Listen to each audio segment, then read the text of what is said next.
All right, all right.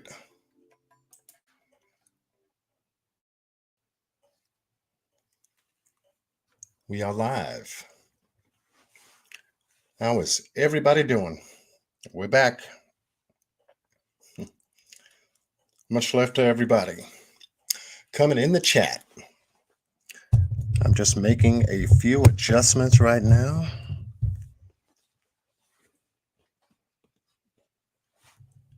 Wow, we got people up in the house. Sassy Rare Breed, Trixie Starr, Rhonda Hayes, Gail Thornberry, Tanya M, Stephanie, Lisa Sandros, True Crimes with Libby. Oh, wow. Okay. I hope your little vacation was good. Getting away from things. That's always good to do. Everybody needs a break. Leslie B is up in the house moderating tonight. Thank you, Leslie B. As always, y'all get here before I do. Sweet Caroline, how are you? Quiche all day. Much love to you, Quiche. Isabel Rodriguez is in the house. The Real Tea is in the house.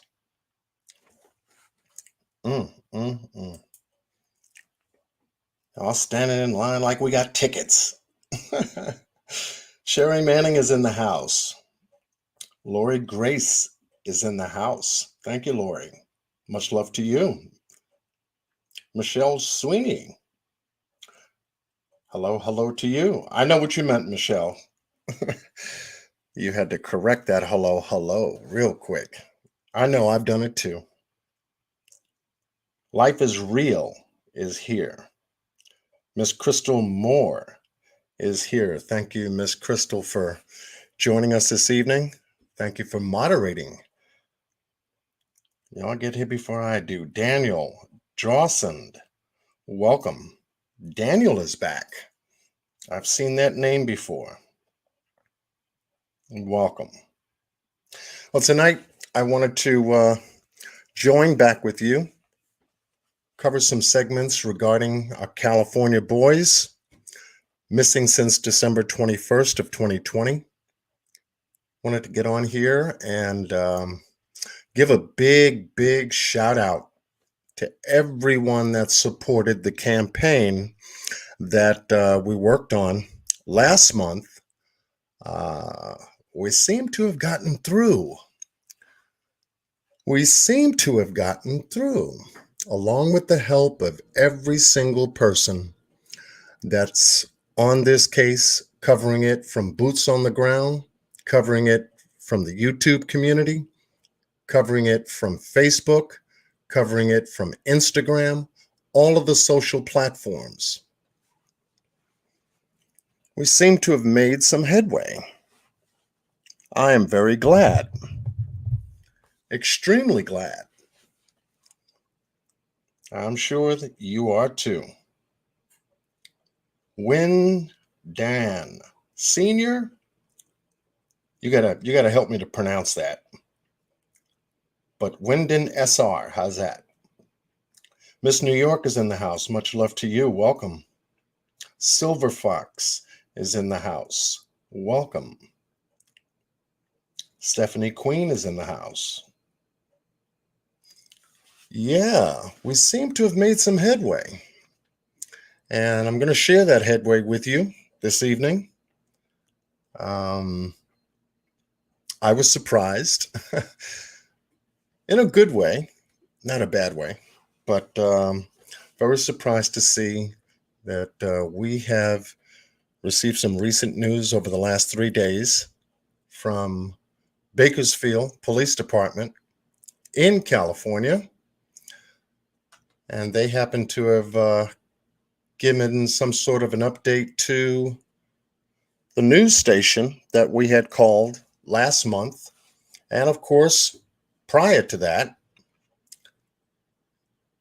and all of a sudden, we see three and a half days ago, something pop up from the efforts of everyone following the case. And that's good because, like I said, collectively, we can do a whole lot more in getting results in this case than doing it separately and hope something pops up. So with that said, you know what time it is. Welcome, everybody. Coming into the chat, we're just getting things warmed up as we always do. Air Force 5 is in the house. Welcome, sir, Air Force 5. I'm going to do something special for you. Next time you take a look at what you type, Brother Air Force, you will notice a color change. Yes, much love to you, Miss Libby in the house. Okay, so with that said, you know what time it is. We got to go to work. Going to work is going to work. So it's time to go to work.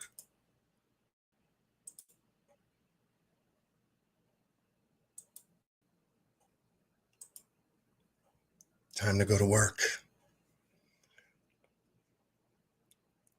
And the only kind of work it's time to do is the work at hand.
Time to cue the truth.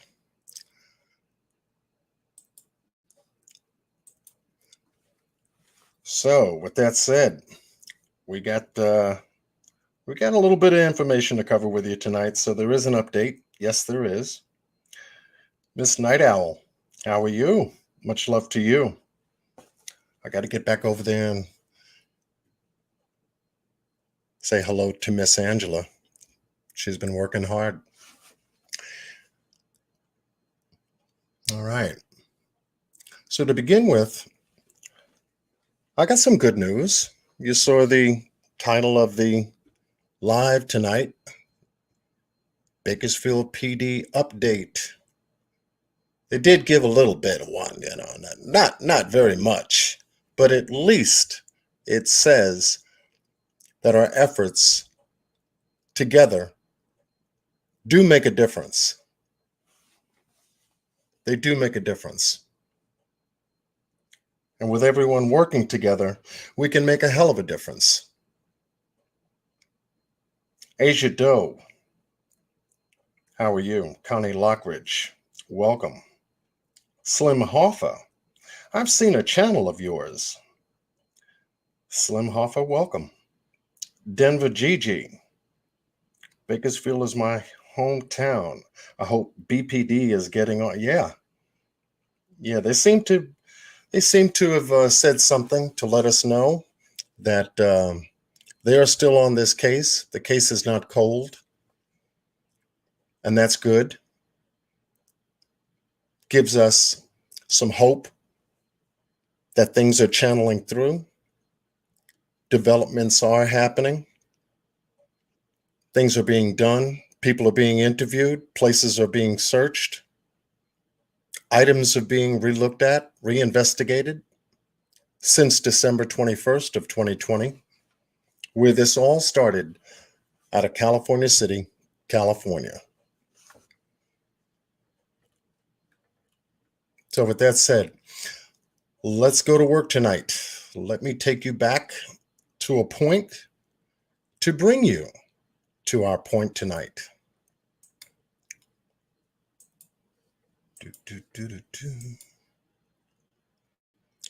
And as always, before we begin,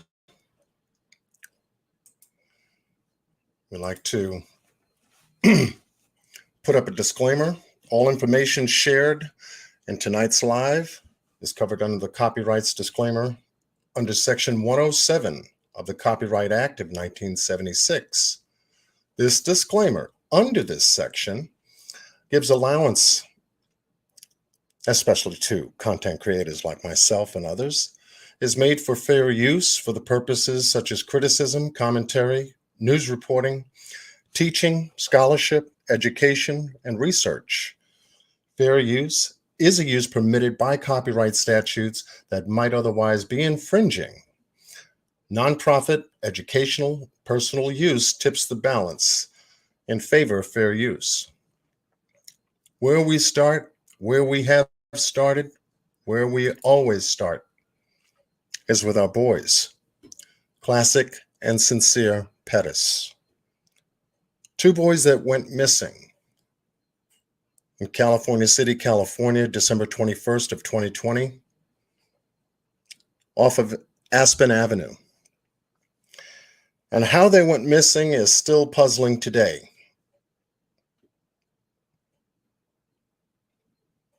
It was troubling to find out that the California Police Department, their chief, John Walker, along with other investigators on the scene at the location, couldn't find out how these two boys got out of the backyard. Could not identify any means or ways that these two boys got out of that yard. And you have to ask yourself that question. How is that possible? Two, not one, two. Both of them disappeared at the same time. Cisco, how you doing? DeWalsh, how are you? Language of Horses, welcome. Two of them. Ages 3 and 4. Now 4 and 5. 2 birthdays passed this year for Classic and Cincere. And one thing that we do know is that Mama showed up wanting to know what happened to her boys. Let me do this differently. I think I wanted to do it this way so that I could do it this way. California City, 2 days after the boys went missing. Miss Ryan Dean, biological mother of Classic and Cincere, showed up in California City and wanted to know what happened to her boys.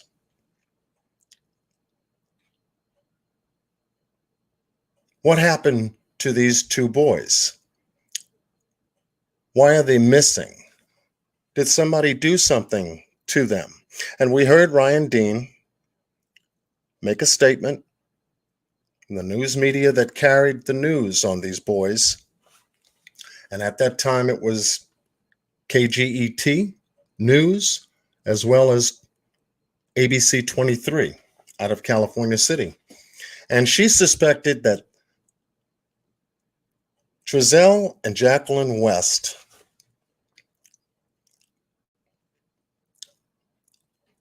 these guys did something to her boys.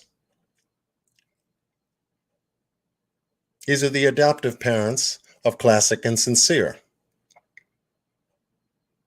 And at that time, the story goes, the narrative, or the whatever you want to call it, by both of these adoptive parents, they had adopted Classic and Cincere back in April of 2019. They moved to California City in the month of September of 2020. Bought a house, a beautiful $197,000 house out here in California City, California, right here on Aspen Avenue. Shortly thereafter, in the month of December, as the story goes, as the story we've heard from both Trezell and Jacqueline West, he went outside. It was cold that day. He wanted to make a fire. His wife didn't mind if the boys played outside on the back patio, playing with chalk. He goes outside. He starts tossing wood through a gated area. He goes into the house. He sees the boys. He turns around, and they're gone. We've heard similar words come out of the Summer Wells case. The mother called downstairs for her child. There was no answer. She goes downstairs. There's no sign of her. And the mother says she was just gone. Similar stories. But as this story unfolded, they searched the house. They searched the yard. We saw Trezell get in his van, take 7 minutes to go around the neighborhood, return back home, and in 12 minutes, California City Police arrive to assist them in searching for the two missing boys, Classic and Cincere. In short order, we have learned and found out a lot about Trezell and Jacqueline West. As I've always stated before, and I'll always state again and again and again, what you do speaks so loud, what you say, I can hardly understand. And that is the theme of the story that both Trezell and Jacqueline West gave us. We're watching what you're doing more so than what you're saying, because what you're doing contradicts a lot of what you've said.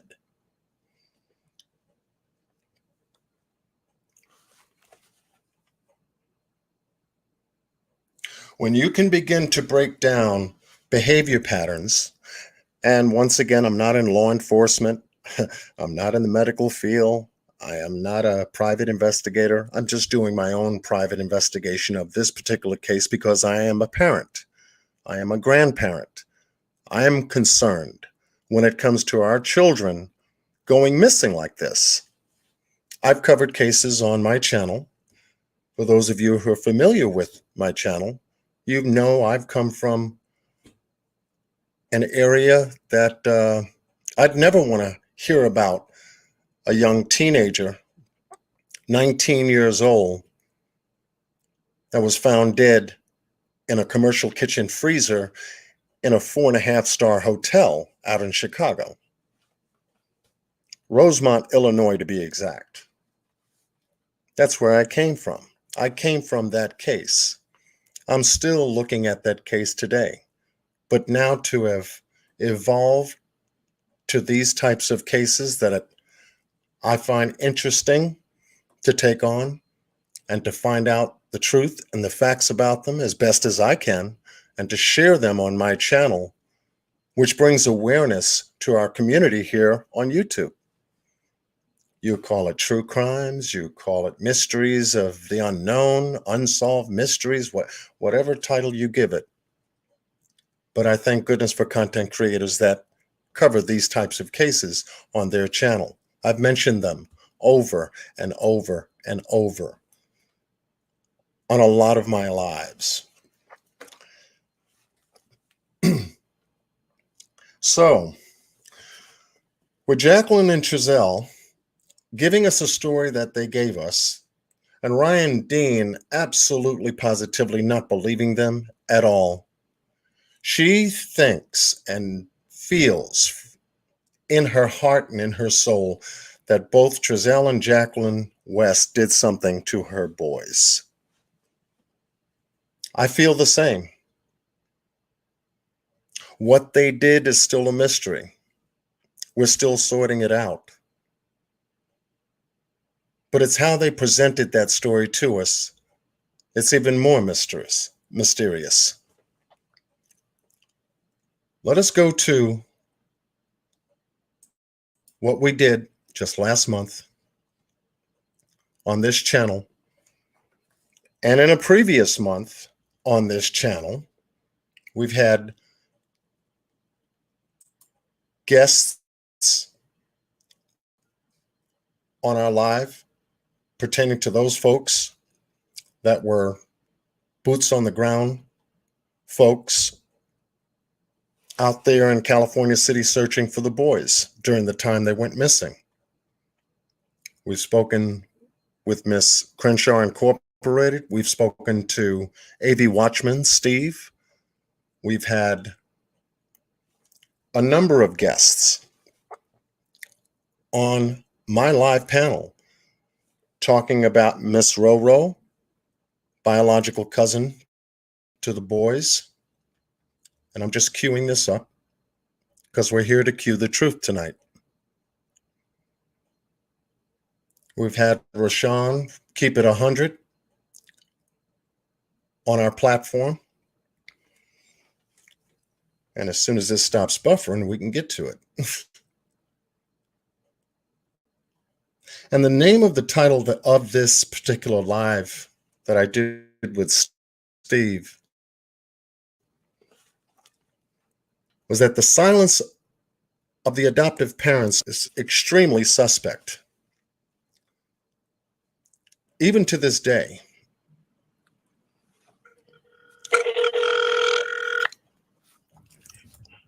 this was a phone call that I made on this live, calling the news station KGET News in reference to an update.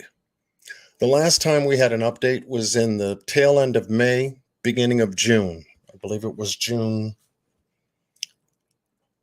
either June 1st or June 5th, one of the two. And that update just told us the amount of searches they did, the number of items that they were able to collect as evidence, how many areas outside of California City was searched,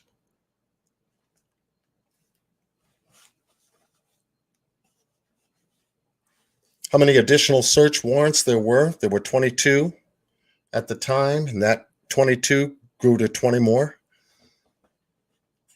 Some of the areas that they did search. But tonight, I just want to just key you in on what we did to help keep the boys' names alive. And I'm glad we did that. And not only myself, everyone that I've spoken to on my lives made a small contribution and made a phone call. Simple phone call. I'm going to let you hear the one I did on that live briefly.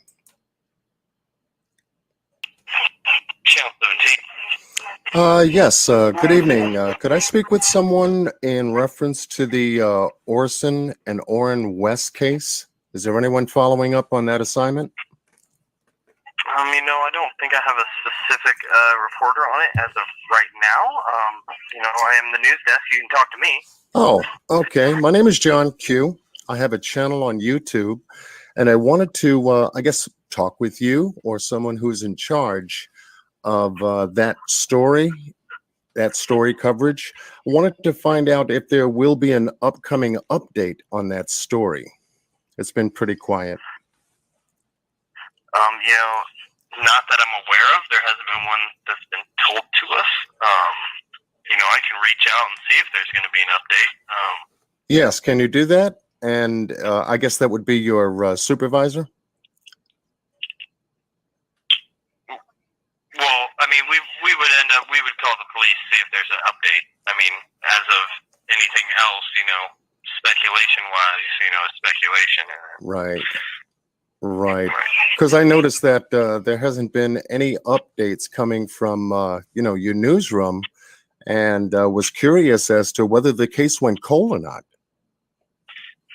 No, I do not believe so. I believe it's still under investigation.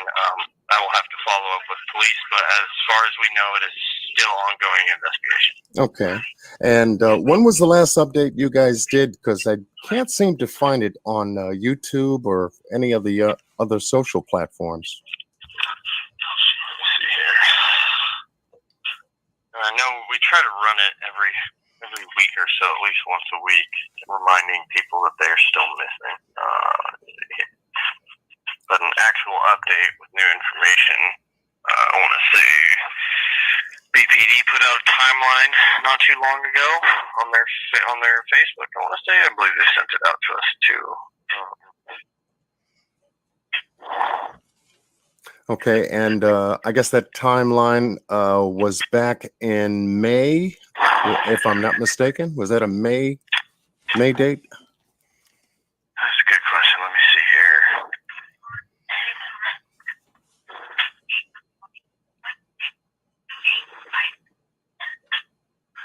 Jeez, yeah, I think it was.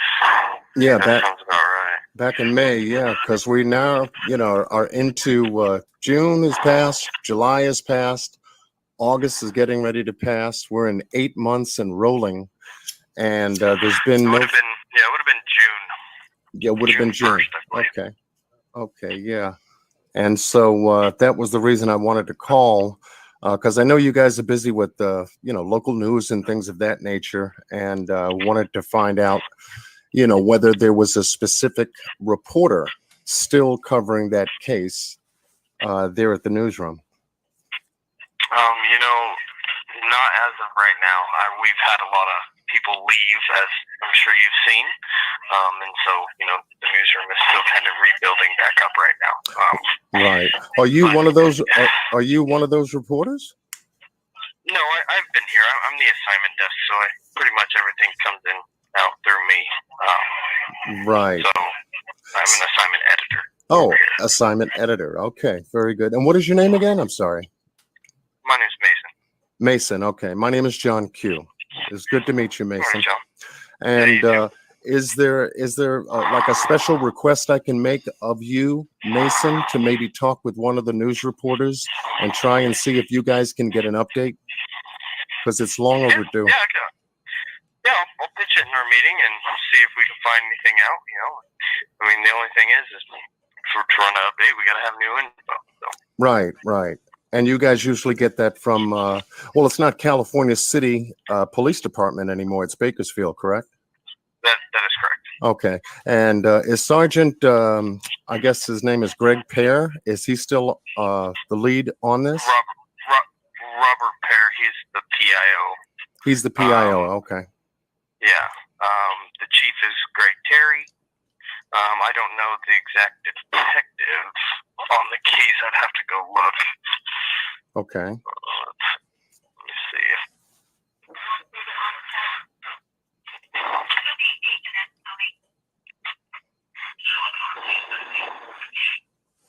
see. I appreciate you taking the extra effort to take my call and work with me on this, because it is important. Yeah, no worries.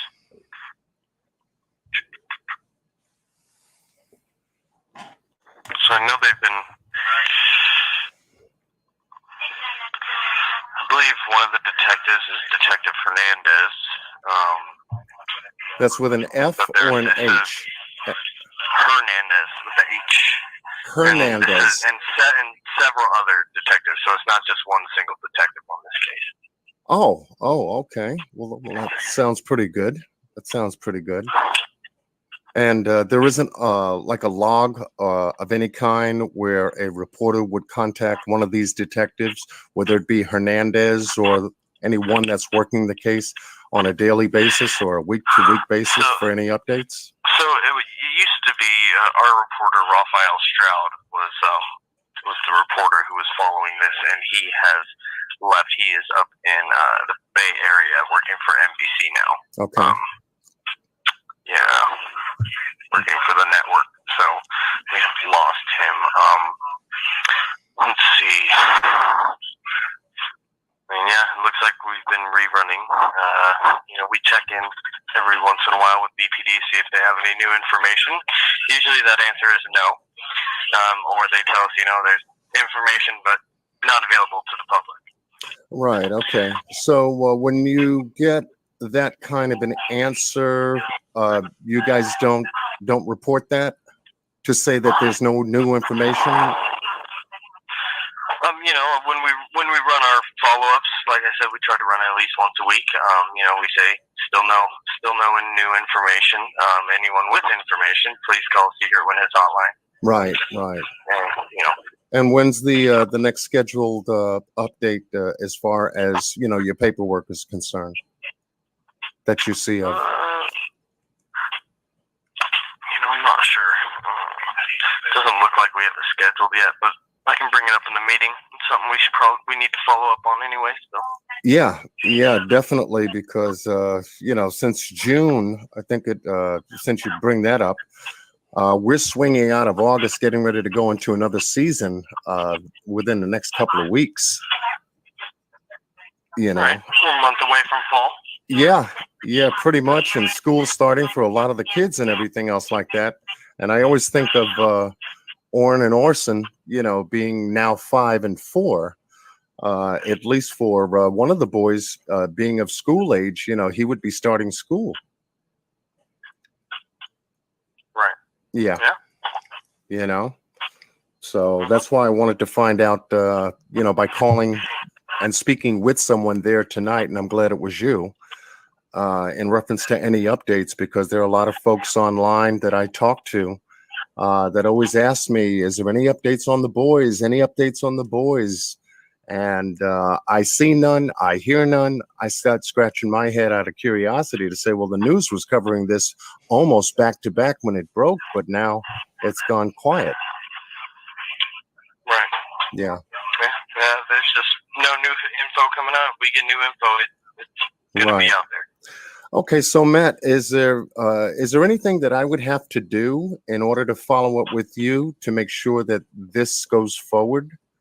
I mean, you can always give me a call, but it will go forward, and it's definitely on our radar, and it hasn't left. It's just other things are happening, and only so much time in a newscast. And if we don't get an update, we usually don't post anything new. Right. Okay. So between, I guess, my phone call with you this evening and the end of the month, would I be reaching too far to say something could develop within the next couple of weeks? I mean, possibly not. I mean, it just depends. I mean, we'll definitely run something. At least even if it's just hey, if you see these kids, please call. Right. Okay. Well, Matt, it was Mason. It was very good talking with you. I will follow up with you now that you usually work during these hours. Yeah, 9:30, 6:30. Oh, okay. And I can get you at this number? Sure can. Oh, okay. Well, very good. Once again, my name is John Q. I have a channel on YouTube that I cover, true crime stories and everything. And wanted to reach out to you guys because it's kind of been very quiet getting updates and whatnot. So I appreciate your time and at least speaking with me in regards to this matter. No worries. Oh, cool. Okay. All right. Well, take care. And I look forward to seeing an update very soon. All right. You have a good one. I appreciate it. Thank you. Bye-bye. Bye. Okay. That was our call to KGET News, and that was to Mason, and that's how that call went. It was a simple call just for an update, nothing intricate, nothing complicated. Just keep it simple for folks, and things stay simple. Now, let me address the chat room for a minute. Okay. All right. There was something about someone being blocked in here. Okay. Not unless there's any kind of language, foul language, or language being used toward another supporter of this channel. I do not want anyone blocked. We keep it very clean and very classy in here. So for tonight, do not block anyone, not unless I see something that I need to address, then we'll go from there. Okay, moderators? And as for anyone doing any blocking, it's DMV Bay. DMV Bay. Do not block DMV Bay. As far as I know, and from my experience with DMV Bay being in my chat, they have never done anything that would give me reason to have any one of my moderators block DMV Bay. Do not. Okay?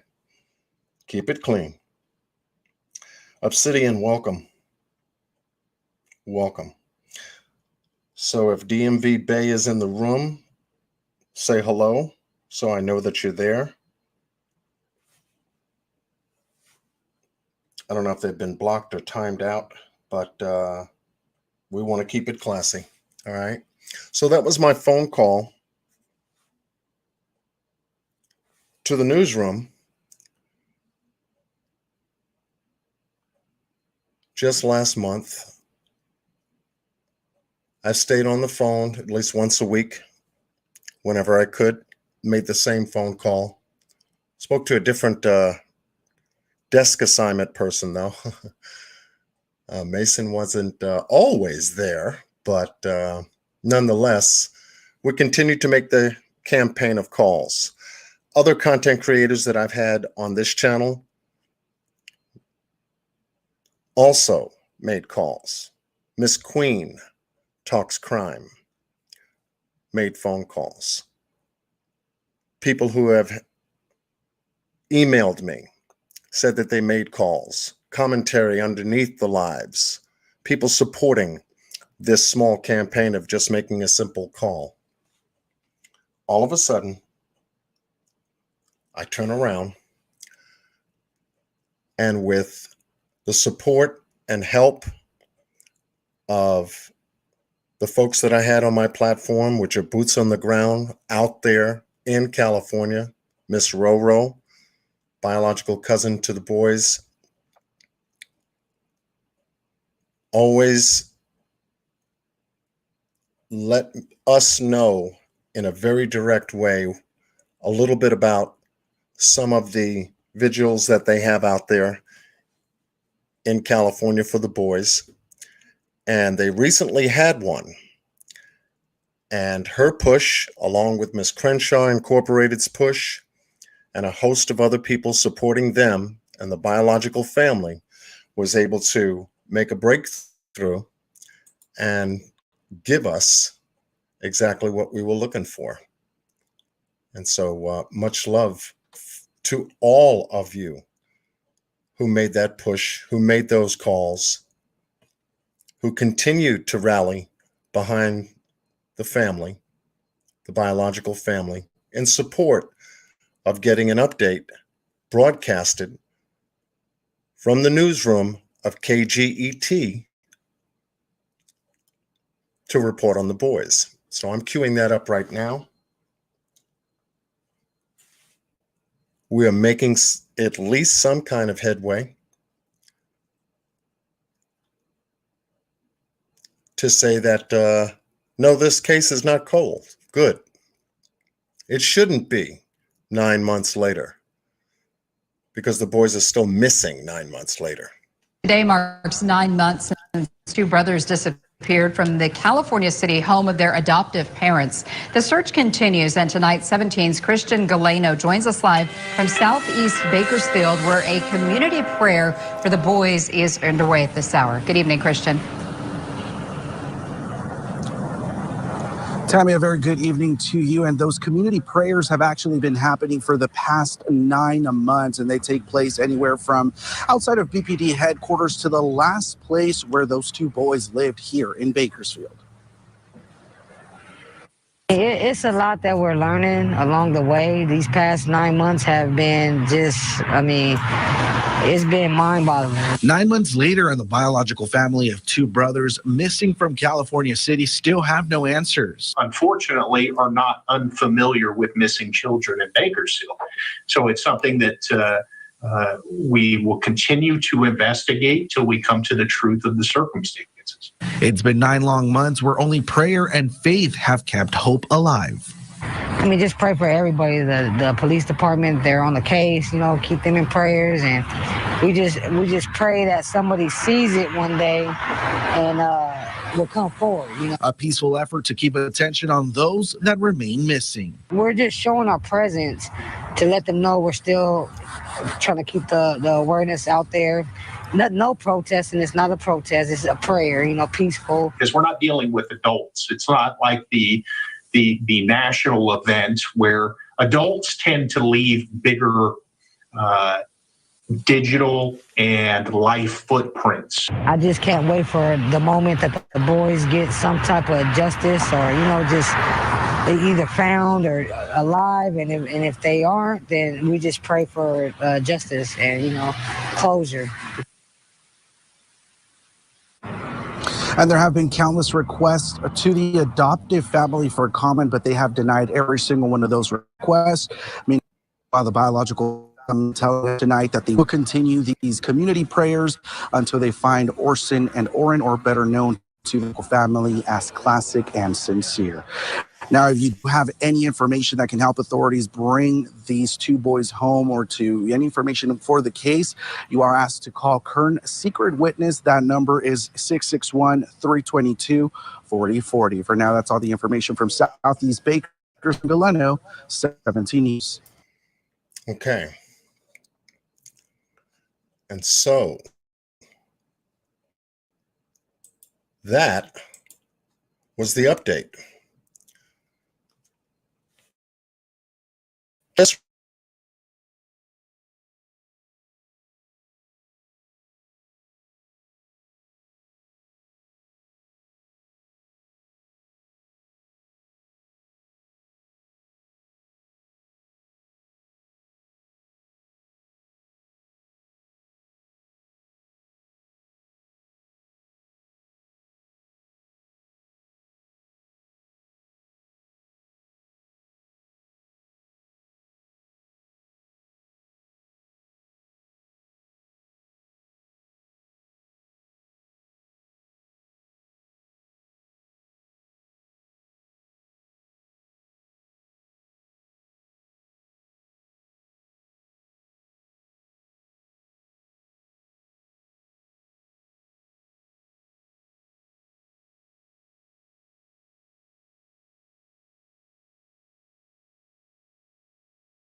Yeah, just bear with me, folks. I'm looking into our issue right now concerning DMV Bay.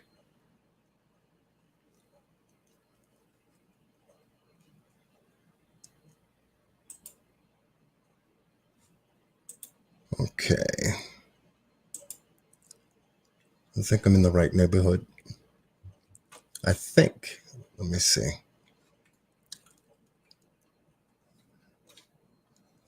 Because I don't know why DMV Bay is being blocked.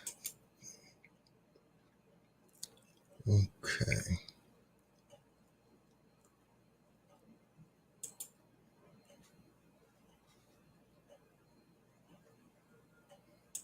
I'm just looking right now.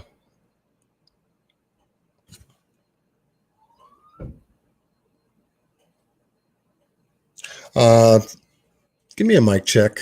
Just make sure I'm not muted again. All right. That's not it.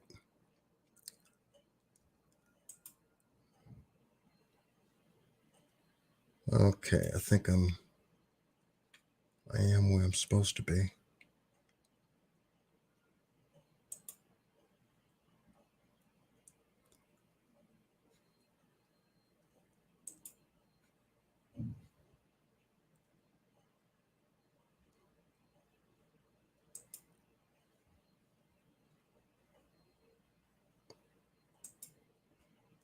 Okay, let's see who is in here.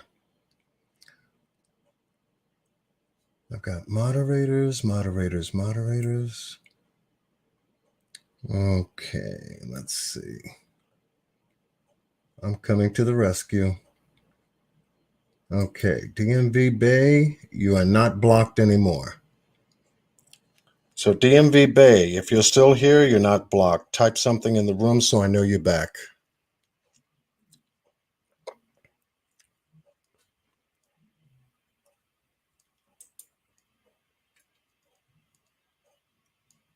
Let me see who else is in here. Okay.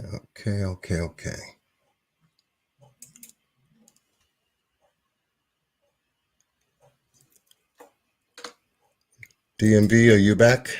Are you here? Jackie, how are you? Okay. I think I've taken care of that problem myself. DMV Bay was blocked. I don't know why, but she shouldn't be blocked anymore. Miss Nay, how are you? Thank you very much. I think I saw Roro in here. So if Miss Roro is in here, you know what John Q wants to do? I would love to have you come up on the platform. I'm going to post the link inside the room for Roro only, Miss Roro. And hopefully DMV Bay will be able to chat in the room. No blocking unless it is absolutely positively 1000% necessary. DMV, okay, there you go. There you go. Welcome back. I do apologize for that, DMV Bay. I have to take responsibility for anyone who gets blocked in here. Moderators, please, please do not block anyone. If we get crazy, that crazy nonsense that goes up in chats, okay, you can take care of it. But everyone that comes to my channel is always respectable and respectful of everyone else. So that's the way I like to keep it. But yes, if Miss Roro is still in here, I would very much like to have her come up. She was a major part of the vigil out there in California. And, without folks like her out there pushing for the boys, Miss Crenshaw out there pushing for the boys, Steve out there pushing for the boys, Matt, AV News, out there pushing for the boys, Rashawn, Keep It 100, out there pushing for the boys. Without these key people, we wouldn't be getting as far as we have been getting on this case. Absolutely. So, DMV Bay, my apologies. We will keep it cool.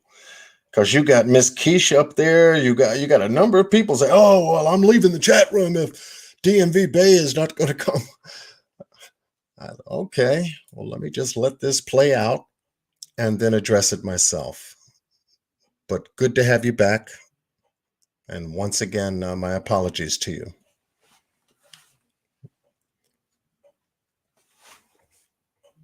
If Miss New York would like to come up, you can hit that link, Miss New York. I know that you've been working behind the scenes with the team. But when I saw that recent news update, I said, wow, we made a breakthrough. Boots on the ground, phone calls going in, may have convinced them to give us an update 9 months later, but at least it's something. At least to let the public know that these guys didn't fall asleep at the wheel, which is good. Extremely good, because it lets us know that the case is still being worked.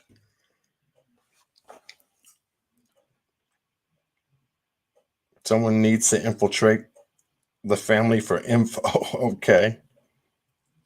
Where are the boys? Classic and Sincere. Mary Martins. Absolutely. Keisha all day. Thank you for the shout out in the room. We would like to keep everybody intact. Peace and blessings to you, Lorraine Muhammad. Justice for the boys. That's right, Shirley. Slim Hoffa. Much love to you. And yes, prayers do work. It's part of who we are. You've been messaging the mayor on her personal page, asking her why no updates. Okay, Carol Smith, good. Adele Fitz, All great people in this chat working hard to find the boys. Absolutely. You're still not impressed with Mason, Miss Libby? Okay. Well, he might be one of those interns that they hire from time to time. You know how, the light phone calls but we were able to talk to someone and at least put on the table a request. And one after the other, that request turns into another request and another request and another request just for an update. Whether they can tell us anything or not, just for an update. And that's what it was all about. And so that little small goal of getting an update was definitely reached among all of us. Sharing in this case among all of us. So much love goes out to everyone that made a contribution, whether making a phone call or leaving a post on Facebook or sending an email shouting out the boys. Where are the boys? Where's an update? We'd like to get an update. And we got one. And I am, yes, Michelle, I'm very proud of this room and proud of the other content creators covering the case. Miss Libby actually covered this case on her channel today. I know that AB covered some content regarding the boys on his channel last night, early this morning. I know that I've spoken to Tiffany Marie on her channel regarding the boys. And so with us collectively coming together and making sure that we keep awareness on the boys, that's the least we can do. Especially, being online. That's the least we can do. So with that said, yes, thank you, Miss Night Owl. Amen.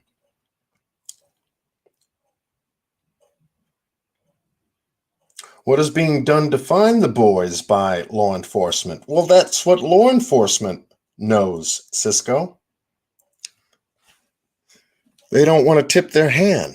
They're not going to. Just like in the Summer Wells case. Hawkins County Police Department is not going to tip their hand as to, publicly what they're doing, where they're going, who they're talking to, anything. They're going to keep it quiet until the time is right to pop some new information publicly our way, whether they do it through a spokesperson or directly from the newsroom or the police department. So I'm going to drop that link one more time. Hopefully Miss Roro will jump up and say a few words as to how the vigil went, who showed up, who supported. That would be great to know. And there's that link one more time. Once again, I thank everyone for joining us tonight for that brief but good update that we did get from KGET News through the Bakersfield Police Department. Always good to know that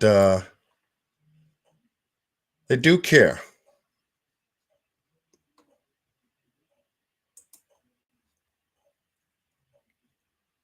Okay. It was very good to find that out. On my side, I said, okay, we're making some headway.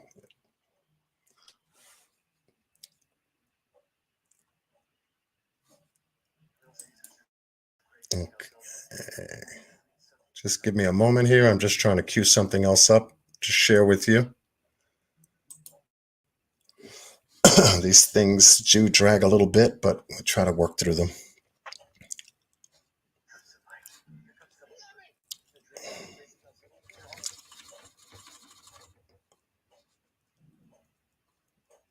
Come on. Okay.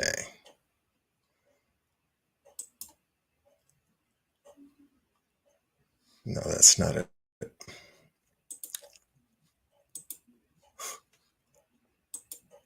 Okay, that's what I want. Okay. All right, I'm back with you. I'm reading the chat.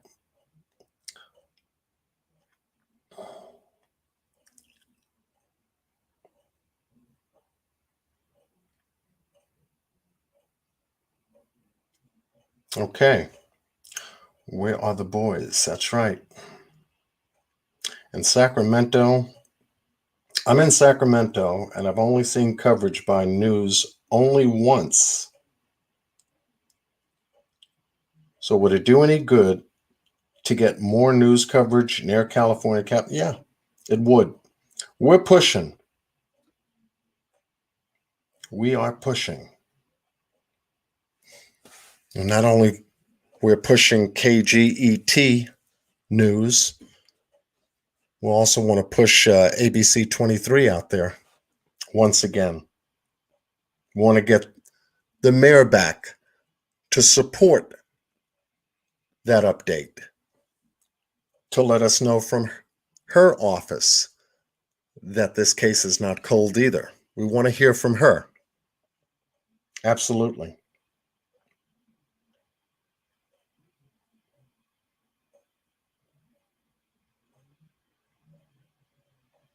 Okay. So with that said, I wanted to also share with you, I guess, something in regards to what we've been told.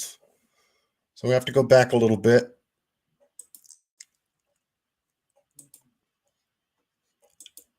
And I'm going to share my screen once again to give it to you.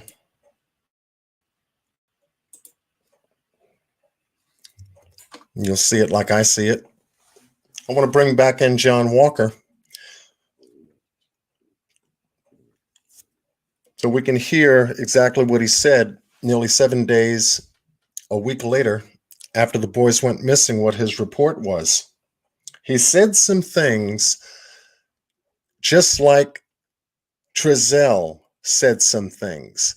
In our last live, we talked about the word rambunctious. They are going to be rambunctious. So we looked that up and we shared with you what the definition of rambunctious is. And he was describing his two sons as being unruly, hard to control, if you remember that.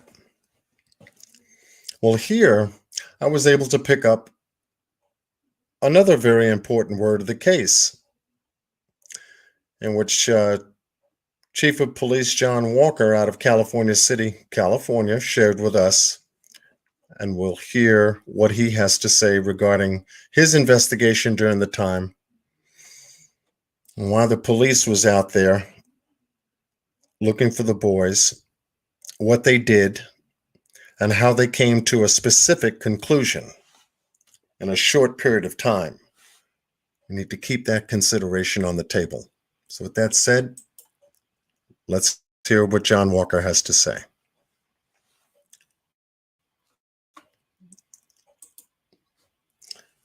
It's December 29th.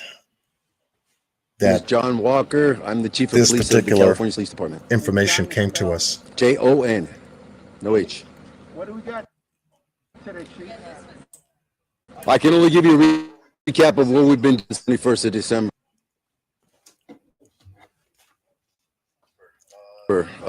Just to give you a recap, as you all know, the 21st of December, we got a call to this location about 5:45 p.m. We were notified that there was two missing children, Orrin and Orson, both 4 and 3 years old. There was an extensive search of the neighborhood, which produced nothing. We'll just pause that for a minute. Yes, if Miss Keish wants to come up, she can come up. If Miss Keisha all day, if you'd like to come up, I'll get you up. If you have something to share, that would be great. You are very welcome to share what you have on your mind. Let's continue. This is Police Chief John Walker's press conference. We've done several interviews since then. We've had several agencies involved. We've been working nonstop on this thing since the 21st of December till today. As we're still working, we've been working around the clock. We have several agencies involved, like I said, and we're doing our best to locate the kids. So that's all we've got at this time. There are things in the works, but I don't want to taint or compromise the investigation at this time. How many agencies are working with you on this case? I would say at this time 4. We've noticed Bakersfield Police Department crew cars up here as well, and I understand they've taken some video from some neighbors' homes. How much are they involved in this investigation? At this point, just peripheral. They're helping us out. And the FBI? The same. Okay. It's been more than a week now since the boys disappeared. It's cold up here. This is desert.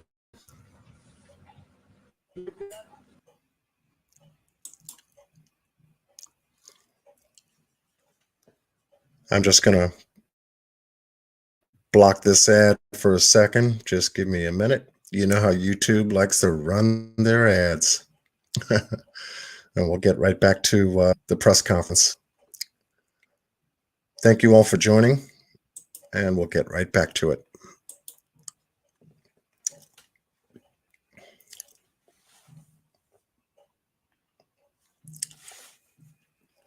Back to you, John Walker. These boys are still alive. I can't comment on that, whether I think they're alive or not. I do suspect foul play.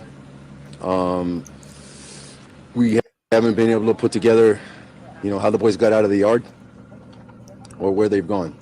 Chief, but we're doing our best. General's website. Let's go back over that one more time, because that's key to the investigation. How the boys got out of the yard or where they've gone. How the boys got out of the yard and where they've gone. Now that makes you wonder right there. 3 and 4 toddlers in the back patio playing with chalk.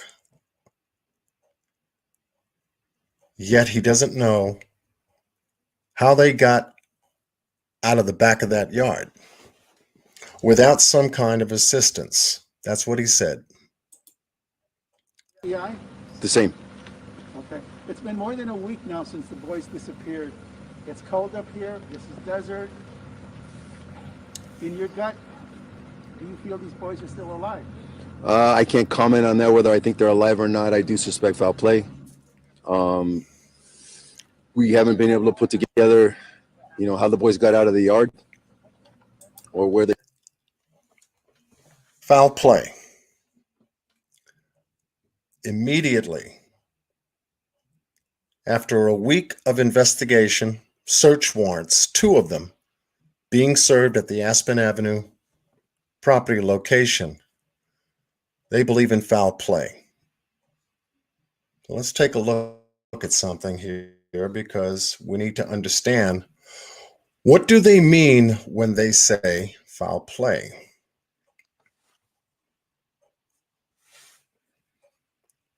What did John Walker mean when he mentions foul play? Type in your answers in the chat. Let's see who comes up with some ideas as to what foul play is. What is foul play to you?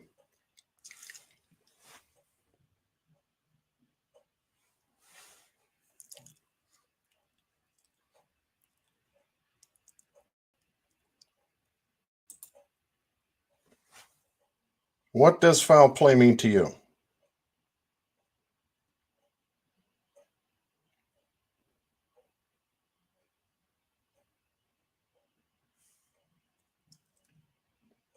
Foul play means they are deceased, T. Marie says.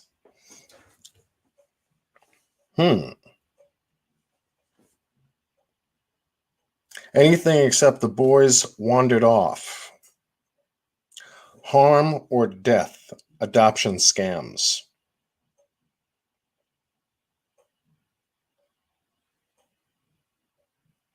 Nefarious circumstances, Molly J says. Care says death, period. Case over, I see he means. Nothing normal with criminal outcome or intent. DeWalsh says murder. Nan says he doesn't know. Parents did something to the boys. Loretta says secretive, unlawful behavior. Brother Air Force says murder. The Real T says their story is BS. Lori Gray says unfortunate circumstances, not good. T.S. Martinez says 9 months and you don't hear nothing, but when Petito goes missing, you hear everything and police is crazy looking for her. Why for...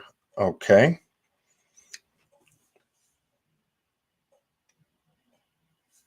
Carla Jean, suspicious. Badger Life says kidnapped or parents interfering. Brenda Cheek says murdered. Joe Smith, force them to leave the yard.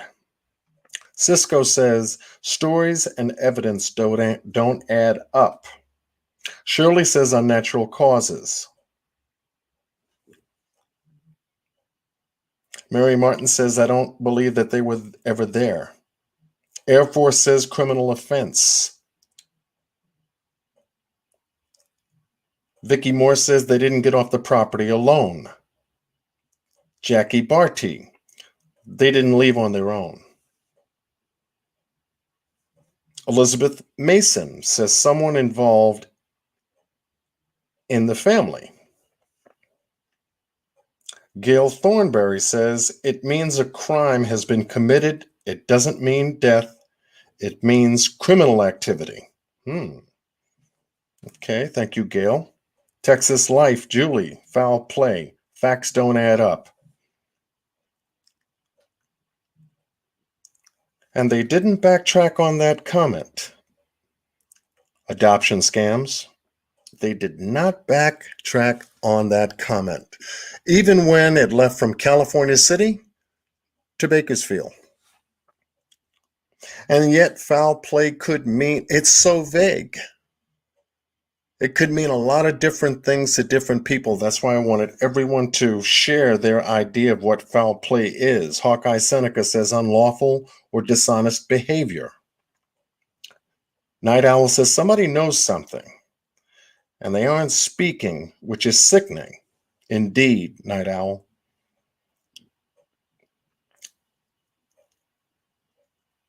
Love Ben Grams says parents involved. Adoptive parents, that is. Care says sold to trafficking, not to be found. Doesn't want to be bothered, I feel. It's terrible. Lorraine Muhammad says probably deadly result. Mary Martin says killed or trafficking. And so you see, there are many different levels, many different meanings as to what foul play is. But let's take a look.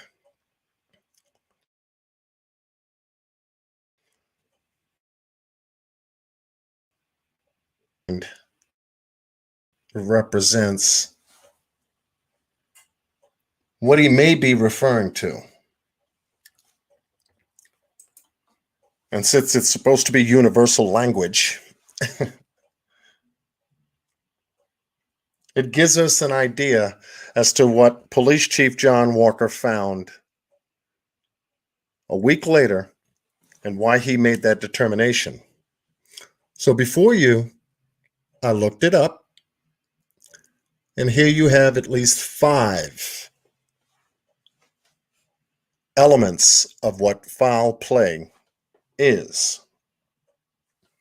And a lot of you have touched base on it. So foul play is a noun, and the first in line is intentionally violent or injurious behavior, especially that's suggestive of a criminal act. Number 2, inappropriate, unethical, or unlawful conduct, especially to disadvantage an opponent. This would mean children. Number 3, unfair, unethical, or criminal behavior, especially of a malicious or violent nature. Number 4, any violation of rules of conduct, behavior. Number 5, unfair or dishonest behavior, especially involving violence. And so this is what we picked up from Police Chief John Walker. After a week of investigating with his team out there, along with the FBI and Bakersfield Police Department, foul play is what they believe is involved in this case concerning the boys. Yet, what evidence did they bring to our attention that indicates or suggests foul play? This is where the meat is in this case. There was nothing ever suggested as to what kind of foul play, just foul play, as they left it. And so now your mind wanders. Did something violent happen to the children? Possibly. Did something intentionally happen to the children with intent? Possibly. Did Jacqueline and Cincere West pose some kind of unlawful conduct, especially to disadvantage their opponent? Possibly. Unfair, unethical, criminal behavior, especially of a malicious or violent nature? Possibly. Unfair, dishonest behavior, especially involving violence? Possibly. Could they have been trafficked? Possibly. But then again, you'd have to go back to motive. Why? For what?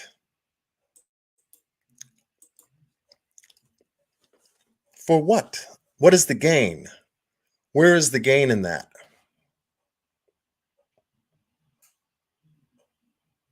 What would motivate someone to do that to two young children?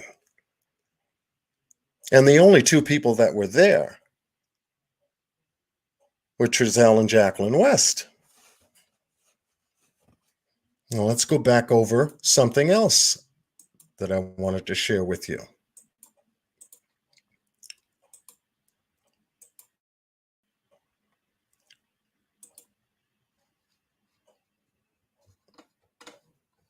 We talked about their press conference. We've talked about Ryan Dean coming up with the idea that something happened to our boys. They knew what happened to those boys and that they did something to those boys.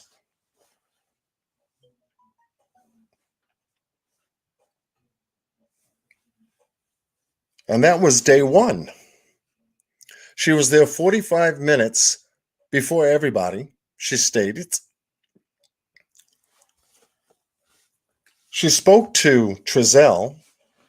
He told her whatever he told her in regards to it wasn't their fault and, the boys went missing. But that's where the responsibility is. Why did you say that they could go outside to play on the patio with chalk when it was cold outside and you wanted to build a fire? Which didn't make sense. Why did you allow them to go outside? Jacqueline could have used any one of those other rooms in the house to wrap presents away from the boys, or even use their bedroom and close the door to wrap presents. So that's not working too well, is it?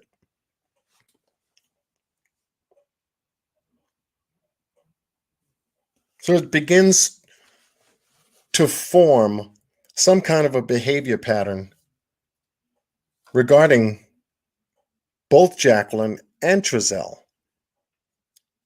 Why would they go about to tell a story like this in hopes that we would all try believe it? While Ryan Dean feels and has felt from that day that they did something to her boys. Yet we have to ask, if it's foul play, what's the motivation there? Is it money?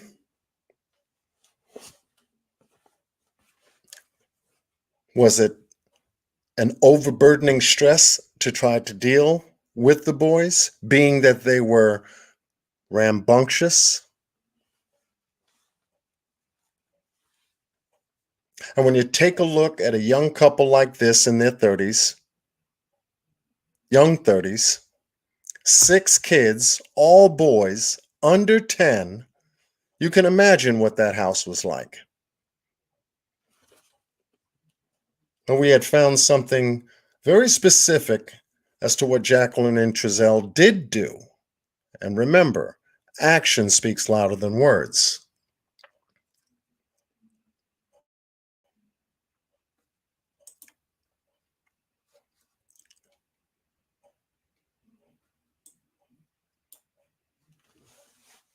California City, California,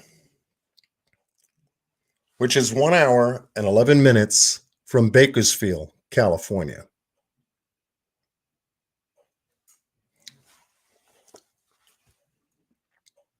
Let's keep that in mind.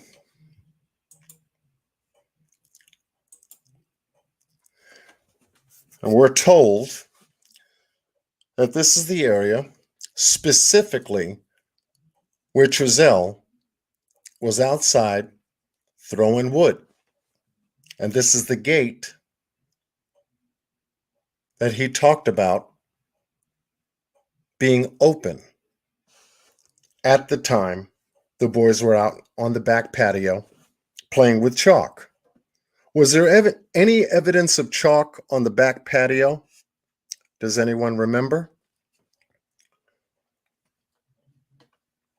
Was there any evidence of chalk on that back patio that would even indicate that children were playing out there? Yes or no?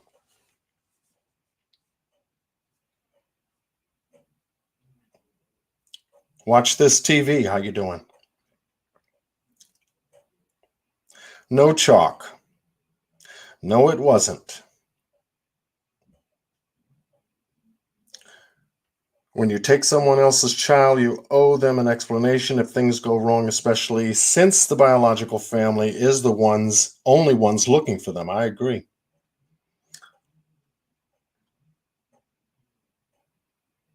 Jackie says no. Adele says no. Care says no. Michelle says no. No chalk, no drawings. Texas Life, no chalk that day. Carol Smith says chalk, we believe, was the dog's name. Hawkeye Seneca, not until it was staged days later. Smita Fox says no chalk. Tanya M says no chalk. Nan says no chalk. That's supposed to be the dog's name. Daniel says no chalk till days later. Stephanie Queen says nope. Miss Libby says, yep, I saw that too, Hawk. Kimberly Earls says no. Yet it was cold outside. It contradicts himself right there in the beginning. Why would you allow your children to go outside when it's cold if you went outside to go get firewood? If you were cold, wouldn't you think they would be cold, especially if they're outside?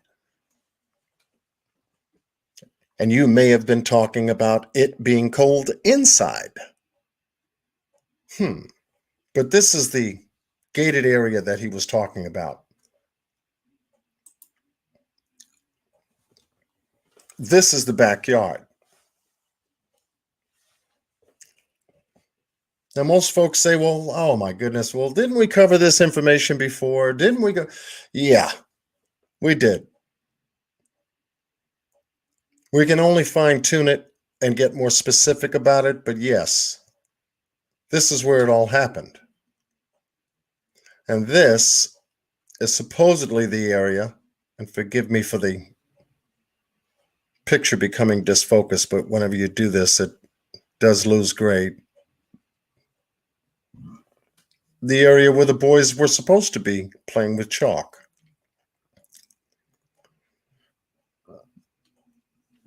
And the full area of the yard that Cincere said he looked frantically in.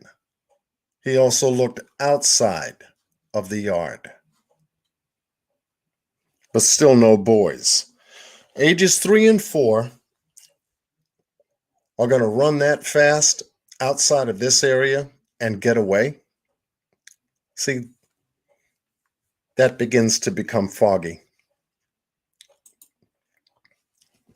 Real foggy.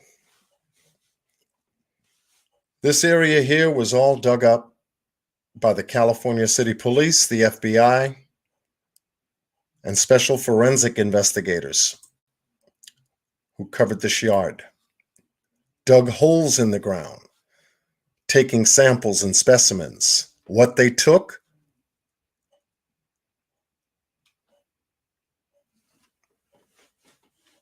They still haven't told us. I felt that they tapped into the septic tank to check to see if there was any biologicals in there. That was to make sure that nothing went down a drain in the house. They used tracker dogs in this particular area, also in the house. Now, as Police Chief John Walker stated, the dogs got hits in the house, more so than anywhere outside the yard.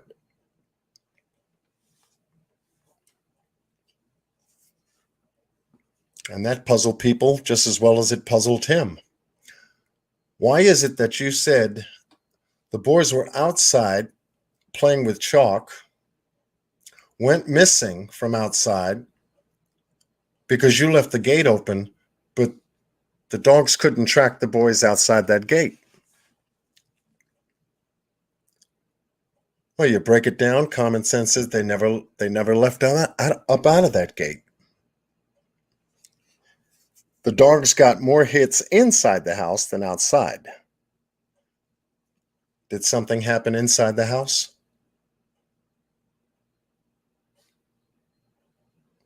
That's what they suspected. Hence the reason for them bringing forensics out here to double check and make sure that they flipped this house. And they certainly did, according to Police Chief John Walker. We talked about this area here, this nestled area in the backyard behind the gate, where someone could have perched themselves in this area, waited for the right opportunity, and then summoned the boys over or walked through this gate area and snatched them up. We've heard that too.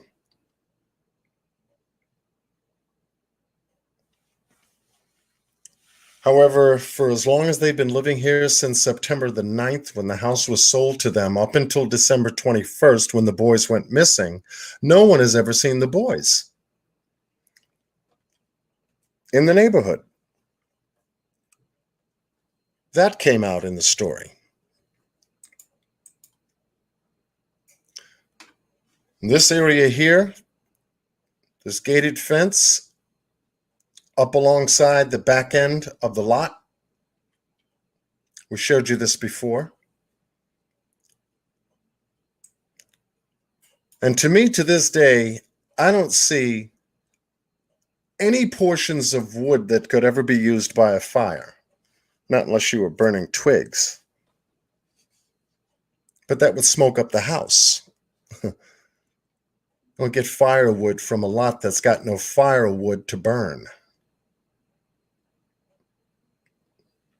I also talked about a theory that I had to say if Trezel's story was a correct story, how could they have possibly taken the boys off the property without being seen? So we showed you what night and day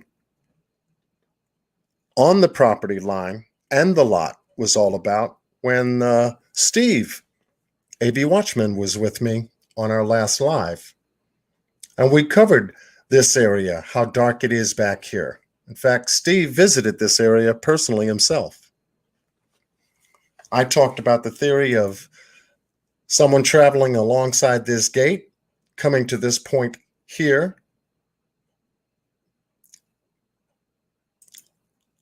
and then coming through this area here, because in this yard, on this property, nobody lived there. This was quote unquote called the junk house or an abandoned house. And I said, if they had the means and the opportunity, they could have definitely used this main right here to come through this area, snatch the boys from this area, walk alongside this gate and disappear. Now, as you can see from an aerial view of the same property,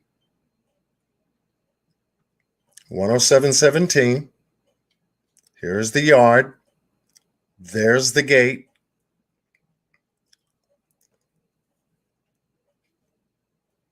This is how long the house is to the street before you get across the street. What the lot size looks like from an aerial view. The neighbors behind the gate, adjacent from south, going northeast. How easy it would have been for someone to travel here at night, not being seen, and whether they were seen or not, the snatch would have been that quick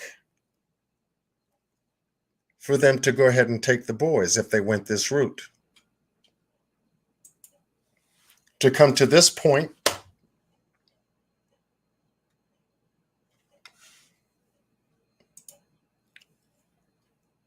through this backyard area, through that open gate portion that we talked about, alongside this fence, alongside the house, since no one lived there,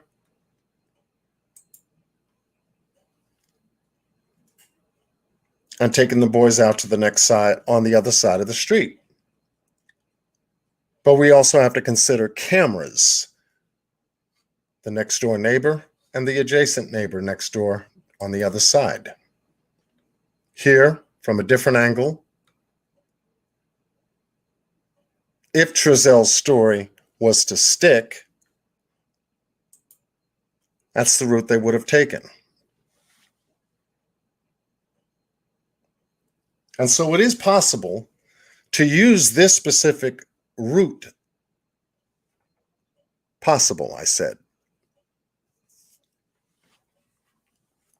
To wait for the right opportunity in the dark. Trezel goes in the house. You've got a blind negative line of sight to the boys. You snatch them up. You run alongside the gate. You go through the metal fence, alongside that metal fence into the yard, and back out to the other side.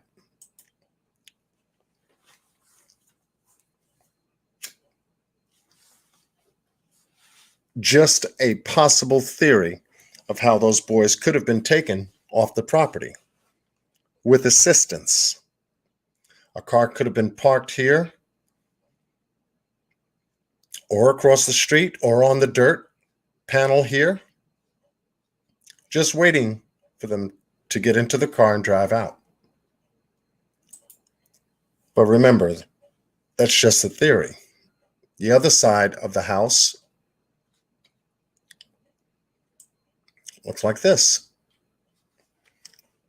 This is supposed to be the junk house right off of Proctor Boulevard, which connects to 108 if you made a right turn, and then another right turn onto Aspen Avenue.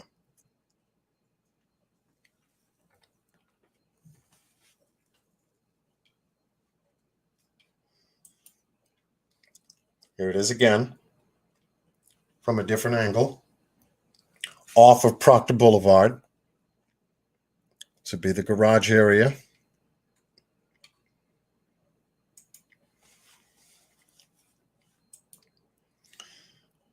And this would be the side fence area from the other side. Blind spot here, goes right back out to the street.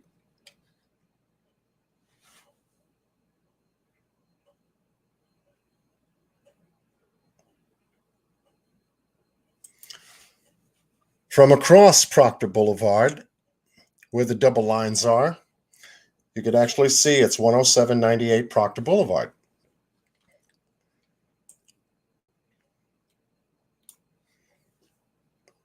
So is it possible? Yes. Is it likely? That's what we have to consider. But one thing for sure, and I'm going to make a statement, and this statement is this. One thing is most certain and for sure. This dude, Cincere West, knows exactly what happened to those boys.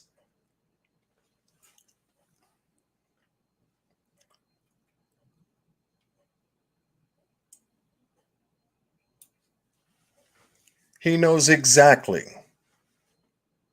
what happened to those boys. They were offered a polygraph test by the California City Police Department. Whether they took one or not, we don't know. But according to Police Chief John Walker, it was put on the table. Whether they had accepted it or not still remains to be found. However, going back to the news conference, we can see specific body language. And I've isolated Cincere because his language definitely speaks more the truth than his silence does.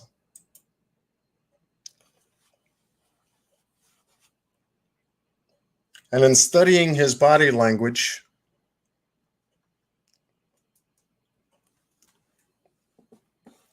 says a lot. Understanding why he stood this way says a lot. Cross my heart and hope to die says a lot. Was he really that cold that day standing out there at the press conference giving that story?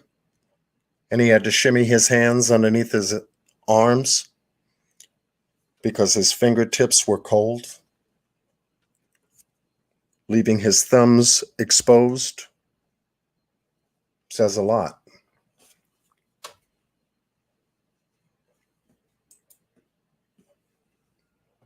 Was he concerned by the Bio family being off to the right of him, coming out with their allegations, stating that they allowed those boys to go missing? Why did they allow those boys to go outside to begin with? Once again, says a lot.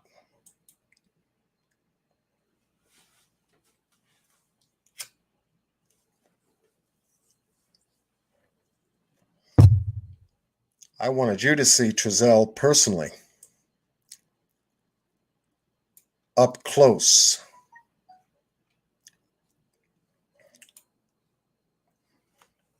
What does those eyes tell you? If it wasn't for COVID, I doubt very much he would have a mask on. We would definitely be able to see more of his facial expressions but the eyes say a lot. Demeanor says a lot. His physiology says a lot.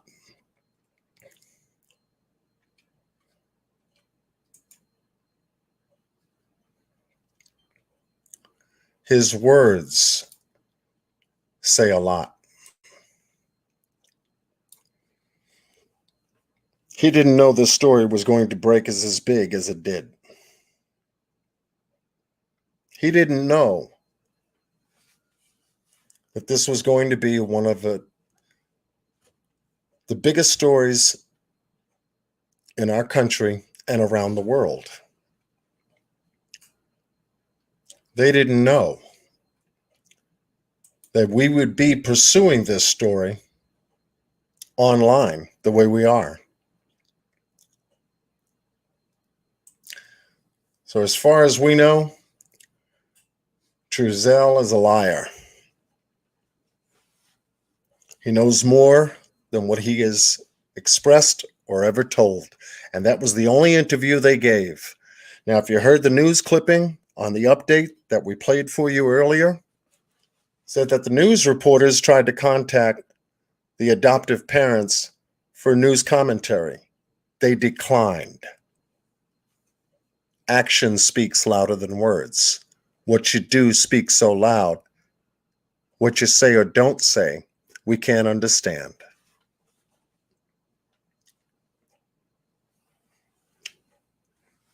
Yet with boots on the ground, such as AV Watchman, who was able to capture video surveillance footage of the night the boys went missing.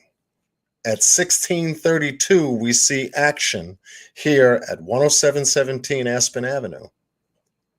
1632-25, the right side of that white van sitting in front of the residence is opened. We would normally see a driver of a vehicle enter the front and go around to the driver's side to enter the vehicle to begin traveling. But in this particular situation, we don't see that. We see the right side door open, front door, for what seems to be almost a 24, possibly 28 seconds, give or take.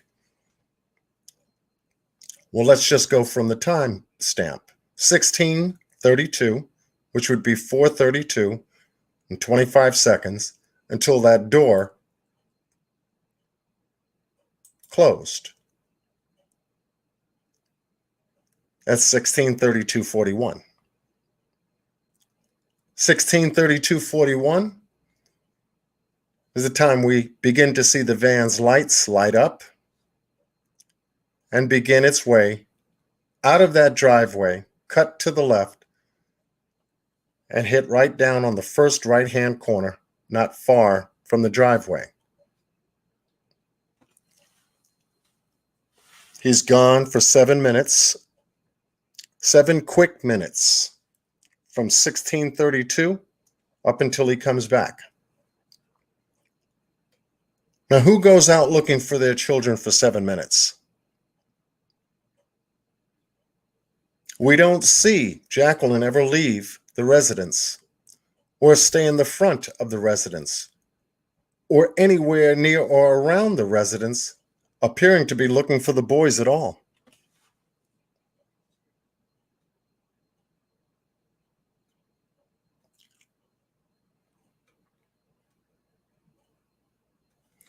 That's right. Who goes into a car from the passenger side, closes the door, starts the car, and pulls out?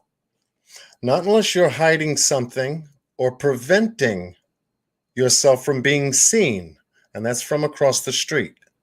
Remember, the line of sight from across the street is negative line of sight. You can't see the front door with the van in its way. You can't see who's getting in the car, not unless you enter the driver's side. So negative line of sight from across the street is at 100%. Even if a camera was on, you still have negative line of sight. Now watch this, because we're about to see the same thing again, only this time we're going to see the same thing in broad daylight. And the same thing we see in broad daylight happens to have been not the 21st, when the boys were reported missing, but the same thing occurs on the 19th at approximately 11:34:24 in the morning.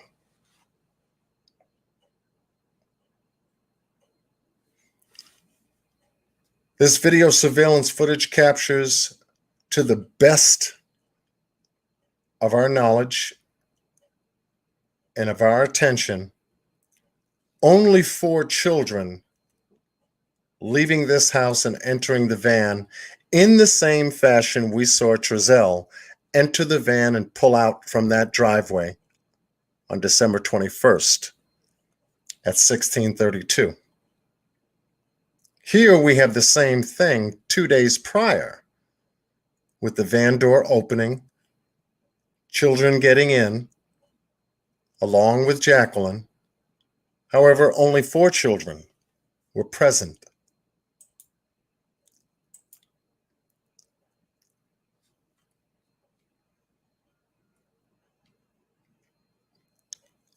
Only on one side.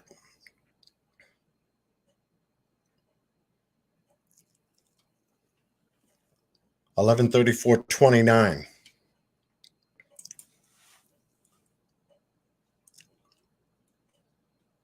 (11:34:39).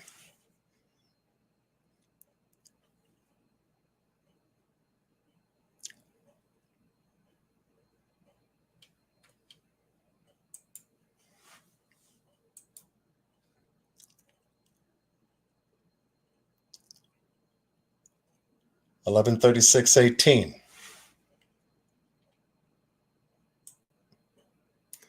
Now you see the van door close. How you doing, T-Star? Miss V from MTGV TV, welcome.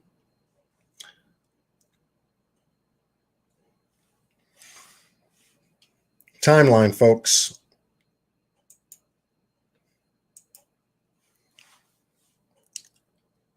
(11:36:38). Now we see the driver's side door open. And Trezell does get into the driver's seat, closes the door, and pulls the van out. In the same fashion, we see him drive away off the property on December 21st of 2020 at 16:32, 16:34.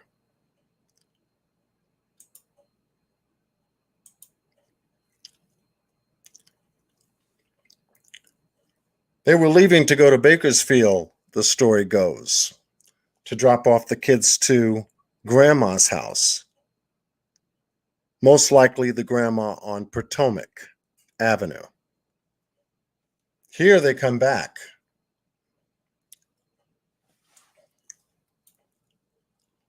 And I'm sorry about the time. Let me see if I can get a better shot of that. Yes, I do. 15:46:43. This is in the afternoon, almost 4 o'clock, quarter to 4, quarter to 5.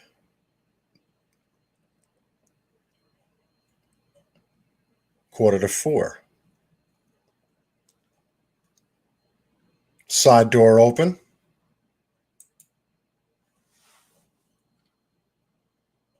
In the same fashion.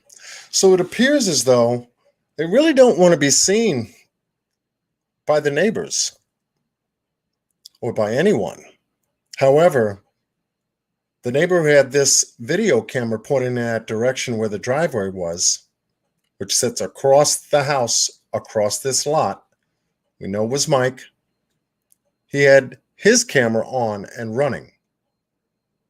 I'm wondering what happened from the 19th to the 20th, why there was no video surveillance footage of that at all before we jump to the 21st, the afternoon and evening of the 21st. If we had that piece of information, that would tell us a little bit more about the activities that happened on Aspen Avenue here. Here, 1544-39. They're pulling in. Both doors open. 1545-24. Both doors open. And now at 1545-28, we see Trezell go out to the mailbox to check the mail. They didn't have any children with them at all. So what happened? What happened? We saw 4 boys get into the van. They pull off. Boom, 4 hours later, they come back. Boom, no kids. On the 19th. So Jacqueline and Trezell told a story on the 22nd to news reporters because they certainly didn't have the kids or the boys with them on the 19th here.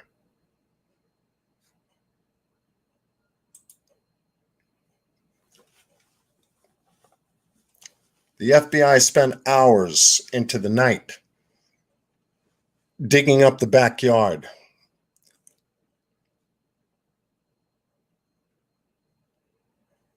Wondering how those boys got out of the backyard. Tracker dogs and cadaver dogs were used to trace and track this backyard area and the side lots on both sides of the residence. No hits in or around the perimeter of the house, only inside the house. And what could have been inside the house, yes, belonged to the boys. Their bedding, their clothes, toothbrushes, anything the boys could have used, including their toys, could have been used to track and trace, but nothing outside. So this is what perplexed Police Chief John Walker. How did the boys get out of the yard, Trezell? If you say that's where they went, how could they have possibly left that yard with you being present? And how long did it take Jacqueline to wrap a couple of Christmas presents, as the story goes? Without her, a concerned mother, a mother's intuition, she never lets her kids out of her sight. Always wondering in the back of her mind, where are the kids? Where are the boys? Peeking. Wondering if they're okay. But we didn't see any of that being demonstrated by Jacqueline that evening at all. So these are supposed to be concerned parents. And you can see the evidence of how concerned they are.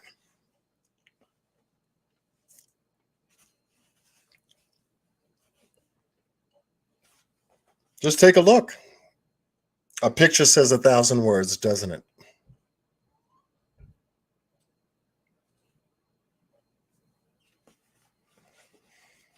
This is a very sad story. Unfortunately, we who believe 9 months later that the boys are still alive, we only believe that with God's help and a prayer that they are. and that if someone assisted them off this property at that time and took them away, yet they're still alive, well, the only thing that we can hope is that the Bakersfield Police Department does their job and find them.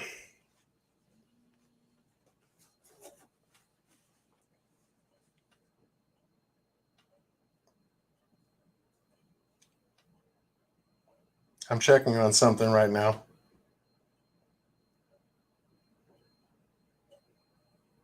Show this damn dog. I want to see the footage on the night of their disappearance. I'm not ignoring you, Jennifer. Matter of fact, I'm just going through my presentation. You know, I address the chat when I'm concluded what I want to share. We can get to the damn dog. Just give me a minute.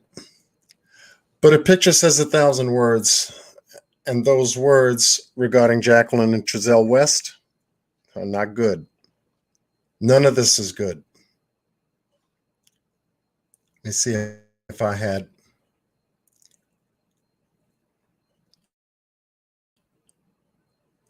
anything else I wanted to cover with you here.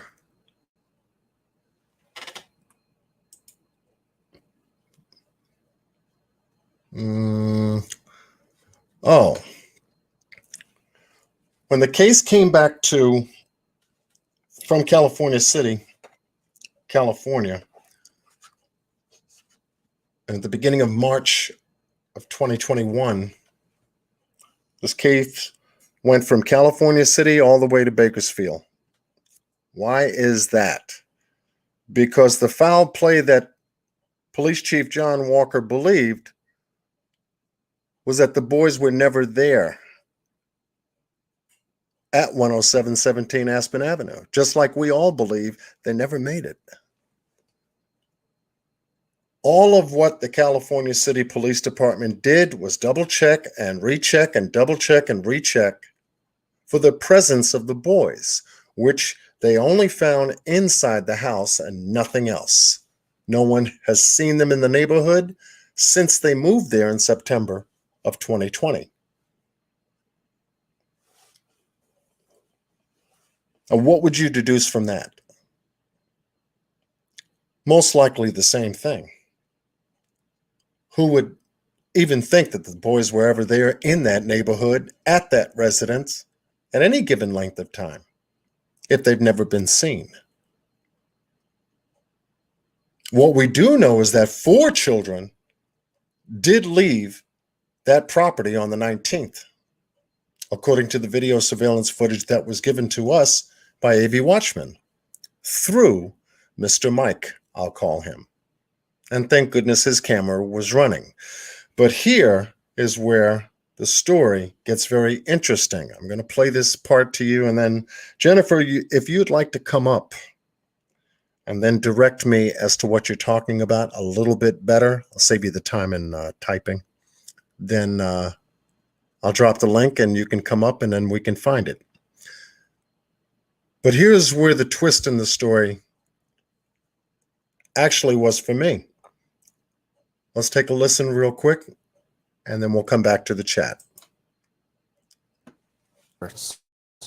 A search was held on Saturday for the 2 missing Cal City boys near the intersection of Cottonwood Road and East Pacheco Road. Now, law enforcement and volunteers say they aren't giving up until they're found. They've been out here searching, but they actually had dogs out here, and you know they had a large amount of searchers out here. So we don't have that. I mean, they're skilled at what they do, and now it's time for us to kind of step back and let them do their job. You might recognize Rosanna Wills, who's the biological cousin to the missing Cal City toddler brothers, 3-year-old Orson West and 4-year-old Warren West, who, according to the boys' adoptive parents, went missing back in December in 2020 while playing in their backyard. And thousands of people since then, like Laura Vasquez, a volunteer, is calling for them to come home. A lot of people don't want to come forward, being that there's been a lot of threats from people all over the world.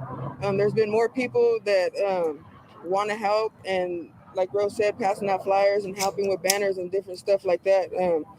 I myself was a little scared to come into the case, but there's 2 missing boys out there who need anybody they can that's going to speak for them. On Saturday, 50 personnel from the FBI, the Bakersfield Police Department, and Kern County Search and Rescue participated in the search, according to BPD. Officials spent several hours in the area and wrapped up shortly after 12 p.m. And Sergeant Robert Pear of the Bakersfield Police Department says the boys were not found during the search. As far as if any items of evidentiary value were located, I can't get into specifics. I can definitively say that the boys were not located.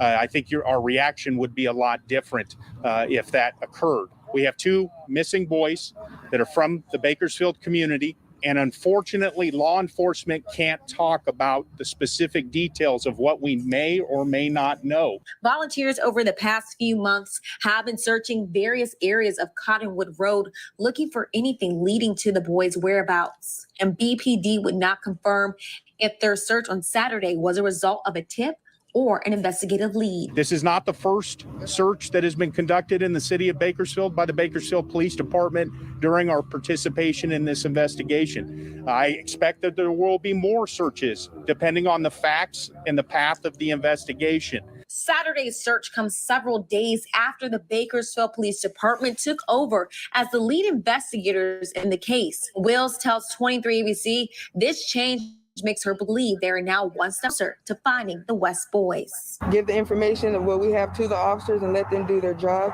because there's no better way of closing this case than leaving it in the hands of the Bakersfield Police Department. And again, as of Saturday, according to the Bakersfield Police Department, no arrests have been made. But if you have any information regarding this investigation, please contact BPD at 661-327-7111. In Bakersfield, Leslie Gooden, 23 ABC News, connecting you. Okay.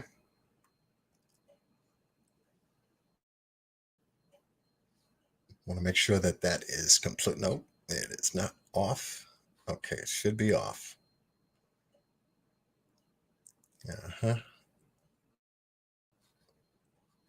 Make sure. Don't want anything playing in the background. Okay. I still got to manage these things. Okay. So that's what was most interesting.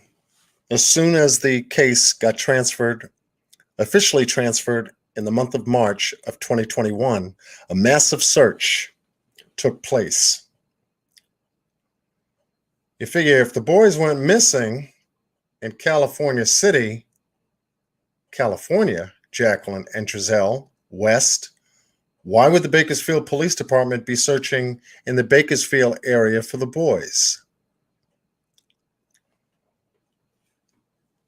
If they just ran out the yard like you said, you mean to tell me they ran all the way to Bakersfield? You see, that's why their story doesn't hold up. And they know it doesn't hold up. That both of them lied to protect themselves against any self-incrimination whatsoever. That's what we do know now. They decline a recent news update 9 months later. They declined to be such concerned parents not to say a word. Now, why is that? We're starting to find out a lot more about Jacqueline and Trezell in this silence, aren't we? Much more than if they ever said anything to begin with. So here, let me just do this real quick.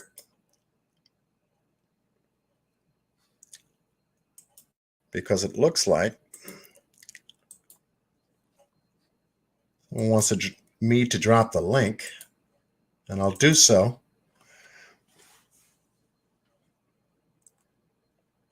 Yes, it's because they do know. Miss Naomi, welcome. How you doing, love? 9 months later. 9 months later, folks, put that in your mental machine called your human brain and calculate that. That is the only news conference they ever gave. December 21st of 2020, and to this day has not said a word. Not said a word. Miss New York, can you do me a favor? Can you just show yourself so I know it's Miss New York and not anybody that wants to do. Hello. Okay. I'm going to bring up Miss New York. She's going to join me here on the panel for a little bit, share some thoughts. Miss New York. How are you? How are you? I'm good. I'm good. Thank you, of course, for covering the boys and everything like that. I'm going to keep their name out there as I promised. That's what Oh, this is all about. I can only get as close to the facts of the truth as I can by going over what I need to go over again and again and again, because it brings me that much more closer to believing what story to believe. And so with your help, and I know Miss Roro was in the chat. I don't know if she wanted to come up, but I remember speaking with you on one of the lives and everything. Welcome back, and thank you so much for joining me. of course. Thank you. Thank you. Yeah, no, we appreciate anybody that's going to come up and focus on the facts and, and stick with the facts too, and not go off of people's opinions or assumptions, because again, I think I told you last time, just the narrative change and the drama and the focus on people who just wanted to, bash the biofam or just go with crazy theories that had literally not one fact to support any of that, or one, not even a half of a fact to support, them being involved. And the distraction that had gone on at a certain point of this investigation had definitely caused a lot of damage. And Yes. there was a lot of damage control, and there's still a lot of damage control. And, and it's sad. It really is sad that did happen, but we want to remain on, the facts. So we do appreciate you reviewing these things, putting up the videos, showing people and reminding them, like, we have this footage. We have these two adoptive parents. I mean, they're MIA now. The police obviously know where they are, but that's about it. But where are they? They're not too concerned with the two boys that went missing in their care, who were supposed to be their children or adoptive children, right? So, and just going back to that and just staying on track with the factual information that we do have, which we do have a lot, and people don't realize that. And on the back end, obviously, we're doing a whole bunch of work, and we have a lot going on.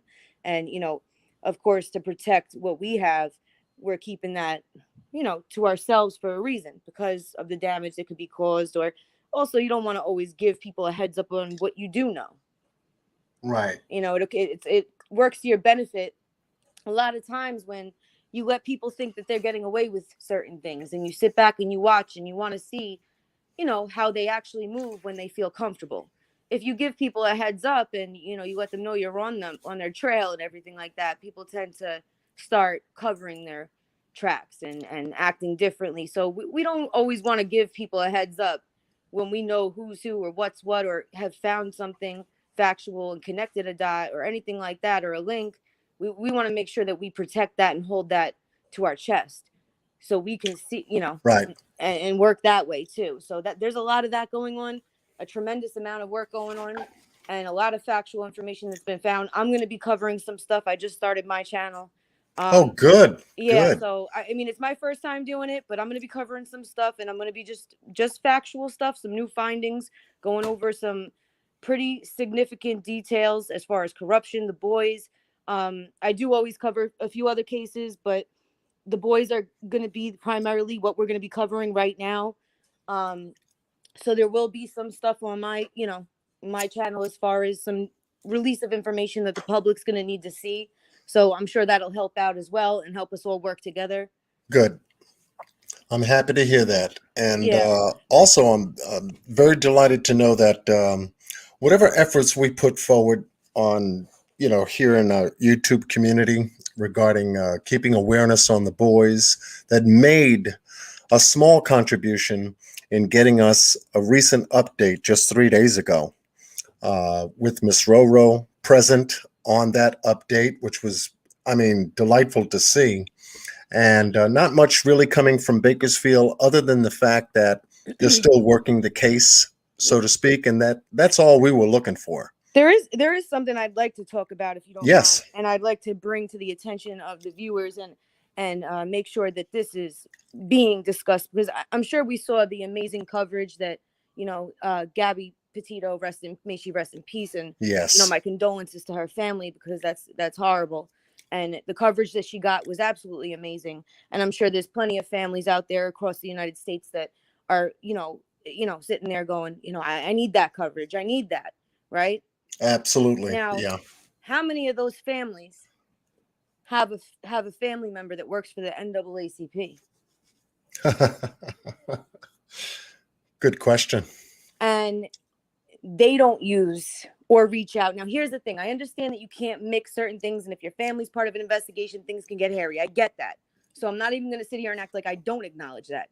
What I am saying, though, is this. You work within a very large organization. Speaking of Jamal, right? Mm-hmm. This gigantic organization that supports you, you support them, you have a following. You do not need to mix your business and family. You have the contacts, and you don't need to contact these people in the same capacity that you work for the NAACP. Correct. You can contact them as just regular old Jamal Watkins, who just so happens to have your phone number in his Rolodex because he has those connections and wants to put in, hey, listen, my nephews are missing. And if that is something that they feel is a conflict, then I'm sure his work family, would be more than happy to promote his nephews on his behalf. Mm-hmm. Now, with that being said, there's also some documentation, and you know what? I have to share it, and I'm going to definitely share that. There's pretty much like every year, the NAACP will go over their minutes of meetings and stuff like that, and their updated rules of the organization and things that they're trying to promote. Now, in 2019, I'm not sure. Is there something you wanted to screen share off of your computer? I mean, we can do that if you want to. Yeah, I'm not on my computer right now. And if anybody's that works with me in this chat, if you wouldn't mind sending that to John for me right now, what I had sent, on the back end in regards to the file. So every year they'll publicly put out, what the organization is looking to do, how they're going to be addressing certain matters, and it's public information. Now, it is a huge topic on making sure that Black children are getting the recognition when they go missing. This is something that organization, in fact, covers, acknowledges, and is supposed to be promoting. But yet one of their own has 2 nephews missing, and they're not doing it. And that was the funny part of the recent update was the fact that they had reached out to the family, to the adoptive parents and their family, and they declined.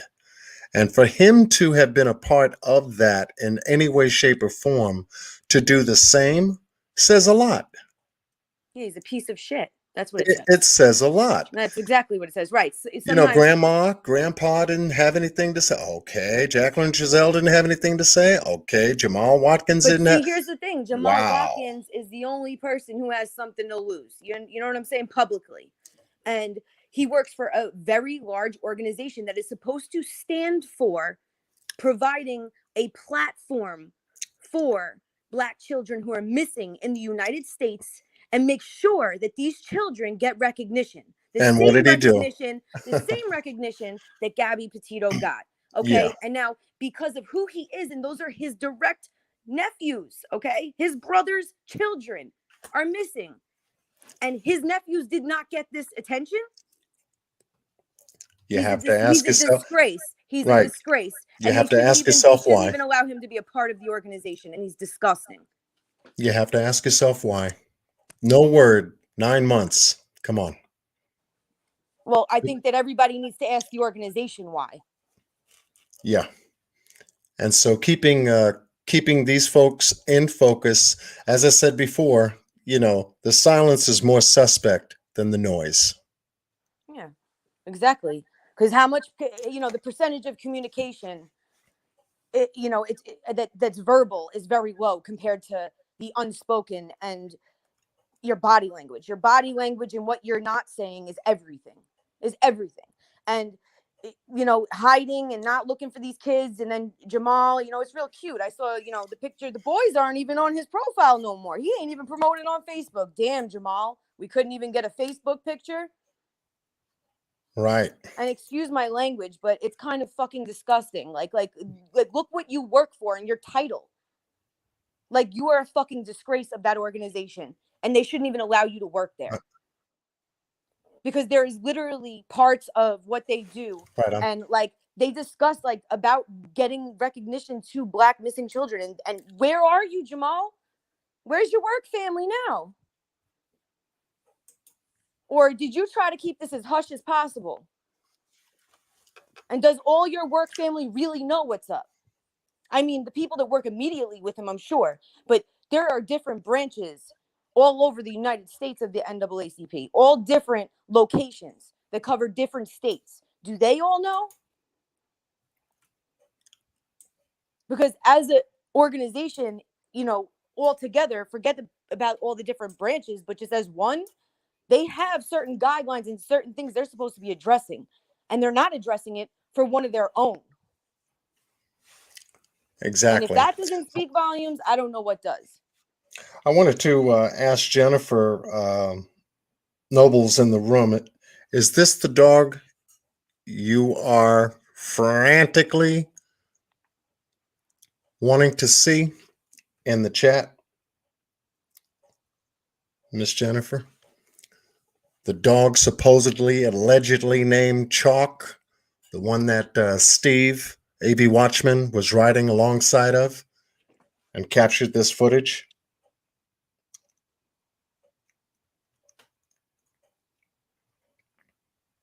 I'm just going to wait for Jennifer to respond. No, it's fine. And I'm sorry I went off, but no, that's okay. It's that's honestly, okay. It's a disgrace. Like, how are you going to even sit there and act like you work for this organization and stand for anything when these are your own nephews and you're not doing anything? Right. We don't want your money, Jamal. We want you to use these boys on a platform and use your connections to get them out there. Forget your money. Keep your money and start using your resources and get their name out there. Right. Now, to answer Jennifer's question, whether I seen this dog or AV Watchman seen this dog, he would have a better answer than I, because as far as the night footage on the 21st and the day footage of the 19th, we do not see a dog. Now, the night footage, there's some kind of a shadow that is running around in that area, presumably may have been the dog there that night, but we don't physically see that dog, nor did the police ever bring up information regarding them having a dog on the property when they went to search.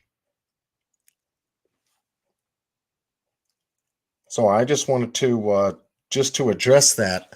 The only time we do see a dog is on another video that AV Watchman did share when he followed both, I believe Philip West is here, and Giselle or Josiah. It could have been Josiah too. We don't know because they're fully covered in this picture during the time that they were walking this dog, allegedly named Chalk, around the corner before they went back to the house. And then there was another dog, I think it was a German Shepherd, more heavier and older, that did approach the gate, try to, keep everybody at bay in the street during the time that they went to the Potomac residence where both Philip and Wanda West live. So if that is the dog that you're talking about, a dog is important to this case. Yes, it is. I believe that, Jennifer. Yes. Because they would most certainly have a better sense and clue as to a lot. But yet, She brings up a good point. Is that dogs are not even brought into the storyline, more or less the narrative.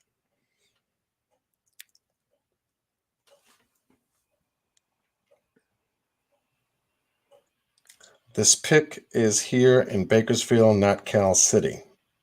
That is correct. This is a picture of them in Bakersfield. Are you talking about Cal City? Because that I would like to see myself. I don't think I've ever presented a dog on my platform as of yet, stemming from California City, California, on the Aspen property. Now, if AV Watchman has that, I would like to see it.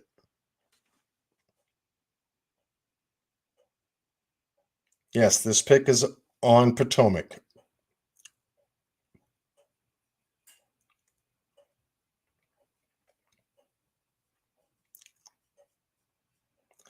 So where's this pic of the dogs in Cal City? Yeah, it's a good question.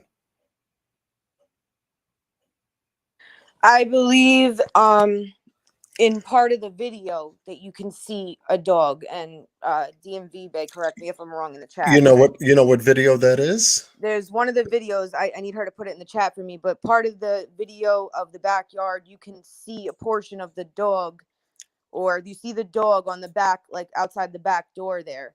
There, you can see it, but somebody in the chat that works with me has to just correct me if I'm wrong on that, but I believe I'm right. Okay.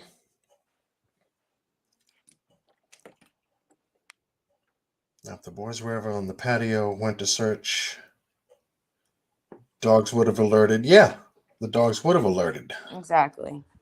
That would have made sense for the dogs to alert, because that's the reason why you would have a dog on the property, is to help and assist and alert and be there as a form of security and protection.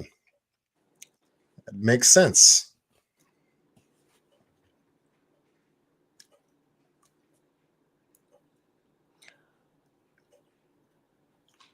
The next door neighbors. And I see the chat. I don't think it's not the interview video.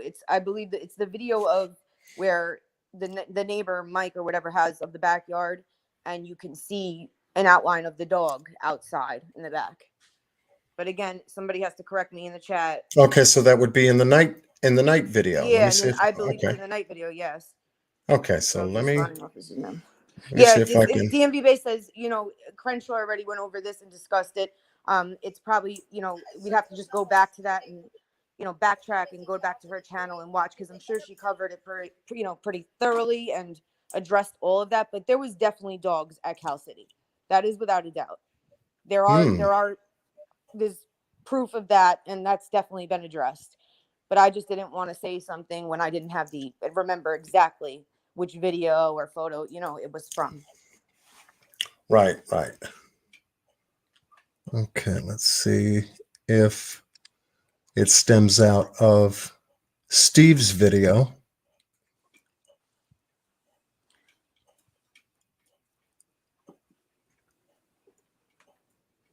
Because he did state that there was an outline of some kind.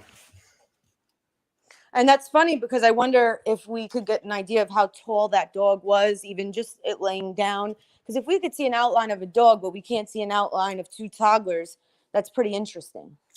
Mm-hmm. I'm going to bring up Steve's video of the night. Let me put this on widescreen. And I'm going to drop off of here for right now, because I have to do some stuff over, by me. But I'll let you know when I go up on my live, so that you guys can take a look. Oh, yes. There's going to be some stuff that we discussed that hasn't really been discussed publicly or has not been, provided yet. So we'll get there, and we'll definitely let everybody know. Yeah, and definitely, if you can, my email is going to be in any one of the lives. It'll be under this live tonight. If you can email me your link and everything, I'll include it in this live in the description box, so that people can find you under this live that I'm doing tonight. Okay, I'll send it over to you. Okay. And it's under New York, right? Yeah, it's right under my profile that I'm under right now. So you guys can just go to my profile and you'll see it. Great. But thank you so much for just sharing some thoughts with us. It is a very important thought as to the reason why Jamal Watkins didn't take the Right. stand and step up to the plate So we need and to make him take a be a stand. part of We that need to update. share these boys all over with everybody across the country, any group you're a part of, and make sure while you're doing it, if you're comfortable, calling Jamal out too, because I have no problem doing that, and neither does the team I work with. And I mean, how many other families in this country have a family member that works for an organization like that, and they're not getting coverage? And exactly. And it Come makes on. you wonder. It makes you wonder Yep. the reason why. How can you not step up 9 months later and not have one word to say about your nephews? Yeah. Not one. Not one. And it makes you wonder. Yeah, and DMV Bay just addressed it too, and that's what I was saying. So pretty much when the responding officers got there, they didn't access the backyard because the dogs were in the backyard, and that's hence why animal control had to come. So there were Right. dogs there when these boys went missing. Okay. Dogs that apparently don't know how to bark or trot or walk towards anybody grabbing two of their family members in the house. Those are some Right. weird dogs, I got to tell you. Yeah. Not sure who trained them. And it would be hard to see it from this vantage point, being that, the video surveillance footage that I'm showing right now is of the 21st, the night the boys were reported missing. To see any kind of activity alongside this gate, especially with the side house light now on, you can only see but so much in terms of transparency through that gate to figure out whether there is any movement of any kind of animal or animals, being that if there were dogs on the property, it would be more than one. From this vantage point, it would be very difficult to identify whether it's a shepherd or a Rottweiler or a pit bull or whatever. Yeah, Chihuahua. regardless of what they had, apparently they were trained very differently than any other dog that has instincts in this world. Yeah. They just sat down and chilled out. You know what I'm saying? Where two of the family members just got abducted by a ghost and an imaginary vehicle. It all Yeah. happened just like that. Yeah. And that's the sad part of the story. That's what they expected us to believe. Yeah. And the way they presented it, when you can run the facts of video surveillance footage and statements alongside of one another, and one tells a different story than the actual statement or narrative, you begin to wonder what's going on. I'm going to tell you like this. I don't know what's going on over there in Cal City or Bakersfield, but in New York, if I came up with a bullshit story like that and they had footage from my neighbor, I would have been already up north. Oh, yeah. I would have been locked up. Yeah. So I don't know what the hell is taking so long and what they're doing, but they better have it. They better be sealing their indictment. That's all I have to say. Well, you figure if they had taken telephone equipment, electronics, I'll just put electronics. If they had taken electronics, let's say the 22nd, the 23rd, when they went in voluntarily to be questioned, and then I guess shortly the FBI thereafter, office out there doesn't know what they're doing either. Apparently. Yeah, for them to have taken forensics should have been back on the phones, computers, tablets, and all this other stuff. If there was any kind of nefarious activity in regards to those items. That's because they probably didn't use the phones, which is even more suspicious.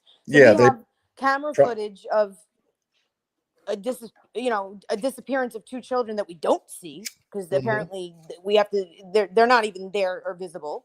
Right. And then we have two parents who don't ever speak again regarding these children, regardless. They didn't even try to argue with the public or anything, or be like, you know what, or anything. You have a guy part of the NAACP who removed the photo from his Facebook. He literally took the boys down. I mean, wow. Yeah, go look at his Facebook. Those boys haven't been up there for like a month and a half, a month or 2 months. I watch. I sit back and I watch. Yeah, well, he's definitely showing himself. He's showing himself. You took down 2 missing children, and not only 2 missing children, your 2 nephews. What's the matter? You had something better to put up on your profile? Yeah. A meme that was better, that suited your community and your viewers better.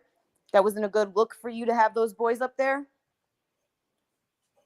Exactly. They're not found yet. So why would you take them down when your organization is supposed to support that? And why would you take them down? Or unless you're privy to what your brother and Jacqueline did and you found out.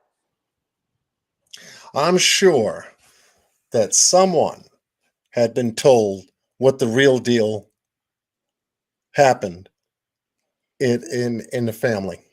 Yep.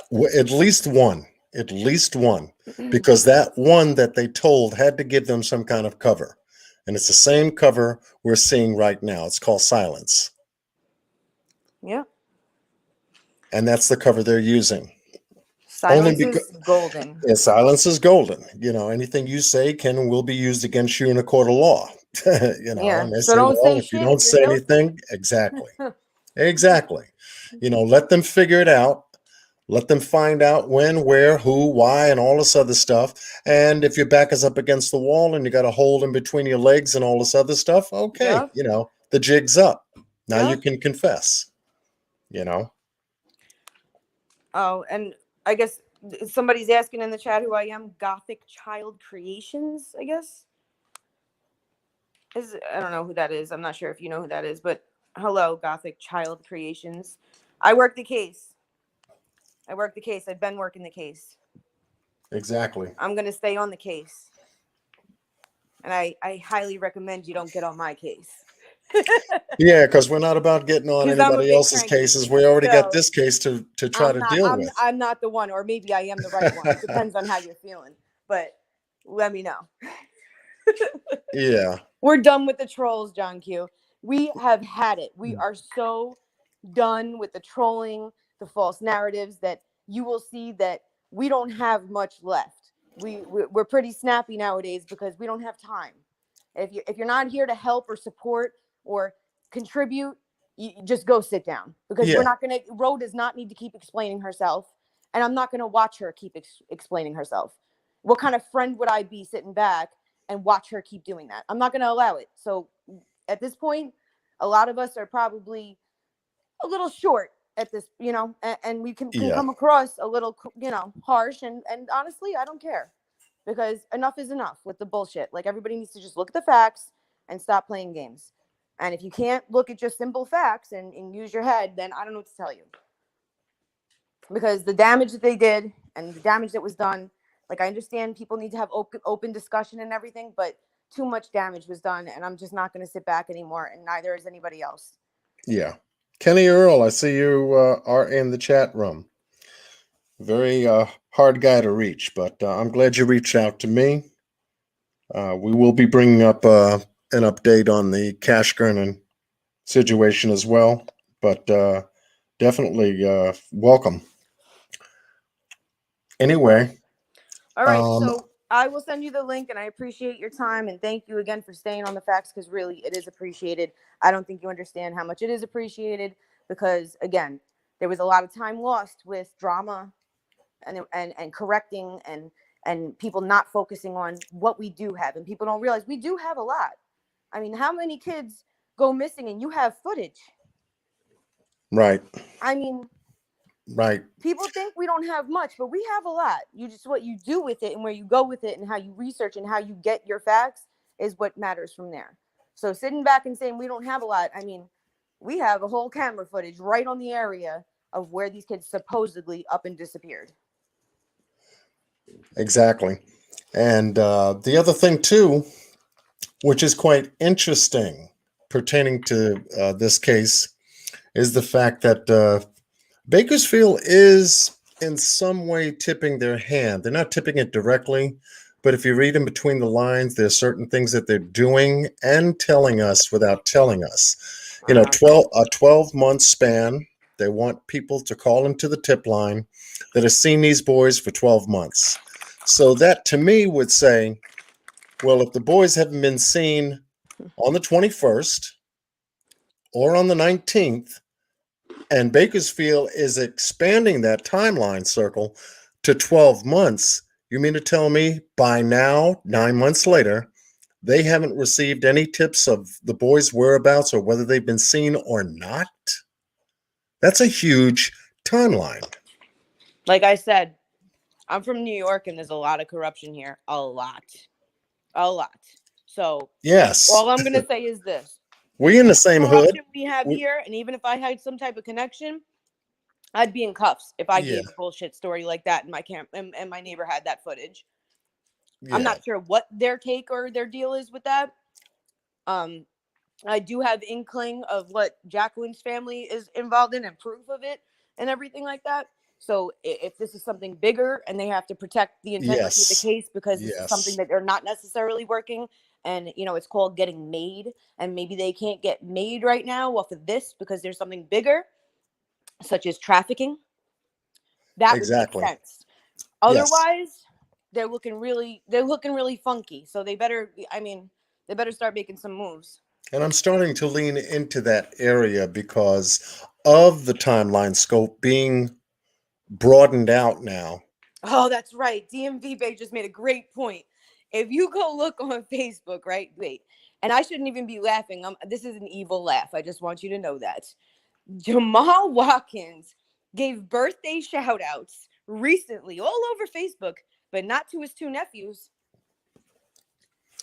Yeah, and they just had two recent birthdays, one in June and one in August. They weren't acknowledged by their uncle. Yeah, isn't that interesting? Once again, disgusting. Show and tell. Yep, he's disgusting. They should stand outside his office with a sign and make sure he goes home with his whole desk in a box. He's disgusting. I don't know what he stands for, but it's a disgrace. And he should be embarrassed of himself for what he's supposed to stand for in the community and for these children and how he operates and what he thinks is important. It is an absolute disgrace. It is. It is. But once again, the family is showing their hand. And when that update came out, eyes and ears and my pores were open to see whether the parents, the adoptive parents, or any member of the family, grandma, granddad, uncle, anybody had something to say, and there was nothing. They declined. That's what the reporter said. They declined, meaning they were contacted, yet they declined. And I'm going, what? What did they just do? And you know what? It's very obvious why they did it. They declined because they're going to incriminate their own Exactly. The other side of my brain went right there. Right. They have to plead the fifth. The attorney instructed them not to speak because their family members are going to be arrested.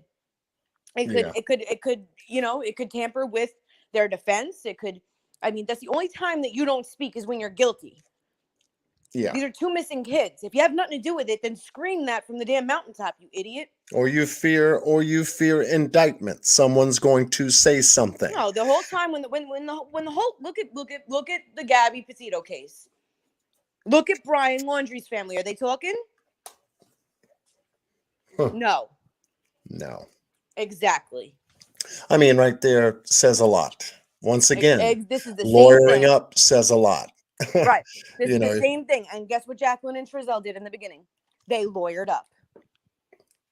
And that says a lot.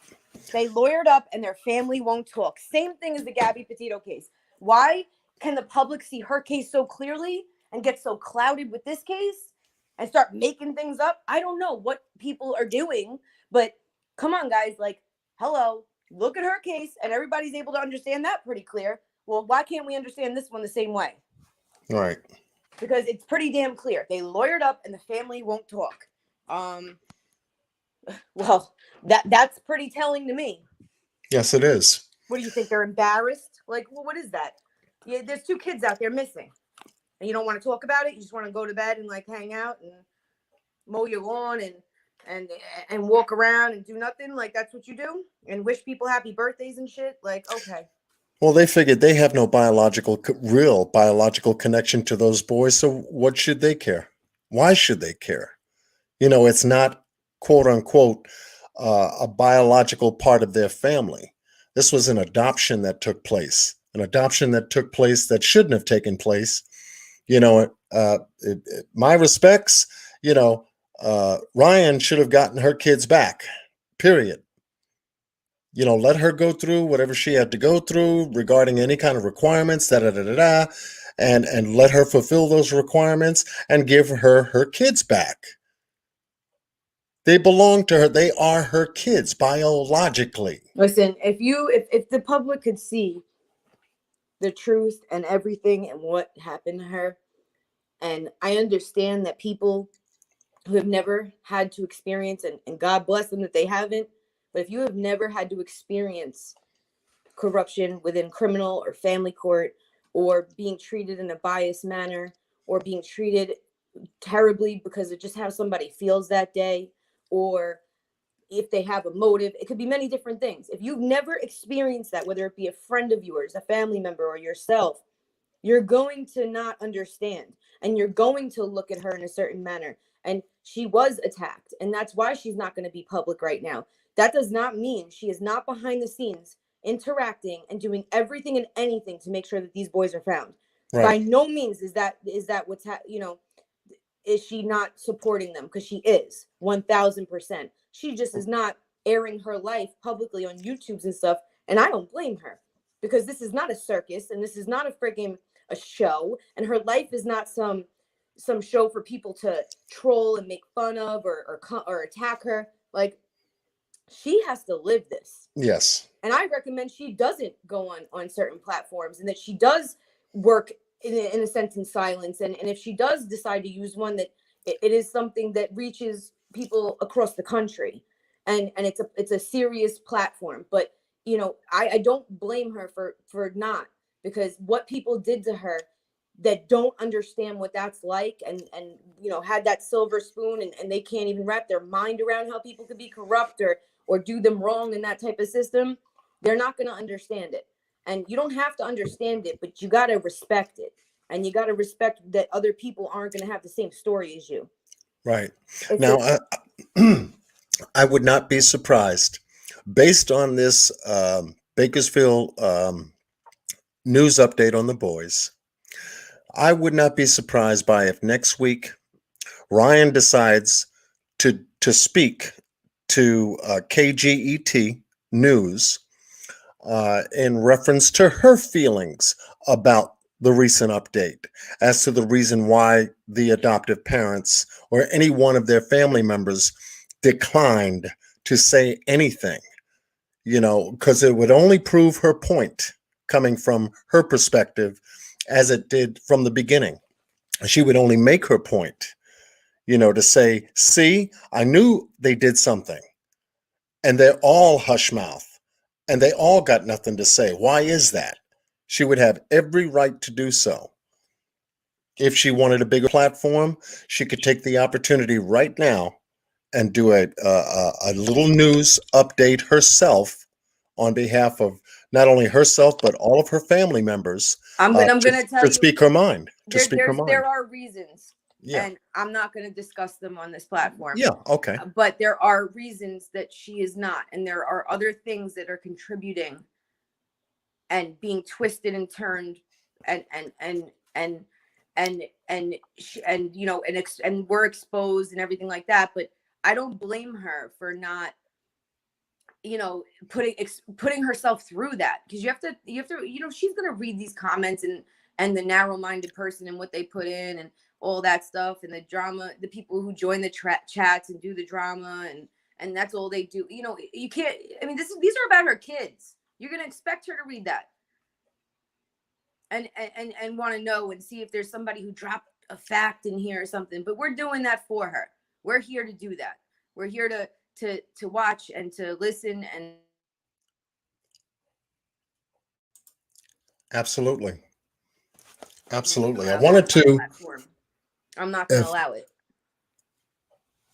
Yeah, I just wanted to just go over this briefly, and then I'm going to begin to respond to the chat This was just part of tonight's presentation. If you don't mind a couple of more minutes with me. No, that's fine. I'm here. Okay. All right. So I'm bringing up the map that covers the distance between California City and now Bakersfield. And in the underlying area of California City, we have all of this open Mojave desert, desolate terrain. Sort of like reminds me of the Summer Wells case, only there's no trees here, no grass, no foliage, nothing around the geographical area of California City. Was this planned? Was this whole thing planned? Why did they leave Bakersfield to begin with to move all the way out to California City? Was one of my questions. The other is the distance between the two. Getting down to where it all started was here.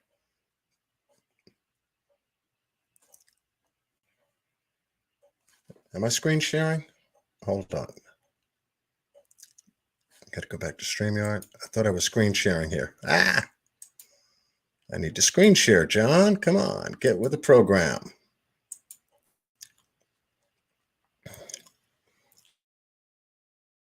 Okay.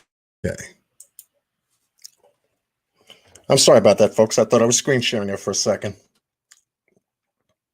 Much love to you, Miss New York, for not only joining me, but sharing your thoughts and everything. Now, we have the map. Open terrain, Mojave Desert in California City. The distance between California City and Bakersfield, away from the crime scene. Exactly. You got 68 and a half miles. Just my thoughts on that. So it is a crime scene.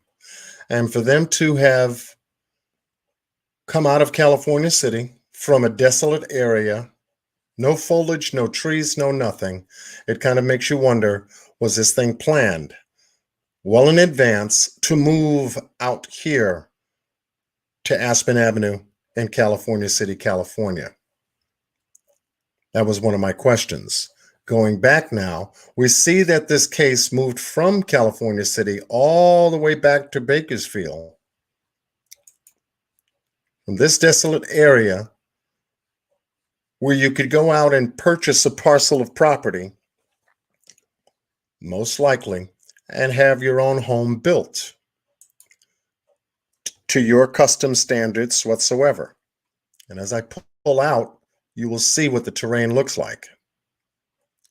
All this open space as I continue to pull out in California City. Now you figure, who in their right mind, being in their young 30s with 6 children, would want to move out here? What would be the purpose of moving away from family, away from all of the resources, schools, shopping malls, doctor offices, hospitals? I mean, you name it. What would cause someone to move way out here, isolated, this far, 68 and a half miles outside of Bakersfield? I asked myself that question. Then going to the Casaloma Apartments back in Bakersfield.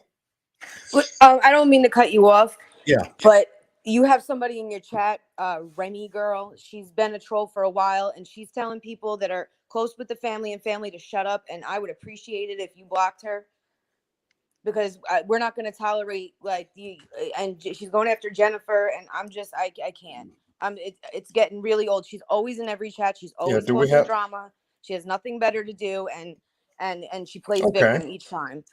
So okay, please, so because it's causing a Crystal, distraction to your viewers as well. So yeah, Miss V, thank you. If you put her in timeout, you only get one. Next time, it's for good. If you can't act right, you shouldn't be here.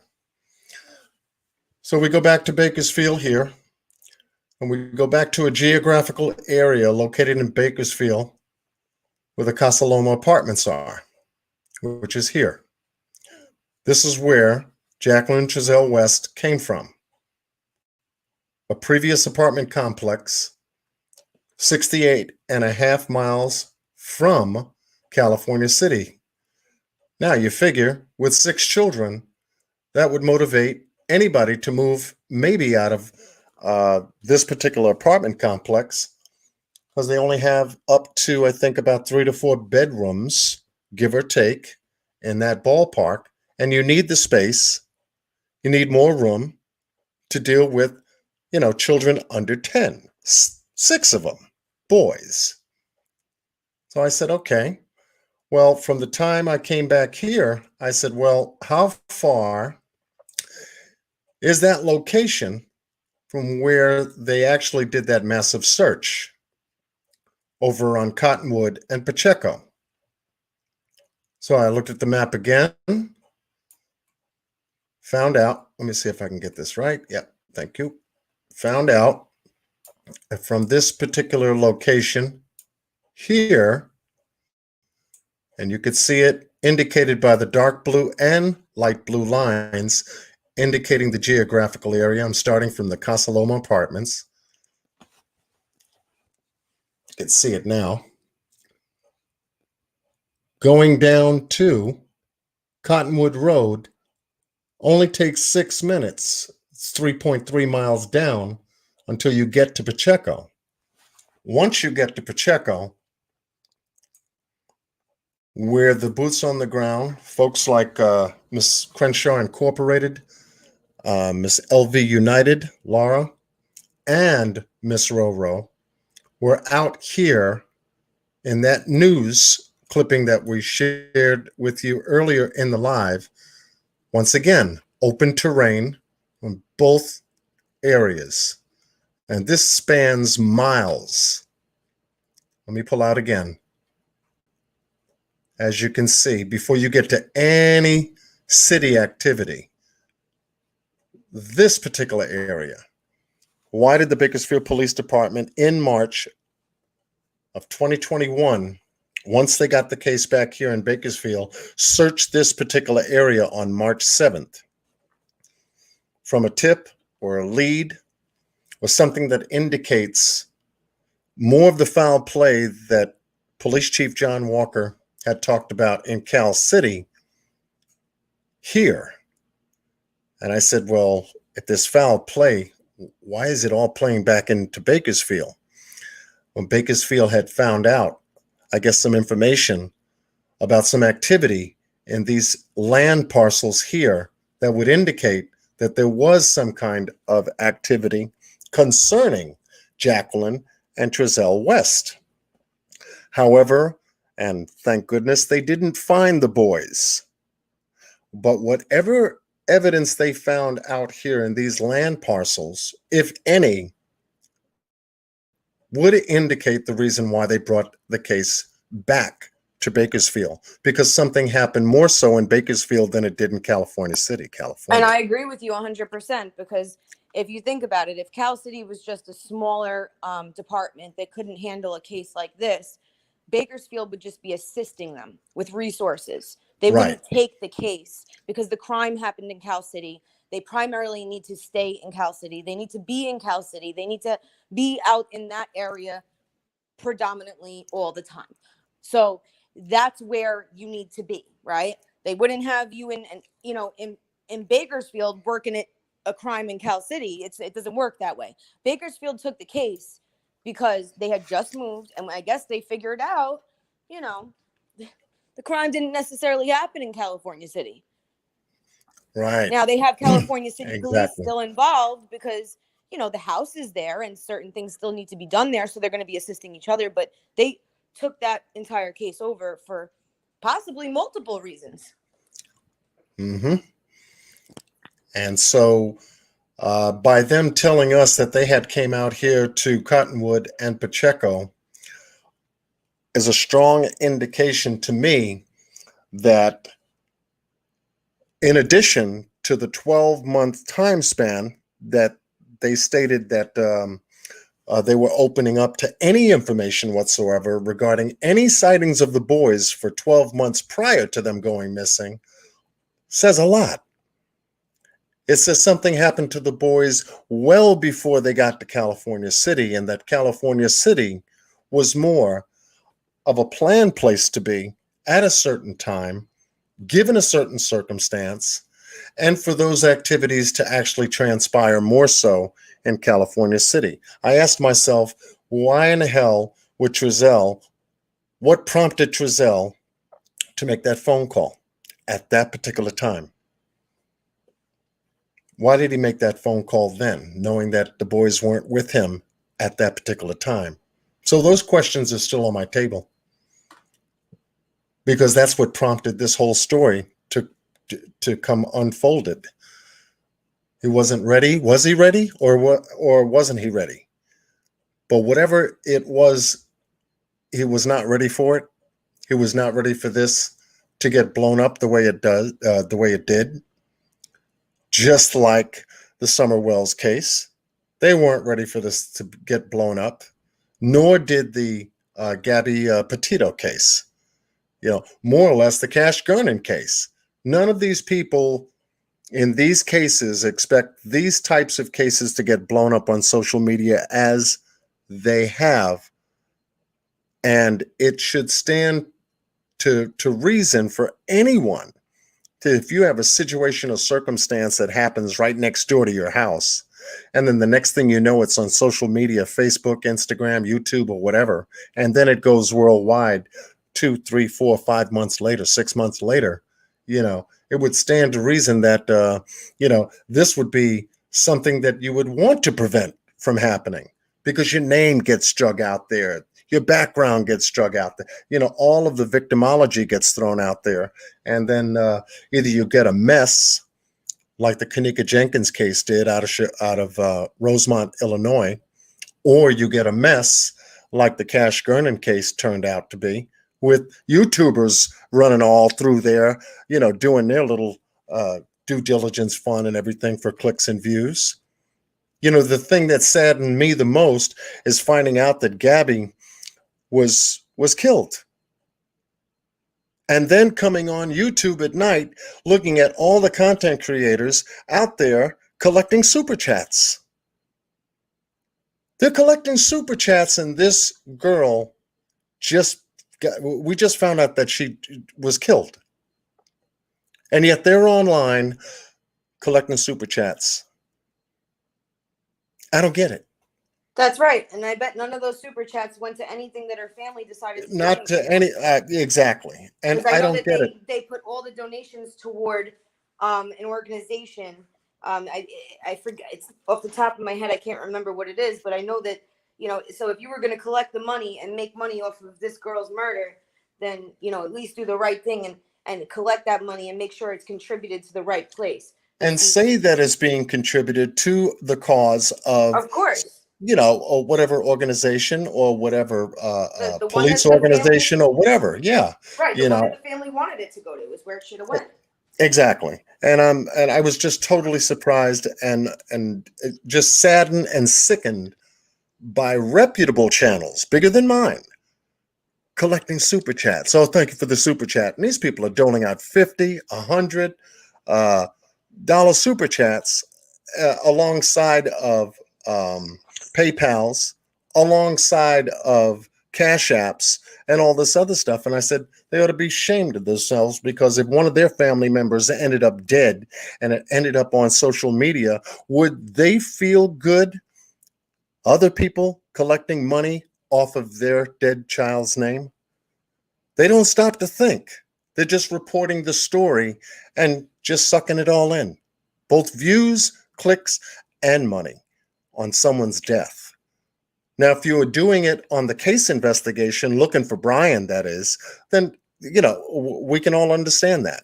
But finding out that a young lady died far away from home, who never got home, and yet you're online that same day, that same night that the news broke, and you're collecting super chats? Sickening. But that's the world we live in, folks. It's the 21st century online stuff. So, and those folks know who they are. All you got to do is just go back on the date that the news broke and go visit their channels, and you'll see. Oh, thank you for the super chat. Oh, yeah. Thank you, Indiana, for the super chat. Oh, California, much love. Thank you for the super. I said, look at this. Parasites and reputable channels doing it. They're not reputable. They're just reputable to the people that follow them. Yeah. Oh, and when I say reputable, I'm talking about a very high viewership doing it, And when you go to their chat and you see the dollar sign sitting at the right lower right-hand side of the corner, and they're collecting super chats, and you see them post up underneath the banner, you're like saying, I'll be damned. Do they realize what they're doing? Yeah, they do. They do. And in reality, and mark these words, in reality, they don't care. They don't really care like they say they do, because they wouldn't be doing what they're doing. If the money was, if they got consent to collect any kind of financial monies regarding the case for the family, they could easily say that all super chats and contributions made on this channel goes directly in support of the family during this time of need. I was waiting for it. Never heard it. Never heard it. So let me get off of that.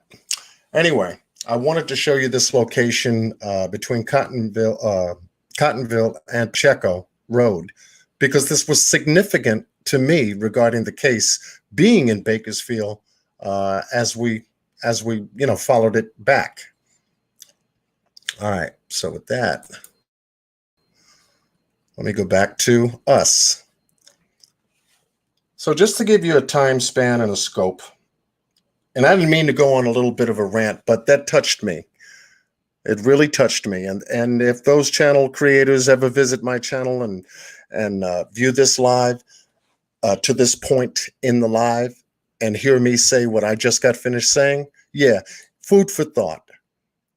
Food for thought. If you're covering a case and within the body of the case someone dies, there is a death of a loved one, do yourself a favor, take a pause on collecting any super chats under that guise.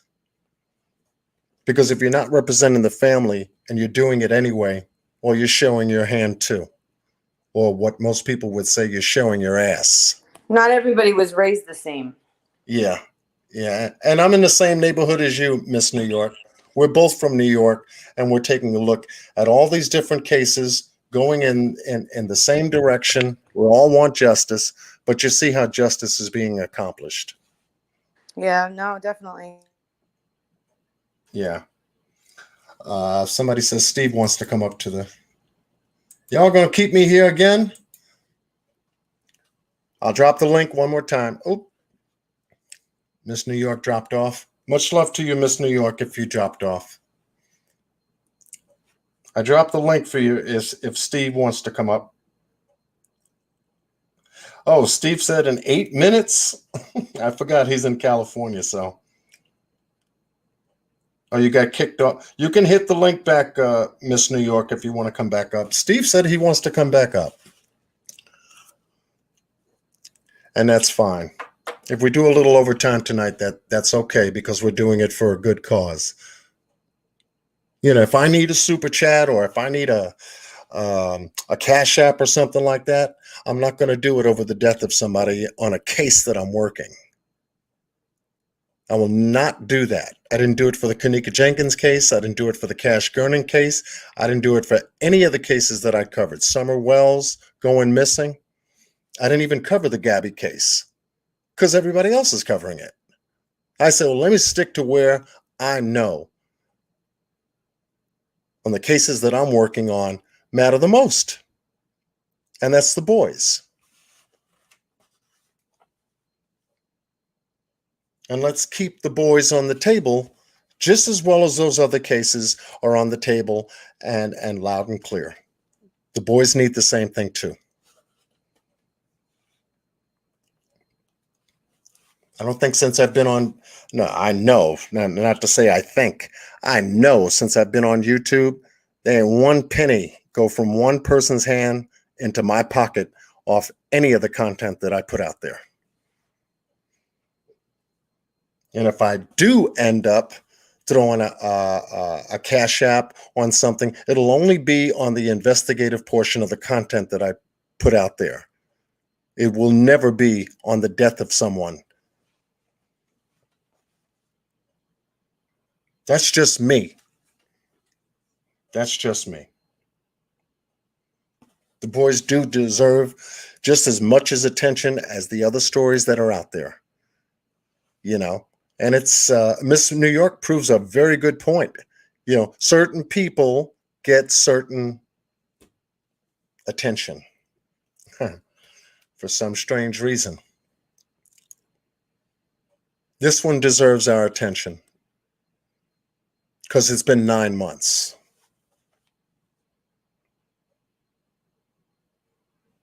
Heather, you'll give me a loan?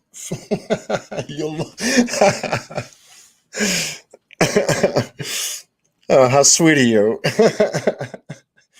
Oh, you made me laugh. Thank you for breaking me up out of that. Oh, Mr. Boss Blake, how you doing, brother? You broke me up out of that. Thank you. But it's just ridiculous, though. But you really get to see who's genuine and authentic, and who else has got other things on their mind.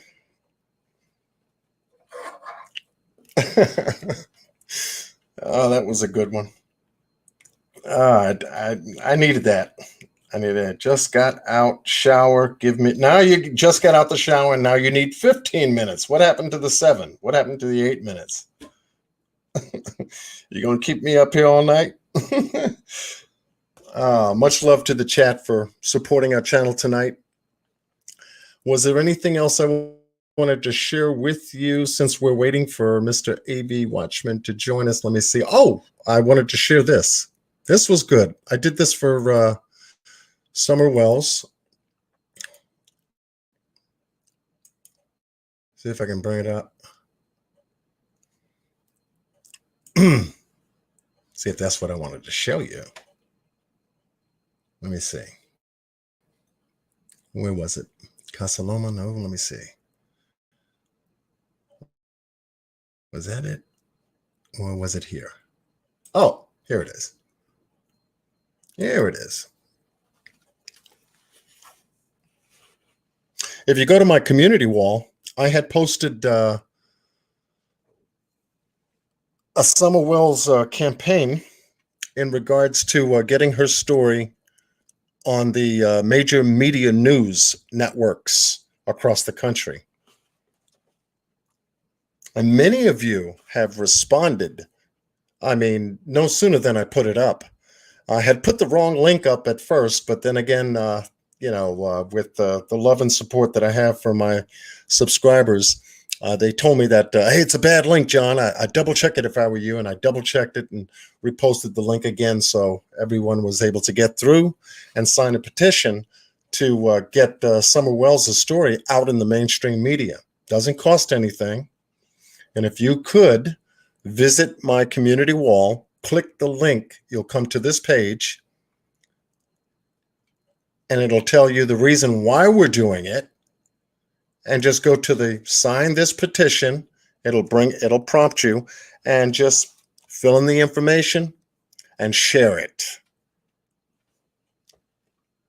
Fill in the information and share it. And this is with change.org, reputable website that definitely works.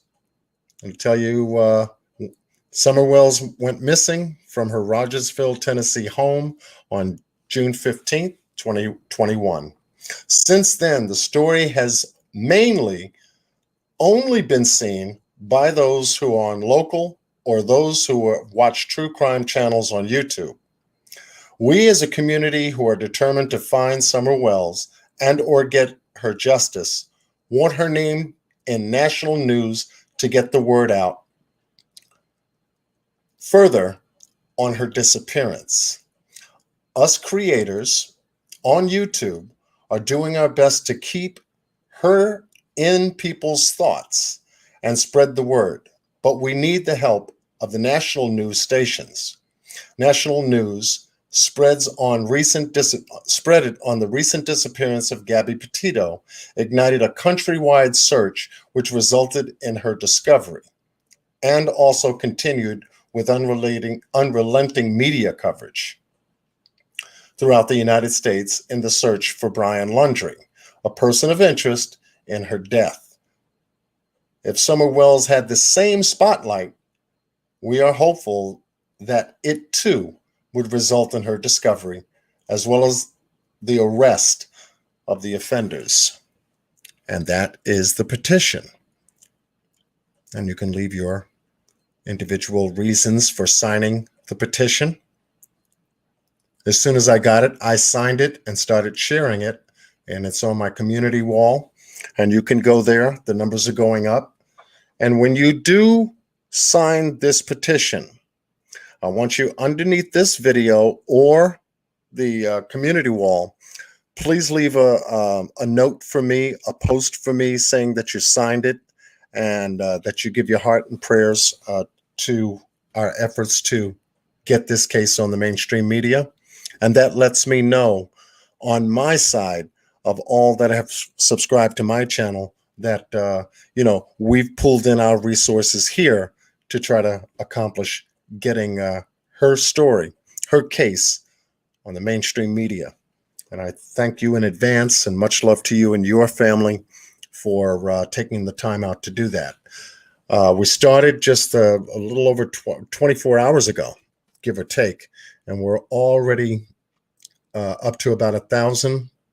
Near about 907 people have signed this, so the numbers should go up a little bit more tonight because I'm sharing this with you.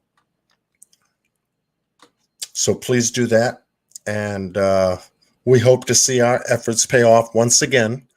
We made those phone calls to Bakersfield Police Department. Where's the update? Where's the update? Where's the update? Where's the update? We could do the same thing for Summer Wells here off a petition to try to get the mainstream news media on her case. Now, I believe at the end of this month, coming toward, I believe the 29th, it's supposed to be a television program, In Pursuit with John Walsh. He is going to be bringing Summer Wells' story on his platform.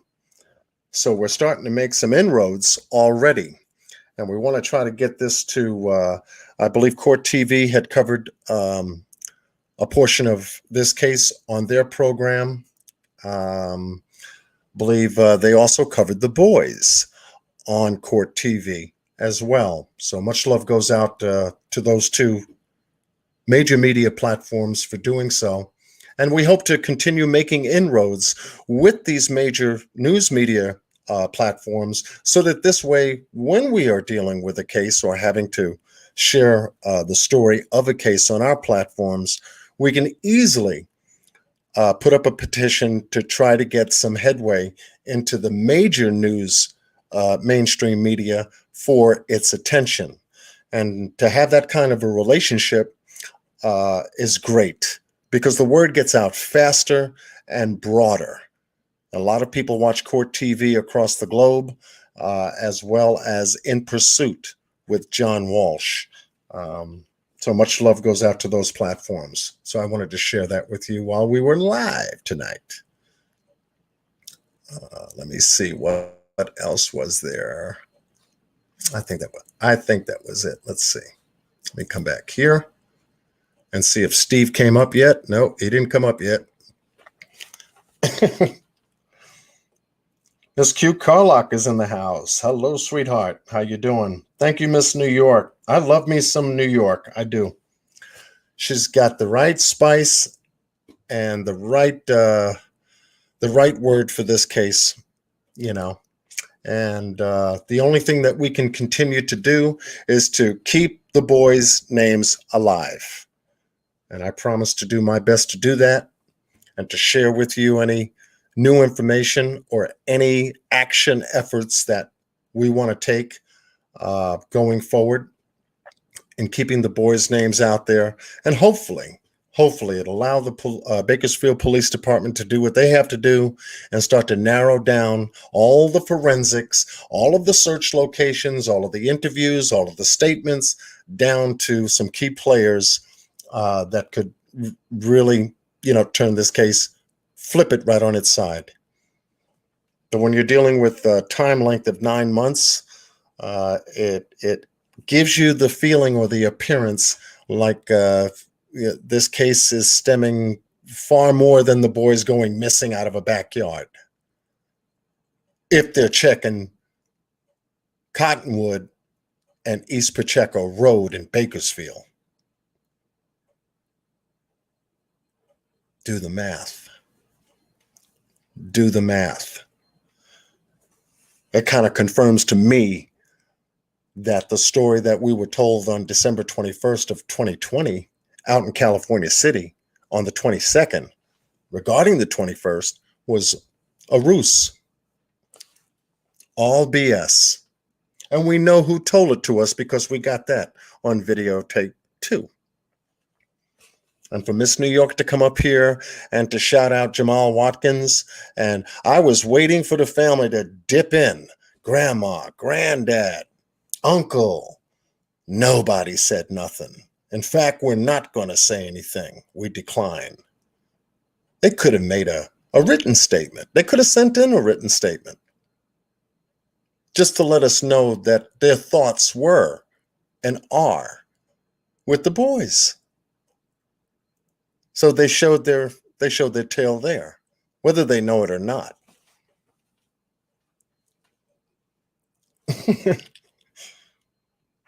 Oh, the link, please. The link. Oh, you finished showering that quick? Okay. The link, please. Please post the link, John. Okay, Steve, you got it, brother. He's probably calling me now. Yeah, I got you, Miss Q. Link, please.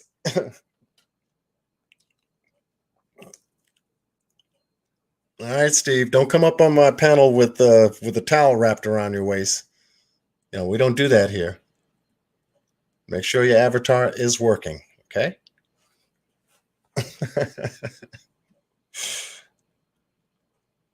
I'm doing good, the real Gigi. How are you? Oh, you talk Mr. Q? Okay, I just want to make sure.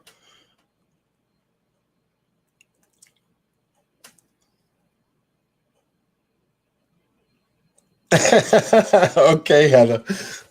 I'm not going to repeat what you just said. I dropped the rink one more time. We drop the rink. We'll get Steve out of the shower. Oh, yes. Y'all got me working overtime. Oh, man. Okay. All right, Steve, you got okay. All right, y'all dressed? Okay, all dressed. Now he's got on clothes, folks. Here we go. Steve, AV Watchman. What's going on, guys? There you go, man. Howdy, howdy, howdy, howdy. Oh, yeah. I got an echo, man. Here we go. Steve. All right, what about now? Is there still an echo, or is that good now? Let me see when I talk. Okay, I think that's better. I think we got it. All right, awesome. How you doing, bro? Good, man. How are you? I am good. Everybody? I'm out here working tonight, as you can see. Awesome. Yeah, thank you for talking about the boys and everything. I got in super late.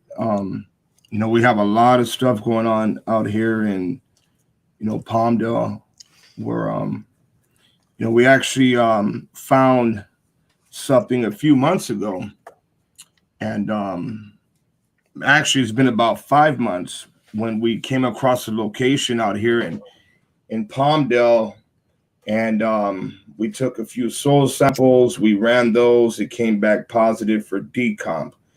And so I had to get a hold of Gloria's detective you know, I'm working pretty close with that guy. He's one of the good ones, I guess you can say. Right. But they still have their steps on, you know, what they have to do. So they came out, they ended up bringing their cadaver dog after we did that already, right?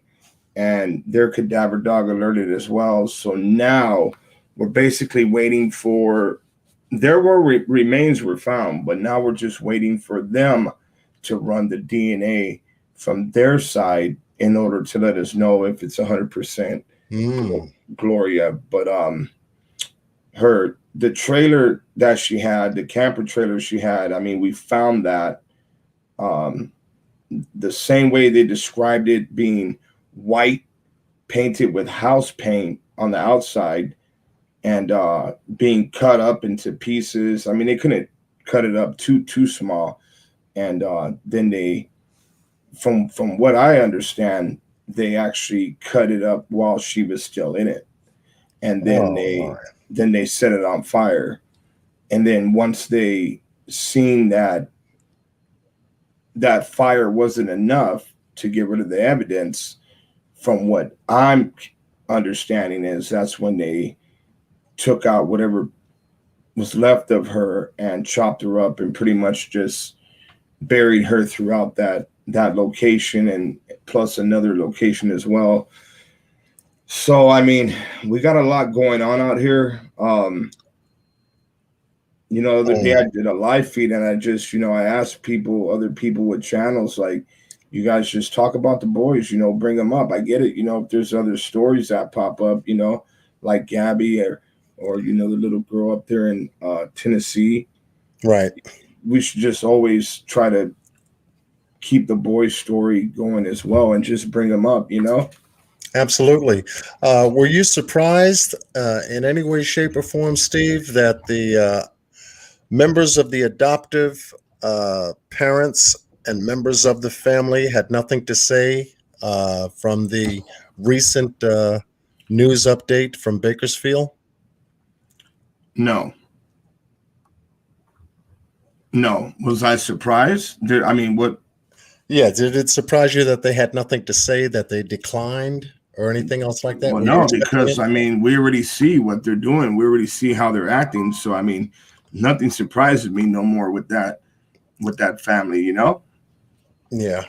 Especially your encounter with both Philip and Trezell during that time they were walking the dog Chalk out in the street, and they had no words of thank you or any kind of gratitude to offer you, being that, you know, people were, you know, literally hundreds of miles away from their home looking for their kids. Right. I mean, you would think, you know, like we said before, if, you know, something happens to one of your kids and people are out there searching for your children more than you are, I mean, that's something wrong with that. You know what I mean? Yeah. Or, you know, even if let's just say they are out there searching, they should be more appreciative. Like, hey, appreciate you guys doing this and trying to help us locate them. You know what I mean? I mean, I've had a lot of people contact me, man, and hit me up on Messenger, and they're always telling me stuff like, well, why are we so upset with the adoptive parents for? And how come the biological parents are not out there? How come they're not doing this and they're not doing that? I mean, I don't know. There's just a lot of stuff going on, man. I mean, because we have searched all around California City. There's times where you guys don't even know when we're out there, and we're just out there searching like crazy, right? So we can't, I don't know, I don't even know what else to do, bro. Like it's crazy. It's crazy. I have one more area that I do want to go to, and it's the last area that the boys were actually seen. And you know, we brought that girl, I brought her story on panel one day, and that's that girl out there in San Jose. That's really like the last area where someone physically seen the boys. You know what I mean? Out in San Jose, California? Yeah, San Jose, California. Now how far is that from Bakersfield right now? about? That would be about I want to say 3.5 hour to 4 hour drive, maybe a little bit less, depending, if you're going 85 or what. But it doesn't take that long if you're doing a straight shot. Right now, how recent was that? Either a sighting, or how recent is that information about San Jose? That came out. Shoot, what's that been now? About 7 months. 7 months or so. Oh. And yeah, I mean, Crenshaw and Rowe, they went up there. I went up there different times, and I'm about to go back up there again because I got a little bit more information. And hopefully here within a week, maybe less, I'm going to be up that way towards San Jose area. I just want to, Paul's going to be coming with me. He's going to bring his dog as well. I mean, I don't know, man. Right. I don't know. What's really getting to me is something else that's getting to me is this, right? How come they're releasing like the Gabby Petito 911 phone calls, right? Yeah. They're releasing phone calls like crazy to 911 for other people, but yet they're not releasing crap for the boys. Yeah. Right. And remember Mike's video camera, by the time I got around to Mike, he already had it plugged in. And I guess on that system, once you plug it in, it starts rewriting over stuff, right? Mm-hmm. But the cops took that from him and they were able to get stuff even further back than what we have, right? So, okay. Let's just say from like, the 21st, 19th, 18th, 17th, 16th, and just keep on going down into the day when they actually came and took it. There has to be something else on there. Why aren't they releasing anything? You get what I'm saying? Right. Like I don't understand that, man. And it also gives us a little bit of a clue as to the reason after 2 months of being in California City, California, and then in March of 2021, the case just gets funneled back up to Bakersfield because of historical indications regarding the boys. That's where they're originally from. That's where the family lives, et cetera, et cetera. And then shortly thereafter, 2 search warrants for the grandparents' house.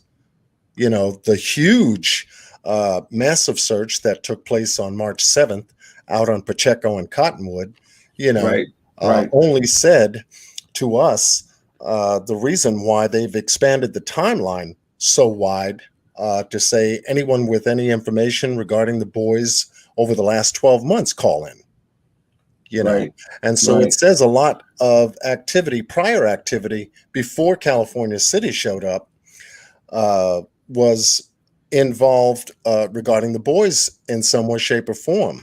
So that's why we're getting let me see if you guys can see that. Hold on, I'm gonna see if you guys can see that.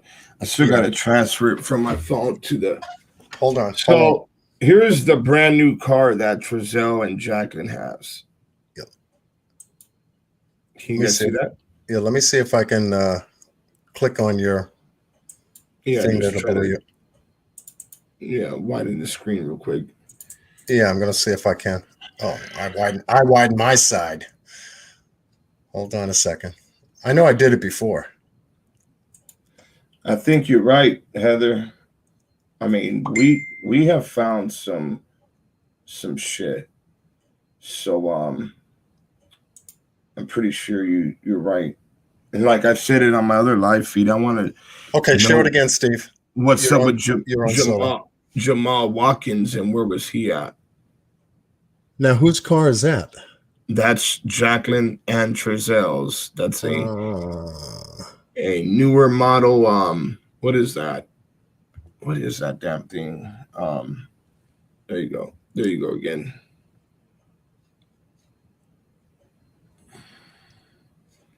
You guys ever seen one of those? What is that thing? Like a little box Scion or something? Yeah, it looks like one. Not sure. And then I have something else for you too.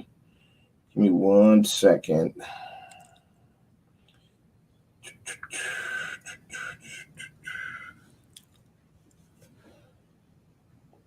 It does look like a Kia. Oh, there you go, a key or something like that. Let's see if you guys can see this.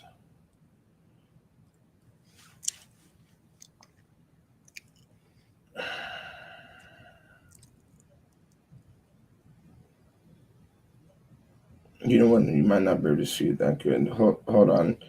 I want to show you guys something, but at the same time, I can't burn the person that's able to get this this footage for us. So let me just find something real quick.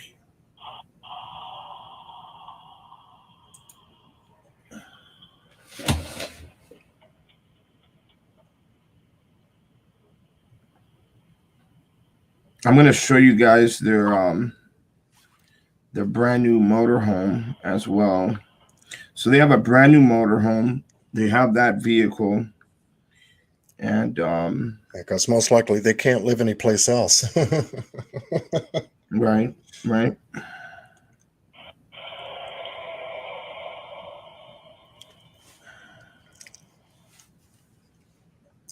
You know what, John? Yeah, it's not take going your to be time. the, No, yeah. take your time. You know what I'm going to end up doing? I'll end up sending it to you. Okay.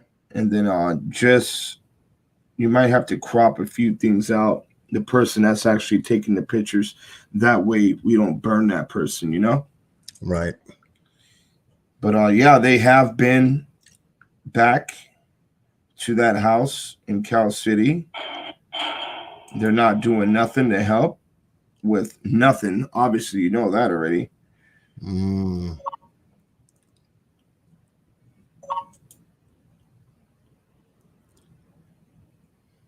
Yeah, I wasn't even sure if I was gonna.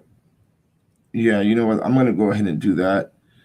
Let me see. I think I'm missing something. Hold on. Okay. Yeah, sorry about that, everybody in the chat. No, I'm sorry about that, guys. Starting to post a lot of their comments now since you're doing that. It's one thing about multitasking that John Q has got to get better at, but little by little.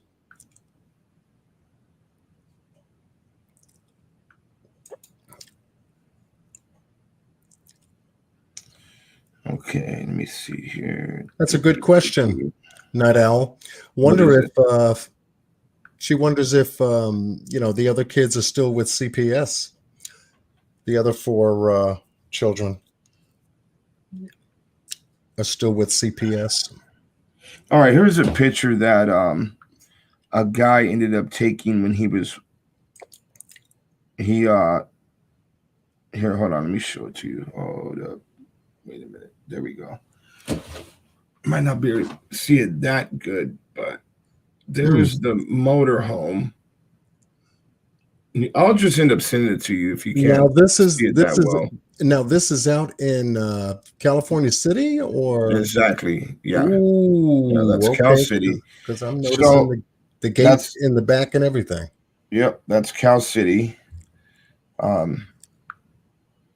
Yeah, what I'll do is I'll go through it and then I'll send it to you, and then just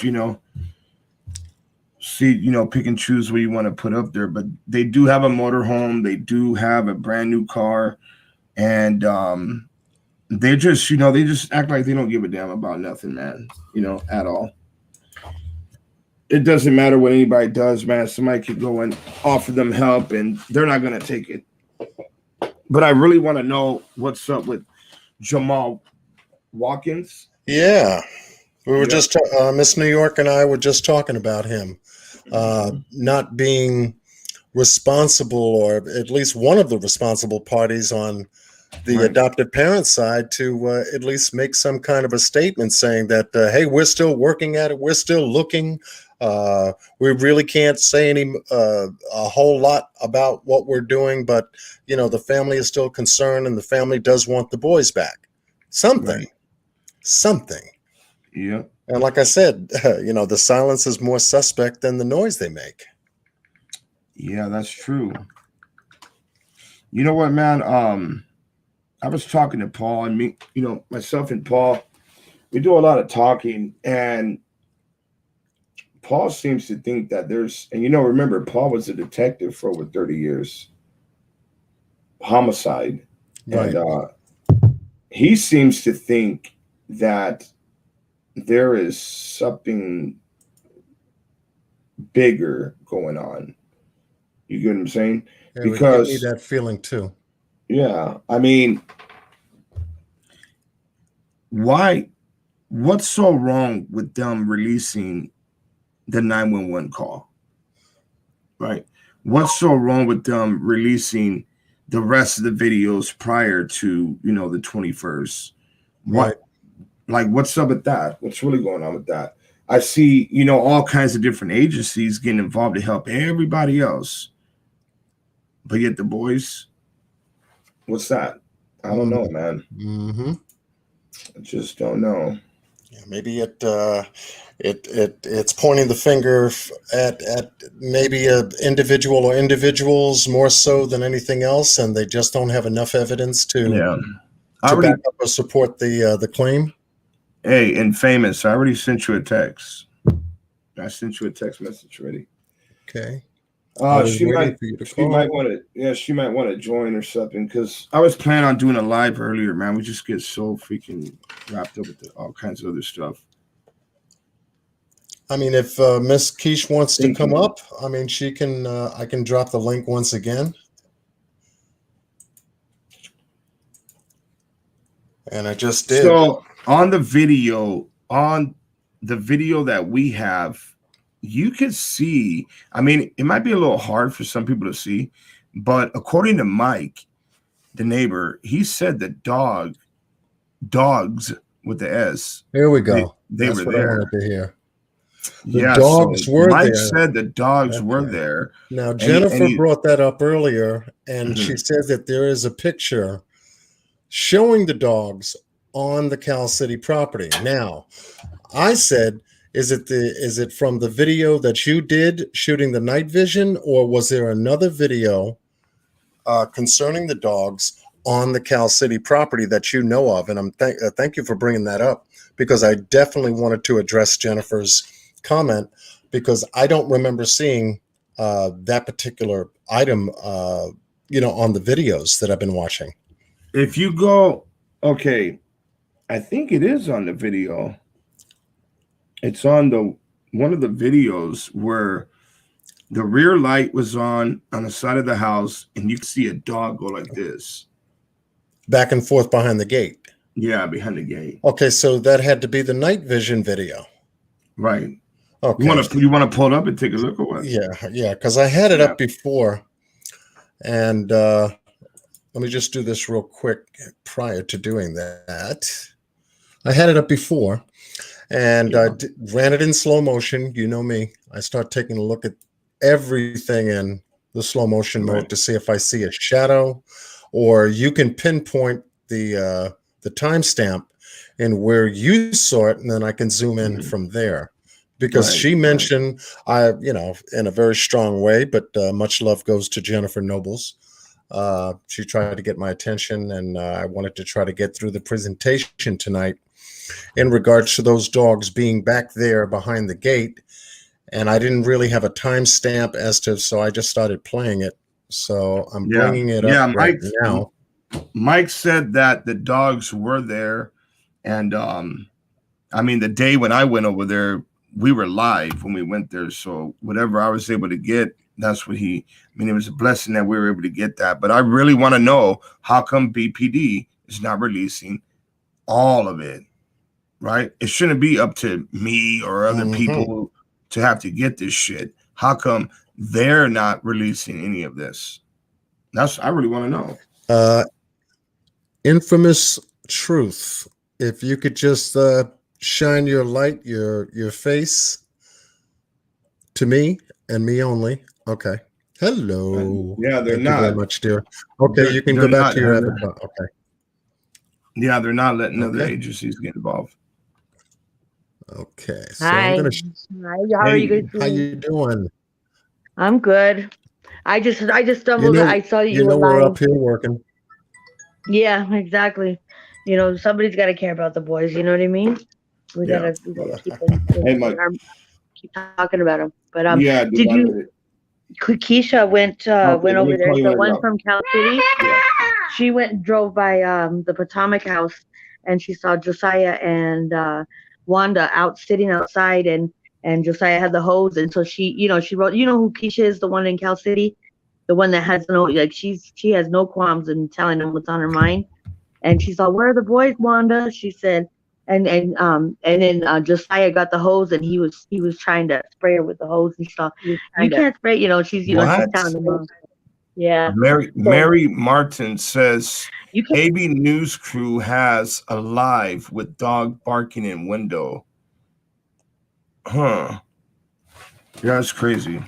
I gotta ask him if he has that. Yeah. Okay.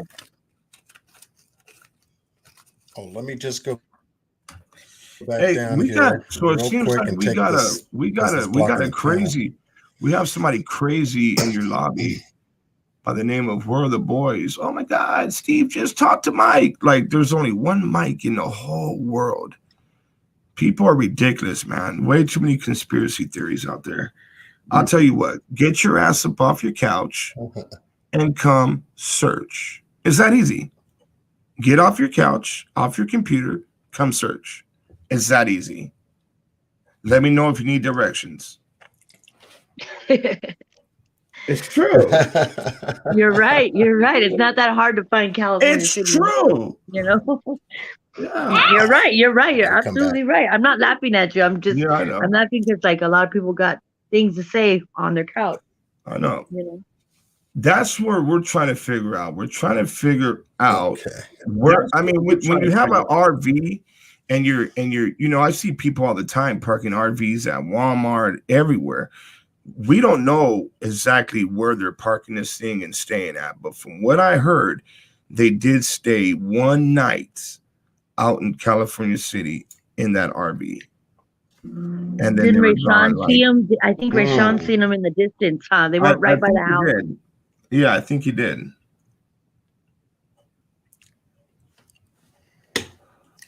I'm going to ask Matt about this picture. Hold on. Yeah, we got your video up now. Yeah, we're at the 1650 mark. If I am at the timestamp that I need to be at, or should it be before that time, after that time, or you just want me to let it play? Your call has been forwarded to Here, give me one second. Let me see. He might be live. Yeah, okay. Right there. I guess you could. Is there any way you could make the screen bigger? It is as big as that's I it. have. Oh, that's cool. Okay. Yeah, not unless I take us out. Let me see. You can put me out if you need to. No. Come back. Oh, no. You can stay. You can stay. I'm just going to widen up the screen a little bit. This is lagging just a little bit. Okay, let me see if I can do it now. That should bring up the I full really want to screen. see this picture that Matt has. Thank you, everybody, for joining us. If Matt has a picture, AB News Crew has a picture of this dog, I want to see it because I haven't seen it. You could see that's what I was the dog telling in Jennifer. the fence. Did we see the dog in the fence when you first saw that video, when you first got the video? Amy? Yeah. You can see a dog running back and forth right there on the side of the house. I'm just trying to remember like where that timestamp was. Right. So we're at the 1650, which is 10 minutes to, let's see, 1, 2, 3, 13, 14, 15, 16. We're at 4. So it's going on 5 o'clock. Yeah. We're 10 minutes I think before you see 5. Quazel walk by a couple times, right? Yeah. Yeah, because you guys are pointing in the back of the yard right now. Yes, Hawkeye. Yes, for sure. Indicating that you might be taking a look or seeing something, maybe past the gate, the fence area at this particular time. You might want to, if you put it on regular speed, right? and just put the voice on, you'll hear Mike say, "Oh yeah, there's the dog right there." Okay. Then we could, slow it down and start looking at it, I guess. I mean, just an All idea. right, so we're on regular. I'm trying to get a hold of Matt right now. Like, we could go back. So he stated that to the police that his statement was because they came and they took my DVR. The FBI has this recording. That's going to do its part. Well, that was Mike saying that they came and they took his DVR there.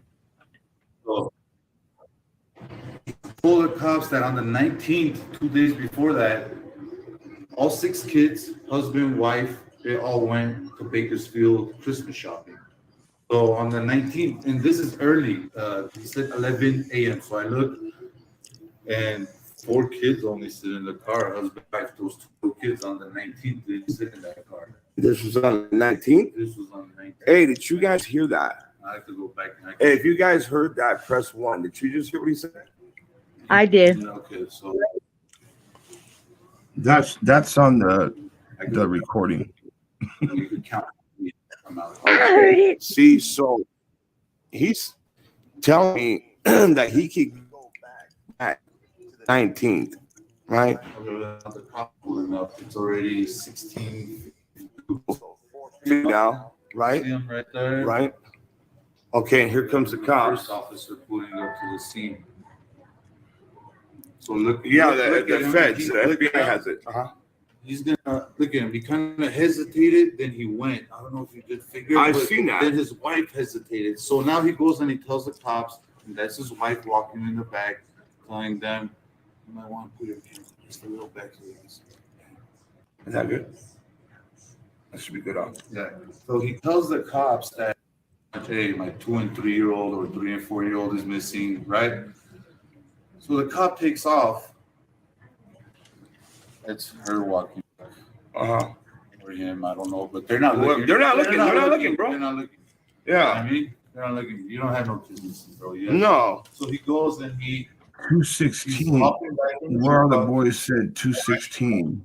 I call him playing the little movie part. You know what I mean? He's setting up the stage pretty much. He's setting it up, right? You know what I mean? Right. Well, I'm searching too. I'm doing this. So he hops back in his car when the cop pulls up, right? But he was just standing around before that. Doing so nothing. He comes out the same way how he pulled in, came out the same. Look what he does. What is he doing, bro? Look what he does. The exact same. Look what he does. Makes that same freaking right. The exact same right turn again. Why would you go Going the exact same direction again? I wanted to stop it there because it brought us to the same point, Steve, that you and I had went over in a previous live as to the time that Trezell left the second time, which is right now at 16:53:47. However, you guys, you and Mike basically jumped from this particular scene here to go back to the 19th in relation to the conversation that you were having with him regarding the 19th. So I couldn't determine from the second time that Trezell left this house, what time did he return?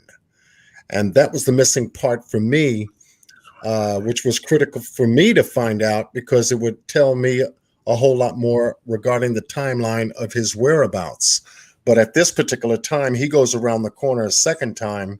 The police go down the block, they come back, and then you guys obviously take the conversation and go back to the 19th. With that said, there he is. Hey, Matt. Yo. Oh my God. Hawkeye Seneca, what happened to the video surveillance footage that showed what appeared to be a dog in motion? It's not this one, but it's from Mike's camera, and it was more zoomed in. That's what Hawkeye Seneca had said. Now, I remember you and I going over this same video footage again, and you had a second piece. I think we covered a 7-minute time lapse from the time I think it was a little after 4. It skipped 7 minutes, and then you found those same 7 minutes that we were looking for on a separate video. And I think that's what Hawkeye Seneca was talking about. In that video, that's where the dog made animal control there. Okay, so you got video of animal control there, which obviously means that the dogs were there. A dog? Do you remember which dog it was? Fuck, I think it was a black one that was trying to tear the front blinds out of the window. That pit bull? I don't know what kind of dog it was. All right. You remember if you have a picture of him, right, or something? Dude, you should see him in my video. Because I think I even videoed, because dude, I'm live right now. I'm doing the. Oh, okay. Okay. Yeah, I'm doing the finals. Oh, okay, okay. Which video will we have to go look at? Go back to go back to the 22nd or 23rd, I think it was. Okay, on YouTube. Yeah, just go to YouTube and go all the way fucking back till that date, dude. Okay. All and right. then start watching them, and you're gonna see it. You're gonna see animal control. Animal control, I think, was there the same day that CSI was. Okay. All right, I'm gonna do that right now. All right. Bye. All right, guys. So yeah, animal control was called out there, and there was Matt is saying that there was one dog that was out there. If you guys heard, were you guys able to hear him or no? Yeah. Okay, so we would have to go to his profile and go back towards, I guess we would say the 22nd. And he said the videos there of animal control, and I guess we'll see one of the dogs over there as well. Okay, so I'm gonna search. I'm looking too. What is it? Just AV. Oh, hold on. Yeah.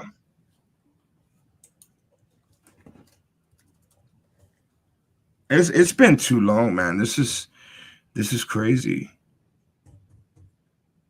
So it's AV News Crew right there. Crew. Just go down a couple.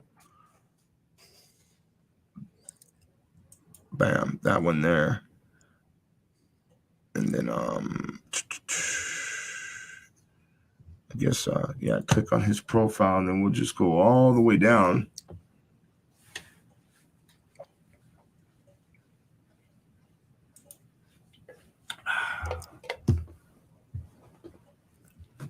All right. So we're going. Whoa. So we're going back all the way. Yep. Yeah. Yeah.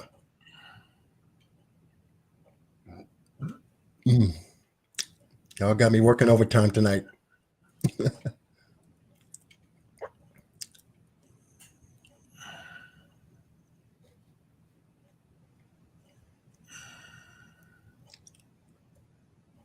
Oh yeah, we got a lot further to go. 4 months. Mm-hmm.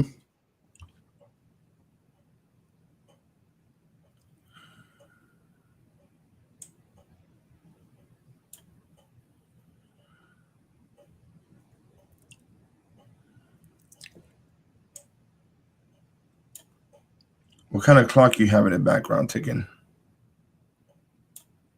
Who? Me? So one of you guys. Somebody has a clock in the background ticking. I'm on mute. That's not your clock, John? If you hear my clock in the kitchen, you're good. Well, yeah, I have a pretty good system. I could You turn might all be the way hearing up. my mouse. Definitely. Okay. Probably my mouse. I'm taking my mouse, maybe. It's a what? My mouse to my computer. Do it again? Nah. No, that's not it. I was going to say, that's good if it hears through my Watch, mute. hold on. Let me listen. There it is again. That's my mouse. No, not that. Watch, mute your mic. Yeah, you definitely hear my clock. Yeah, that's your clock. It's a battery operated clock in my kitchen. Okay, so we're 7 months. This is really Wow, AV AB. definitely covered. Get out of there. Let's see here. Yeah, definitely put some work on his channel. 7 months. Cal City missing toddlers. Let's see. Yeah, it's gonna be right after it happened. So he It's gonna said be like the the 22nd. It's gonna be like the 22nd.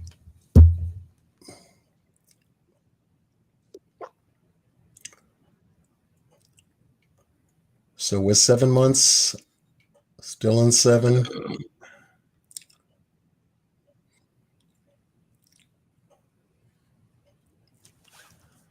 We're putting the work in, folks. Putting the work in. All right.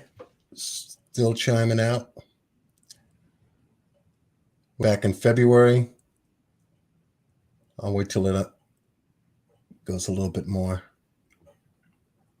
Let me use the restroom really quick. Be right back.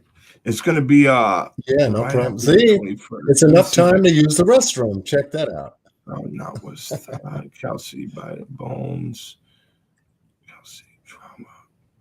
But we are not stopping. Okay, we're almost there.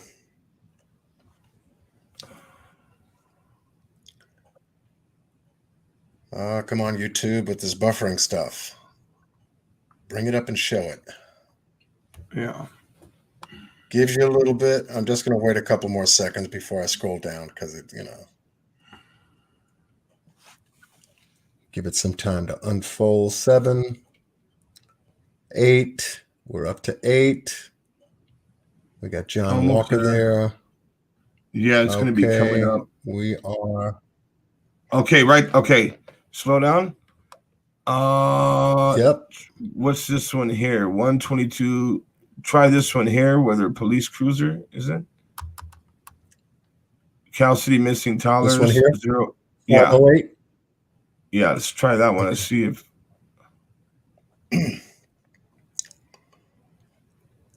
Okay, I'll be right. 508 coming up. 508.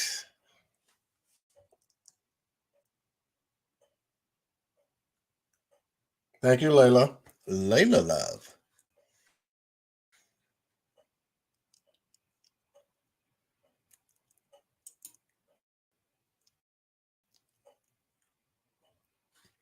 I'm going to do that just in case this is a commercial. And it is. I want to hear no commercials.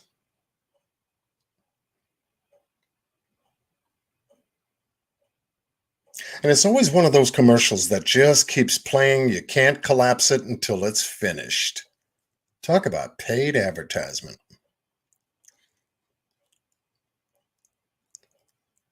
And then another one comes. Okay. We got sound. Let's get some sound.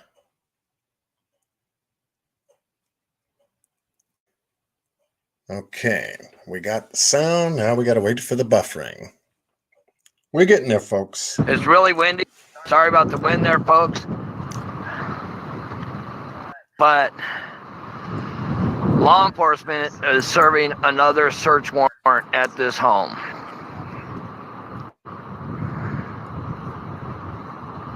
That's the second search warrant. As you can see, look here, we got right here. We got an undercover car here. We got Cal City PD here. On the other side of that Mercedes is the chief's vehicle. So they are currently inside the location here. They are serving another search warrant on this house. My understanding is this is the 4th one that they have served on this property. Per witnesses on scene, they have been in the home and in the backyard of the home.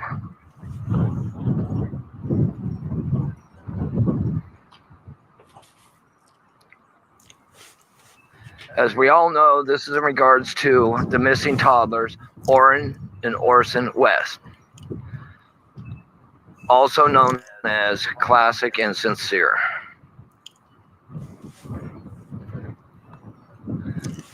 Thank you, Miss Queen of Hearts. We have not seen any of them come out of them yet. Nobody has came out, but they are inside this location. They are searching in the home. I know the chief is here. His vehicle's here. But they are inside the home searching. We do not know what they're searching. They were backyard.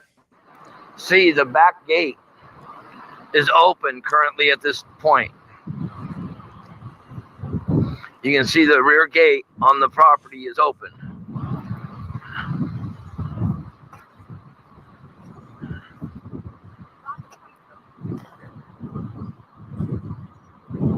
So this is just to let everybody know that they are serving another search warrant on this property. I'm sure they're collecting more evidence. It's unknown what they're doing in the backyard or in the rear. Sorry about all the wind. It's really, really windy out here right now. But they are searching the property where the West family lived and the boys went missing from. Back there at that backside is the gate where it was stated the boys went missing. There's been all kinds of conflicting information about what time they went missing because the adoptive father. Okay, I'm reading the chat. I wanted to pause that for a second. We did talk about DMV Bay. Is not to be timed out. I wanted to see what the message was.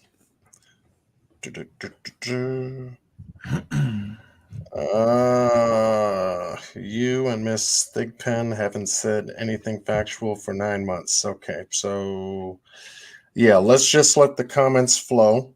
It looks like comments are addressed to someone else in the chat room rather than anything else. So it was just a timeout. And we talked about that earlier. So please, only if foul language is used or addressed to another or any kind of full disrespect to the full chat room, then please bring it to my attention and I will time them out. Okay? Thank you very much. I got good mods in here. You know, they don't like the stuff, you know what I'm talking about, the noise. So we're going to continue. This is AV News Crew out at California City, Aspen Avenue, covering the missing toddlers, the missing boys, Classic and Cincere. This is the part where police are there. I think it was the day after serving the search warrants to enter the home and to begin a full effective police search of the property and the surrounding areas. So I'm going to let that play. Matter of fact, it was 1/22 of 2021 to be exact. Father stated that it played out between 4:30 and 5, and then the calls didn't go in till I think it was after 6 p.m. The call went into 911 or right before 6 p.m. So that's approximately an hour from when the adoptive father actually stated that they went missing. We're not going to, go off of. Okay. Mr. Crystal Moore, you're timed out in New York. She was only addressing you back. So why don't we let the timeouts hold off? If we need to have a timeout in the room, once again, please bring it to my attention. And if I deem a timeout is necessary, I will let one of the moderators handle it. Okay? It's very important. So that was the second timeout for 300 seconds. Please do not time out DMV Bay or Miss New York from the chat? Okay. Let's keep it classy. Let's keep it respectful. But I also have to put my moderators on point. If there's any kind of disrespect, please bring it to my attention, with a red siren or something like that. And then if a timeout need be, then I will address it either myself or have you to time them out. We want to keep it respectful. Thank you. Rumors and so forth like that. We do wait for the facts, John, before we, because we want the factual information in regards. Can you just give 1 second real quick? Somebody wrote something about here. I could personally say that who wrote that? Somebody too blessed wrote something about that Jennifer could be involved. Look, I know Jennifer 100%. Her heart is into finding the boys. So, that's how little rumors get spread. She's not involved with anything at all with the boys vanishing or trying to cover up anything at all. And that's 100% for a fact. So I don't know. I caught a message in there from someone named Too Blessed or Just Too Blessed. Just Too Blessed. Yeah. That's all. I just want to say that. So sorry for interrupting. No, that's okay. That's okay. I just want to let everybody know. Welcome to those people coming in. I do see Scott H has joined us. Has thoughts. Welcome. Say hello to Tiffany Marie sent you. Okay. She's streaming too. Oh, she's streaming me. Okay. Much love goes out to Tiffany Marie. She sent some of her people over here. What we're doing is taking a look at a point that Miss Jennifer Nobles had brought to our attention regarding one of the dogs or two of the dogs being on the property during the time the boys went missing. I hadn't seen it, so I'm actually taking a look at something for the very first time. Aside from the chat having a little back and forth, I really want to pay attention to what's being brought in front of us because it may tie in something in direct regard to the case regarding the situation at hand concerning the dogs on the property. Steve is on the panel, and we have infamous truth seekers on the panel, if I said that correctly. As long as you don't call me late for dinner, I'm good to go. Oh, okay. As long as we're not having dinner right now, we're all good to go. Okay, don't bring up no food. All right. I went back to 12:29, so you're looking and I'm looking on mine as well. So I went to 12:29, so good. I'm looking too, trying to be some more eyes. Okay. Okay, very good. Jennifer, Rebecca, much love to you. So what we're doing is that we're analyzing AV News Crew's direct video and commentary as of January the 22nd of 2021.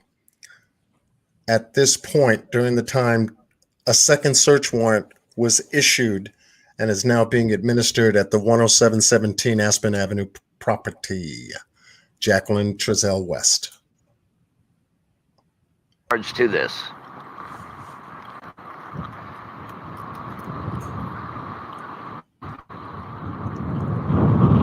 I know everybody has a lot of questions, and as the chief stated, the evidence, they do have evidence that was being processed, and maybe that's why they're back out here now. Maybe some of the evidence came back, but they are back here searching this home, and I think this is the fourth time. Okay, life is real. I did get that commentary that you left in the chat room. I'll double check that right after we finish playing this. Thank you. Enforcement has been here. Other than that, at this point, we have no other information in regards to this. All we can say is, where are the boys? What happened to the boys? And God bless everybody. We'll come back on shortly. Everyone have a blessed day. We'll be talking to you soon. Okay, so that is that. So I'm going to go back. It needs to be a different one, huh? Now, Life is Real. Is it under the same? Is it AV News Crew? Let me go back to that title. Is that where they're saying that it's at? It says two missing boys in California. Here's what we know. So let me see if that's the title there.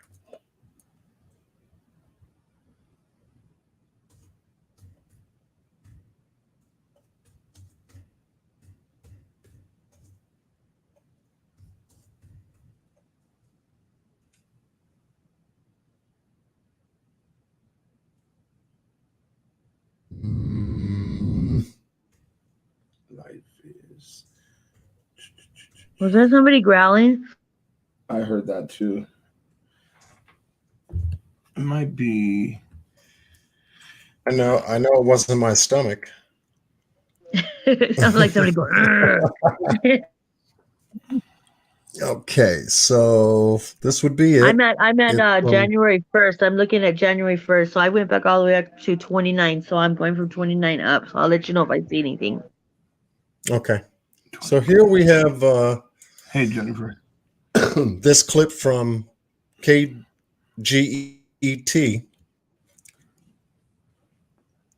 Let me mute this out. Hold on.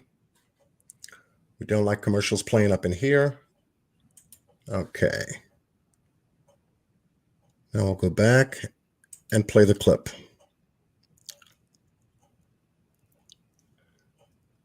And it's stated that this is at the 2-minute and 17-second mark. So we're going to play the whole thing until we get to that point. Thank you, Life is Real. This was posted December 28th of 2020. 4 days later. All right, thanks for that, Alyssa. Now we continue to follow the story in California City, where two boys, 3-year-old Orson and 4-year-old OrsonWest, have been reported missing since last Monday. 17's Perla Shaheen joins us from their house to lay out what's happened in the last few days. Since the California City Police have only released bits and pieces of information on the investigation, residents and neighbors are still left with so many questions. Here's what we know so far. It's been a week since 3-year-old Orson and 4-year-old OrsonWest were reported missing. It's one thing when you see these stories on TV and they're happening somewhere else, and you repost the pictures, you repost the memes and everything, but when it happens right down the street, it hits a little. Residents in California City continue to drive by their house looking for answers. We're looking for something to do. Some way that we step up and do something with the community. And right now, the only thing that we can do is give gifts because they weren't able to get gifts on Christmas. The adoptive parents of the two little boys say they reported them missing last Monday just before 6 p.m. But what happened before has the community worried. They're going to be here in this area. Trezell and Jacqueline West are the adoptive parents of the missing boys. Trezell says at around 5 p.m., the boys were playing on their back porch. He says Jacqueline was inside wrapping presents while he went out the back gate to gather wood for a fire. I came in the house, I saw them there. I went in the house, I came back out. I didn't see him there. Trezell says he and his wife searched inside the house and around the backyard. He then drove around the neighborhood calling their names and talking to neighbors, but saw nothing. So then I came home and I told my wife we need to call the cops. It's getting dark and I need help. We gotta get going. California City Police and dozens of locals searched the area for the kids on Monday night and all day Tuesday. The biological mother of the two boys came from Bakersfield on Wednesday to help with the search. And I just had to be here because my babies are supposed to be missing from this house. So I just need to be here right now. Neighbors say Bakersfield and the FBI are involved in the investigation. Police got a warrant to search the house and have been... Okay, hold on.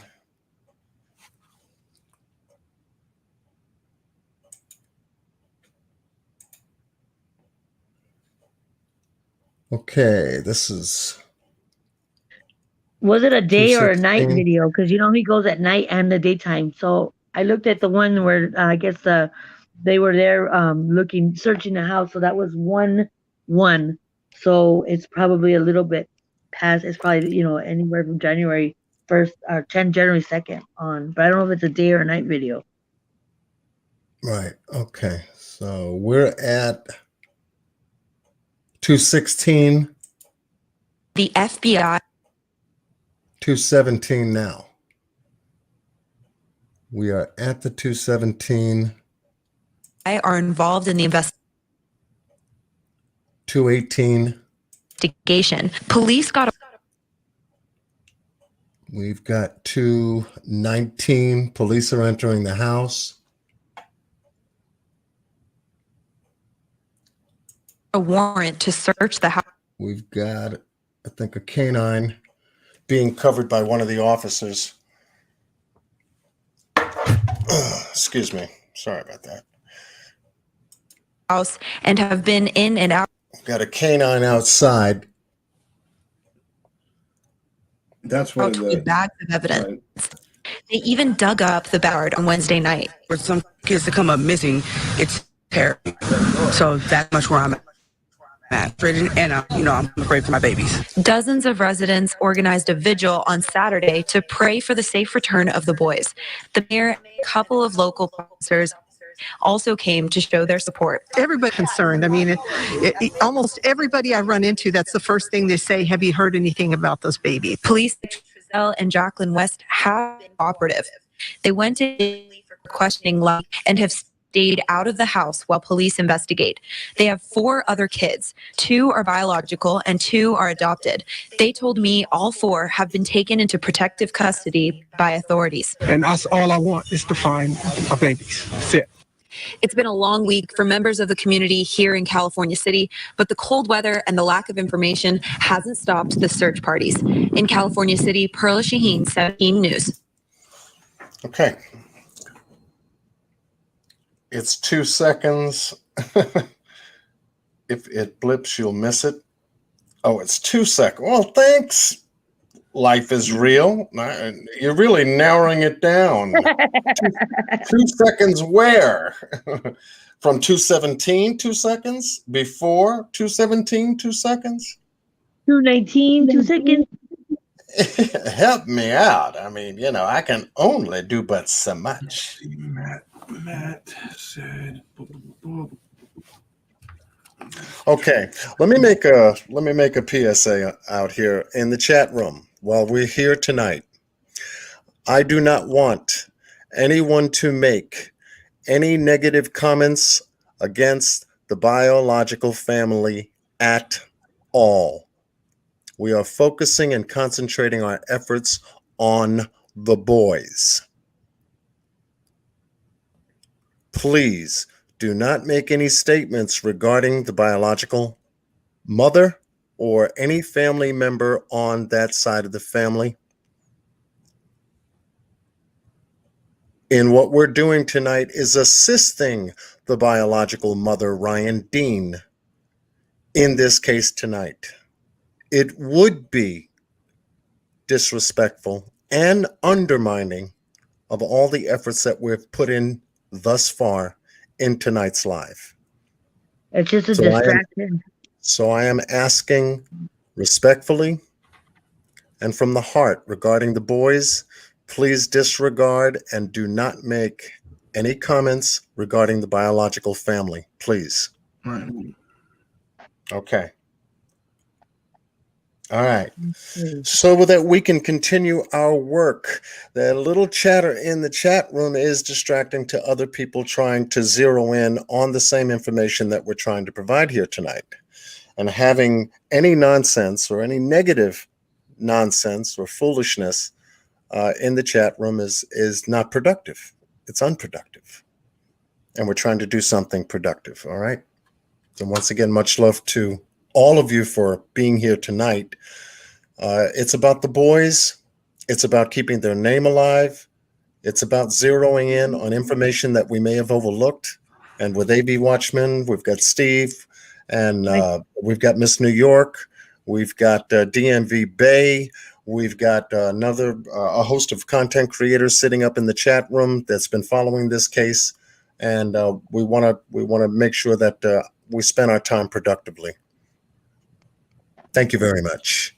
Okay, so 2 seconds. Let's go back to Life is Real. 2 seconds before 2:17 on the same video, or 2 seconds after 2:17 on the same video. Help me. Thank you, Ms. V. Come on, Life is Real. Yeah, that's crazy. Okay, so we've completed that video segment for this. 2 missing boys in California. Here's what we know.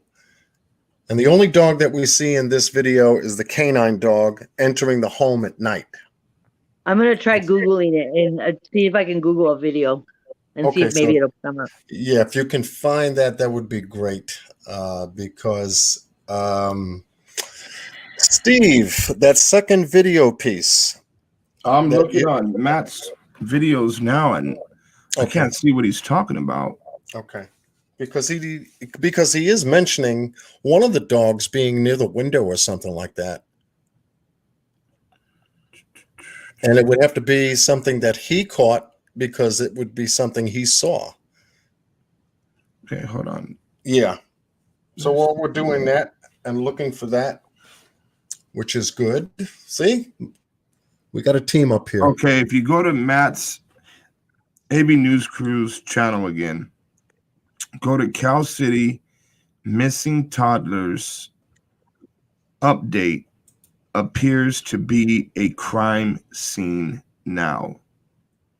That's the link that was just sent to me, and I guess that's where that video is going to be. What is the actual words again? Cal City Missing Toddlers. What are the actual words again? Cal City Missing Toddlers update. City Missing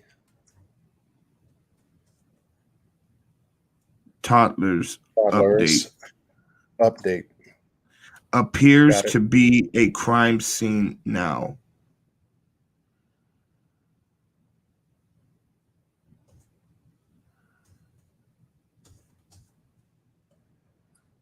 Yeah.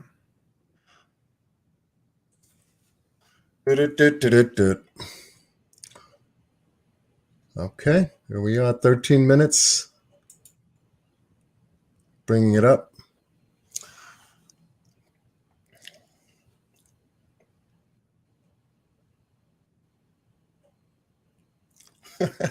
You didn't see the dogs? Wait a minute.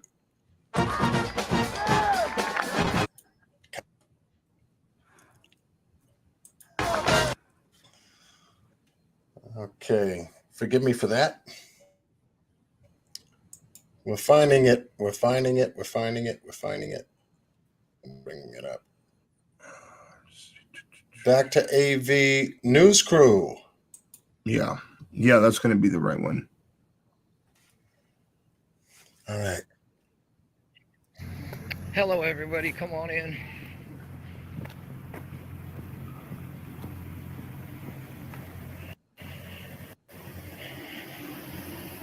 Hello, everybody. December 24th of 2020.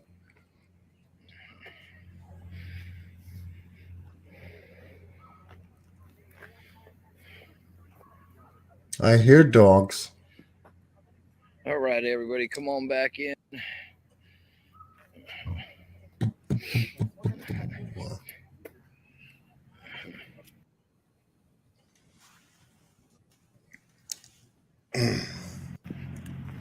You see how dark it is out there? Without any light, you couldn't see your hand in front of your face.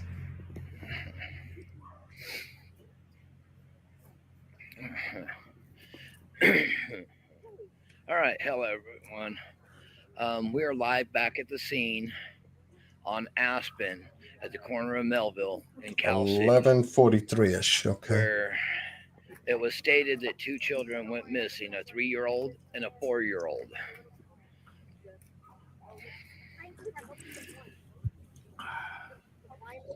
You can see over there.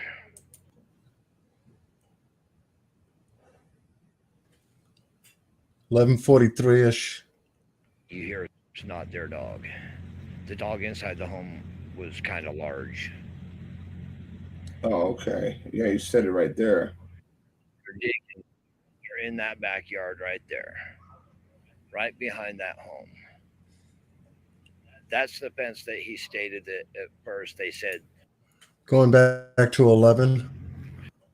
As I was saying, they were in hazmat uniforms. I'm going to see if I can catch him before he goes back. There is, right there. There you go. In a hazmat uniform.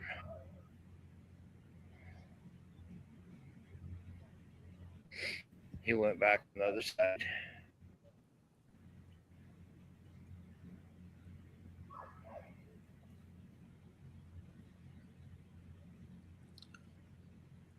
There was a dog inside the home yesterday, but that dog you hear is not their dog. The dog inside the home was kind of large. And they're digging. They're in that. 11:47. She said that dog was pretty large. Right, 11:47. Yeah, we're at 11:47 ish. 11:47. Okay, the host has requested no one speak negative against the Bio family. Thank you, Miss Q. All right. Yeah, we're at 11:47. I'm going to let it play a little bit more because the ish was thrown in there. So let's continue. Backyard right there, right behind that home. That's the fence that he stated that at first they said that the kids possibly climbed the fence. They're 3 and 4 years old. That's a rather large. Yeah, they didn't climb. I do see movement happening behind the gate on at the lower level. I'm not sure if that's a dog or not. Hey, there's a video. I'm sorry, I don't mean to, but I'm watching a video for December 20th, and there's some girl. She's going off in the street. She's talking about her dog barking, and she's yelling at the West home. I don't know if it's AV's video, but it says girl goes off in the middle of the street, and I guess she's fighting, and they're yelling at each other. But I'm trying to listen to it right now. But I just want to tell you, they're talking about a dog barking or something.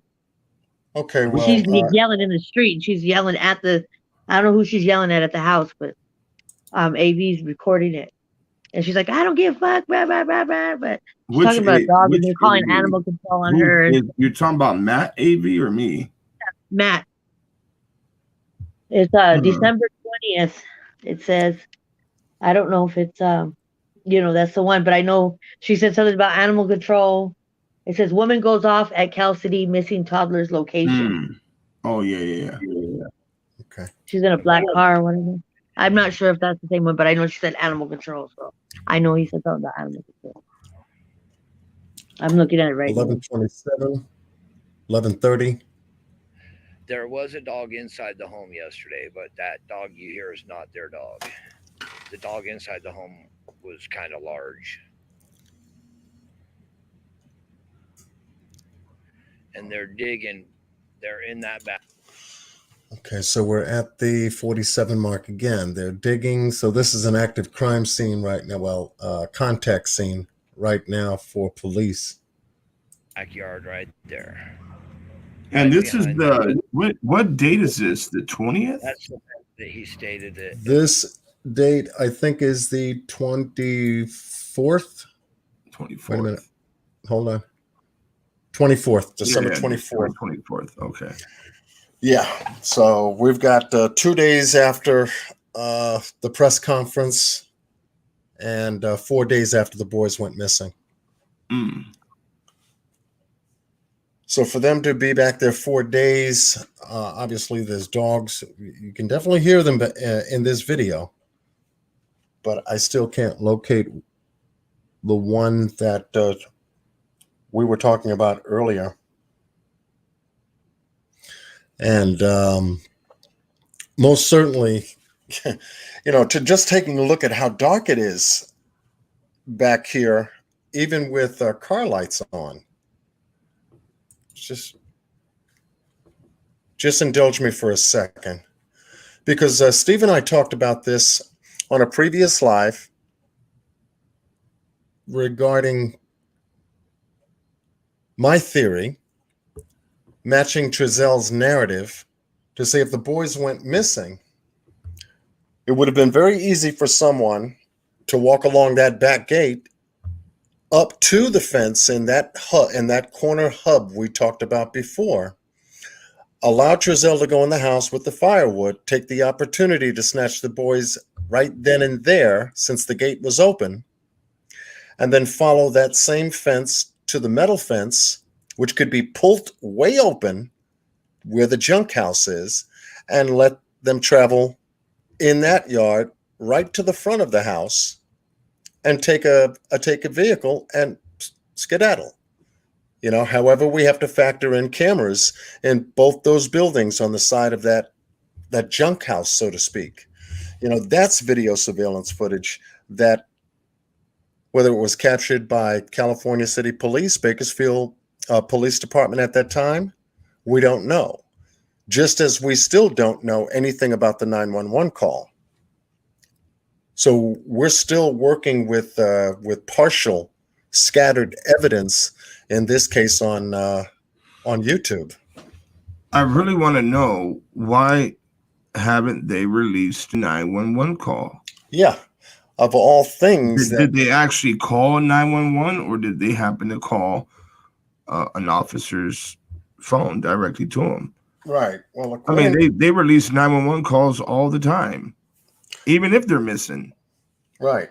Well, according to Miss Crenshaw, and she was on our last live concerning the boys, when we were talking about RAD, which is reactive attachment disorder that the boys could have suffered psychologically from being transferred and being placed with the Wests at that time. In order for Trezelle to have used the word rambunctious, they're going to be rambunctious. The statement could be taken one of two ways. One, Trezelle was telling someone who was watching that news press conference, that's how the boys are going to be, is rambunctious, giving them a little tip or a heads up to say, this is what you should look for, all ye who has them. And then number two, they were being rambunctious with us because still they weren't used to us. Gail Thornberry said Jacqueline called the non-emergency number that she called the non-emergency number. That's what Gail just said. Did you hear that one before? If it's a non-emergency Didn't number, Crenshaw say that she spoke? I think it was Crenshaw, but I think she said that she spoke to an actual person at the Cal City. She spoke to somebody like not a secretary, but I think it was an officer at the desk or something, or she was talking about the 911 call, and she got a time, but then they said they couldn't release it. But I think she volunteered information. I think that lady didn't realize she wasn't supposed to volunteer that information, or they didn't tell her not to. So they gave her a specific, an hour and minute time. And I think there was a discrepancy on when they said they called or something. I think she said, from what I recall, I believe that was a big thing with Crenshaw too, because she's like, and she had it recorded. She had that call recorded with that lady. But she couldn't retrieve that, because she was saying she couldn't retrieve the actual 911 call because of the DCS and the boys. But she was able to talk to somebody that, in regards to that call. I don't know if it was a 911 operator or who it was, but it was a female. And she kind of gave a little bit to information and then she came back and she was like, oh, well, yeah, she was going to go retrieve it for her. And then I guess maybe somebody told her when she had her on hold, no, we can't release that information. But she did give her a time. I can't recall the time though. Just saying. Just put that. I'm just going to sneak back over here real quick because I did drop the link for Miss Q Carlock to come up to help me multitask a little bit. All right, hold on one second. I'm trying to, John. Yeah, no, I appreciate that. I do appreciate I got that stuck on that because crazy girl talking in the street. She was yelling like she lost her marbles over there. Because I was trying to see yeah, if she was talking about the dog. because it gives us additional information. If there was 2 dogs on the property with Classic and Cincere the night they went missing, and nothing about those 2 dogs were mentioned in the statements, we got a problem. We got a major problem. Because they're being kept out of the narrative. Trezell never mentioned it. Yeah. Trezell never mentioned it. That's Jacqueline what I've been never trying to mentioned say it. from the beginning. John, When I called that dog's name, I called the dog's name. The dog literally looks right over there at me, like right away. Boom, alert. Right. They're leaving that out for a reason. Never Why? mentioned it. Why is that? Hello, fellas. Just wanted to welcome Miss Q to the platform. Oh, I didn't even wait for my intro, John. My bad. What's up, y'all? I've been in the chat fired up. I thought I was already in the show. My bad. My bad. Just here to support the boys and of course John and Steve.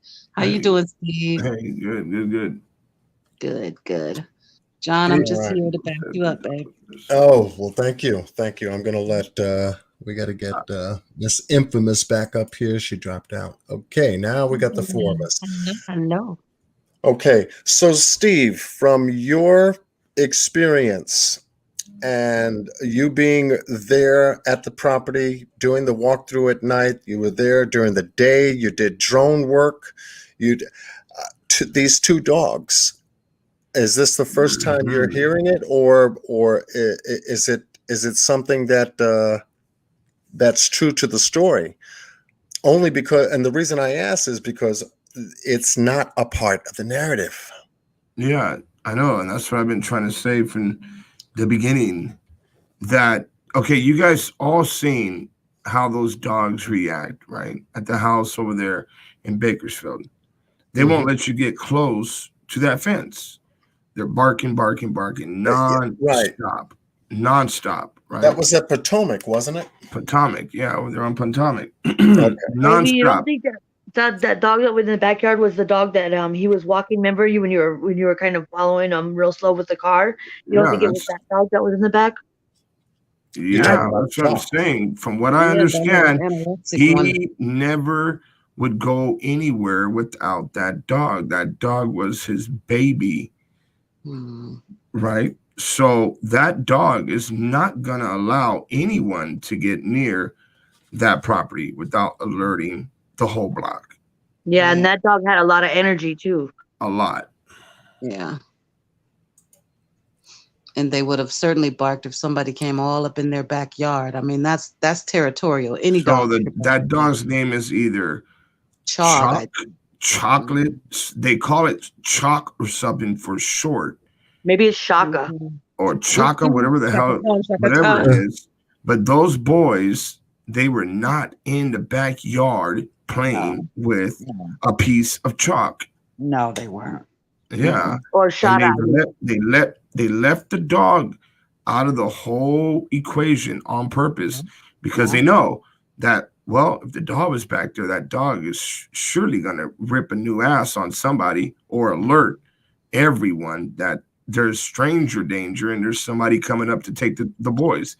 It just throws off the whole thing. And the fact that the dog had so much energy, he would have just ran out the gate first, I would imagine, that dog, because the way that dog had energy. Right. Absolutely.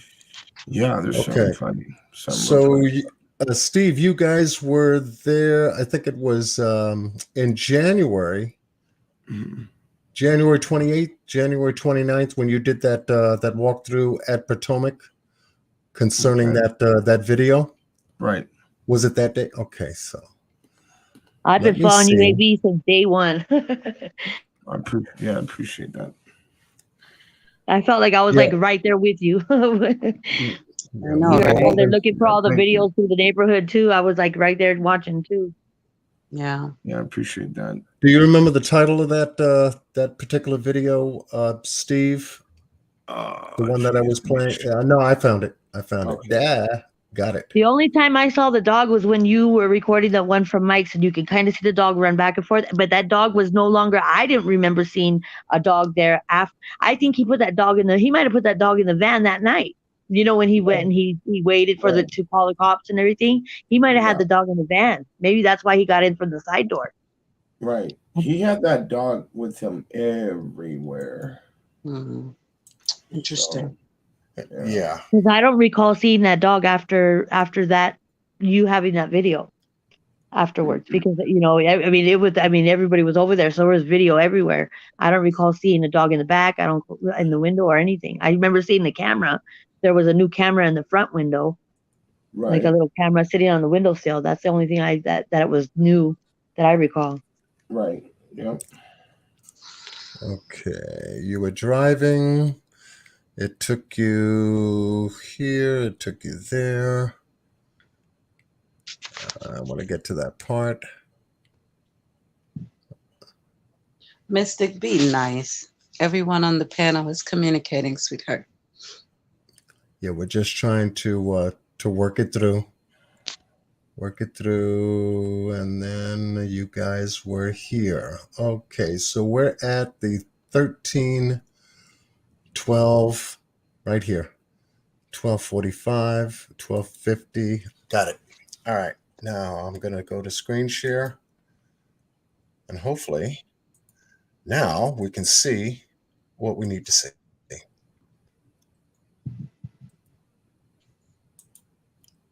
Apparently last year they came out with non-barking dogs. Y'all didn't hear about that? Non-barking dogs. Yeah, they got them out in Tennessee. They're called Basenji. Yeah, my mom used to breed those dogs. They're called Basenji. No, actually, they really do. I know, right? They really do have some. They don't bark total, and they kind of like they like make these like little humming noises. I was being totally sarcastic, but I did see that last week on the internet. They have That's funny, but there is barkless dogs. They do have them, yeah. Okay, so we're here at You Will Not Believe What They Did. This is by Steve, and we're going to play sound, and we're going to follow them from this point. We're at the 21:49 position on the time stamp, and let's begin. Me?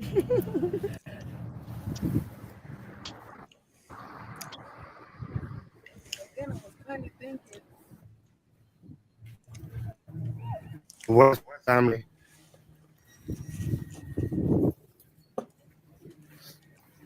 Hey, where's the boys at? You guys could see they walked over there to us. They already knew we were over there.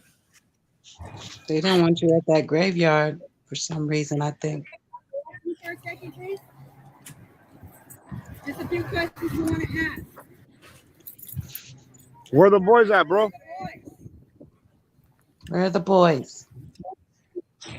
Hey, somebody's got to stay with the car.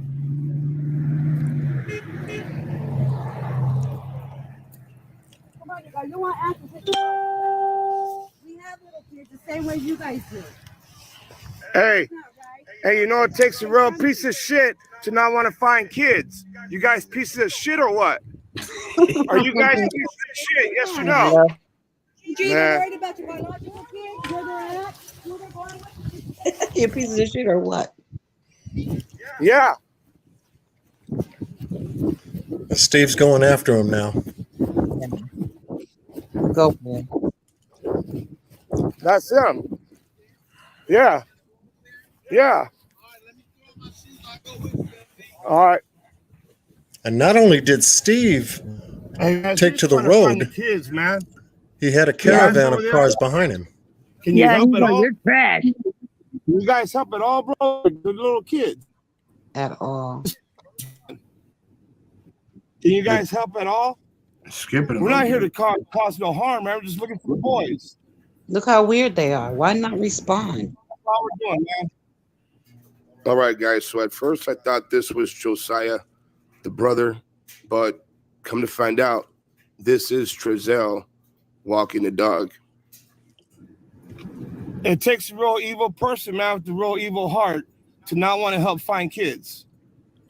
You know that, right? Those kids are not even my blood, and I'm way out here 100 miles away trying to help find them. You guys got some heart, right? You got heart, right, bro? You got heart, right, bro?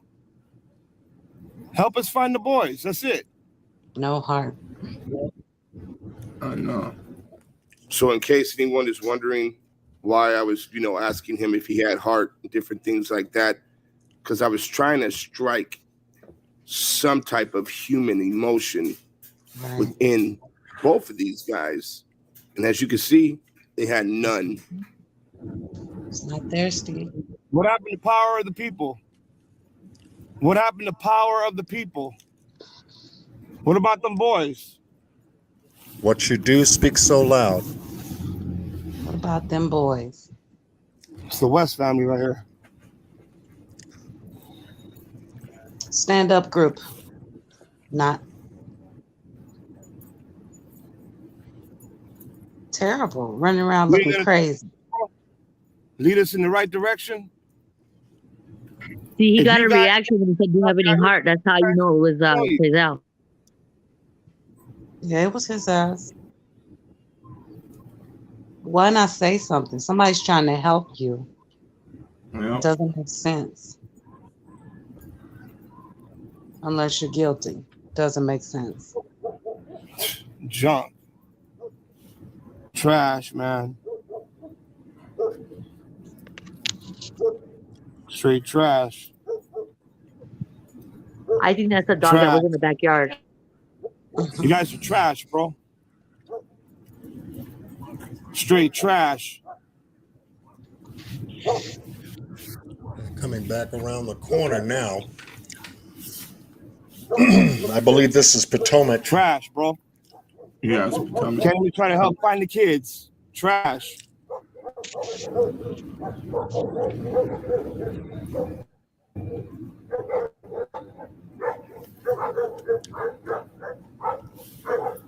Trash.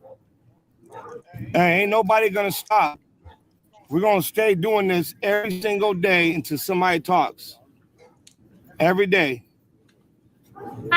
You go, AB.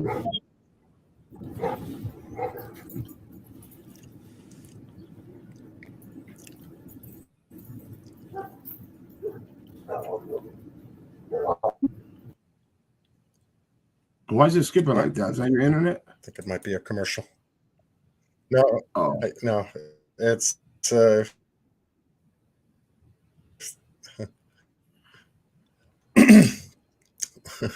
sometimes these commercials do that. Slow down the show in order to jump in. Yeah, that's crazy, man. Okay. They wouldn't even stop. They wouldn't talk. They wouldn't do nothing. Yeah. But you got that response from him as soon as you said, "Hey, you got any heart? Where's your heart at?" And that's how you know how you said at first you thought it was Josiah. I think Josiah is taller than Trezell now. When Keisha went over there the other day and was talking to him from the car, Josiah looked like he's real tall. Guys, here it comes right now.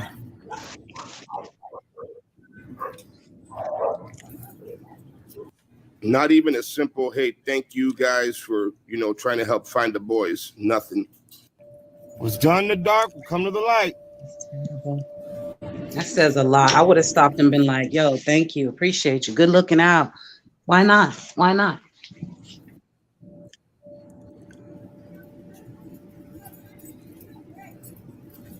That's sad, man. It's supposed to be the boy's grandpa right here, right? Grandpa.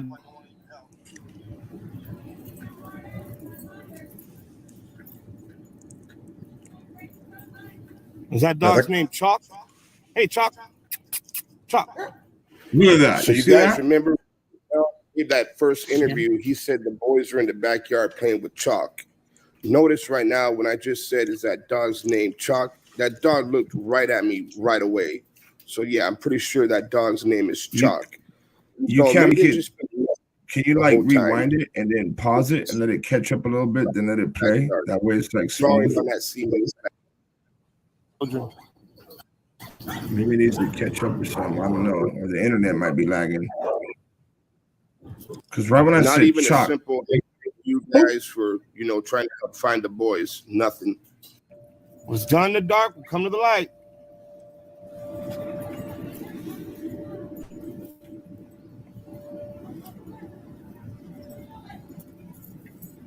still pausing.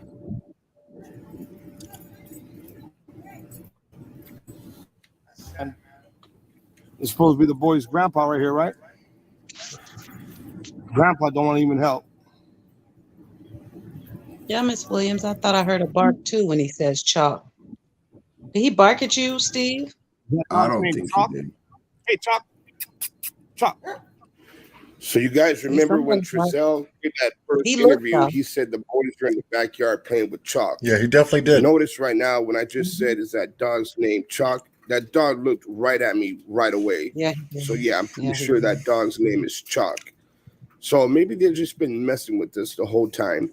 People putting pieces of chalk in the backyard, drawing on that cement slab, going to the park and then putting a flower in the same color chalk, sending me out there, wild goose chase missions. Come on now, people. That dog's name is Chalk. Chocolate, something for short. Something like that. Yeah. Look at how aggressive, look at how active that dog is. The dog's really jumping towards Crenshaw. Yes. Hey, John. Now that's why I froze it. Yes.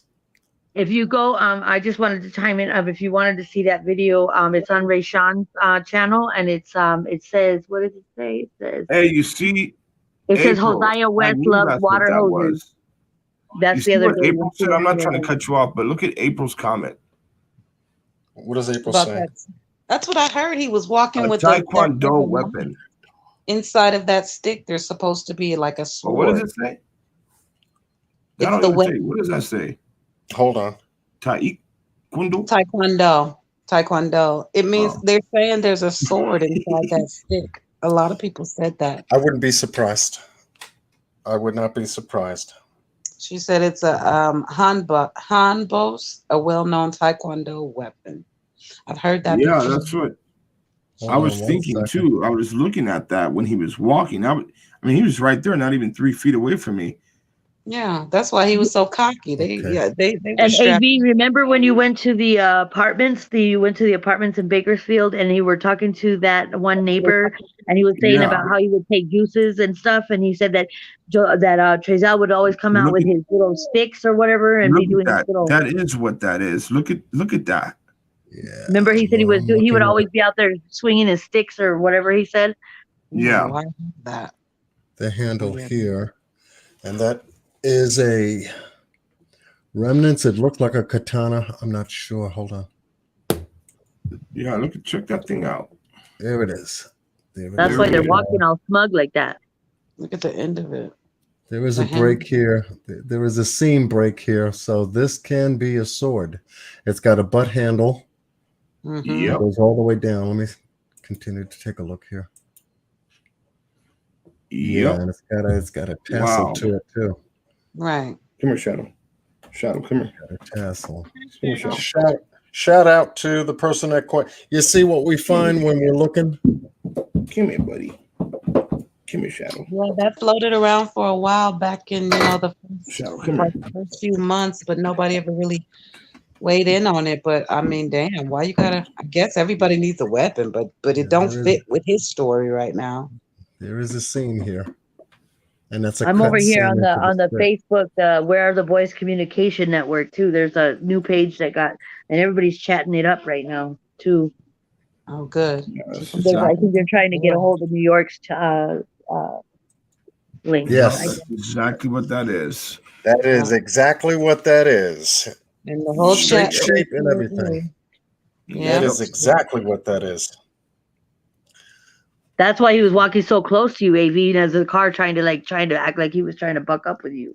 Yeah, I already seen what he was up to. I was looking at that thing too. While I was driving, I was like, "Is that a damn sword?" I remember thinking that. Yeah, well, we found a sword. We got a sword in his hand. Yeah, imagine Mystic. Oh God, I Look don't at want to. the other one. Trezell is carrying. Yeah, I'm looking now. That looks like a straight stick. It's got turns. Right. The look. Yeah. Hold Mary on. Frances agrees. This crazy, Monica. So crazy. If That New York's could be. in your It's got chat, John, there's people in the Facebook Where the Boys Communication Network, and they're trying to get a hold of New York. There's a new page that got started, and so everybody's talking about trying to get a hold of New York. So I don't know if she's in your chat or not. Okay, New York was in my chat. I did tell her to check all of my lives from my email so that she can be in contact with me. I'm also going to put my email under this live, but now we're also taking a look at Trezell's at this April said angle. it's illegal to walk around with those. I think his is a stick, like a walking stick or something. Yeah, but it's giving the impression, a very specific impression of being a wide blade encapsulated by a wooden scabbard. They both may be carrying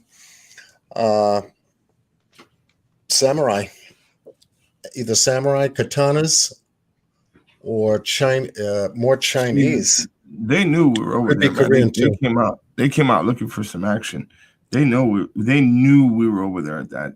Right. They came to you too. They might have grabbed those and suited up. Yeah. Yeah, Well, the now. chat is saying that it's illegal to walk around with, so that's interesting. Exactly. So you have to camouflage them, and that's exactly what they did. Thank you, Tiffany. Welcome in everybody coming over from Tiffany. Thank you. Thank you. Hit that Oh, like. wow. Let them know we're talking about the boys. Where are the boys? Crazy. Wow. So now we've incorporated weapons here. So this goes to character as well. Hold on 1 second. Let me just do this. You know me. I want to go to 25. Let's take a look at this in slow motion. No sound.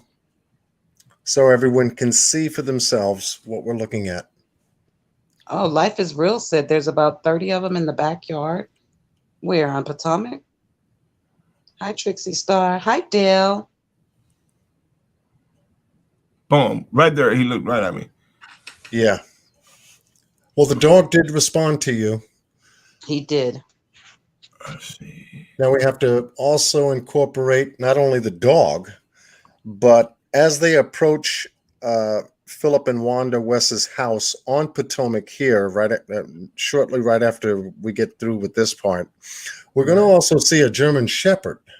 Now I'm wondering if that was one of the dogs on the property that was stated 2 dogs. Right.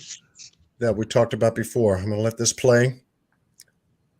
And bingo. That's incredible. So they were walking around with self-defense weapons up against anyone that approached them, just like you did, Steve. And it looks like they came out on purpose to see who you guys were behind the gate before you came around that gate and got in your car. And there must have been a 4-car caravan behind you, thank goodness, because you don't know what they may have done if you were by yourself. But why so defensive? Especially calling them the names that you were calling them, you know. Steve was only being polite.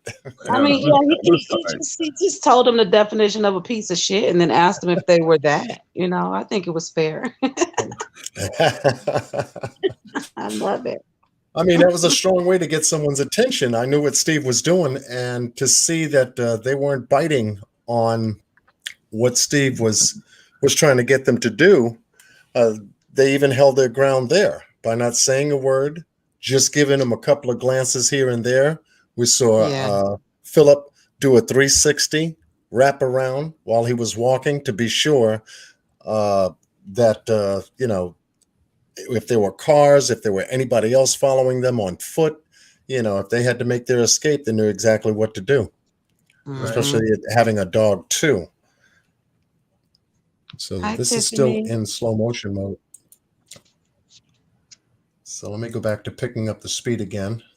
See if we can It get this wouldn't thing have to killed move. them to just go, hey, bro, thank you. I mean, what was so hard? That's so suspect.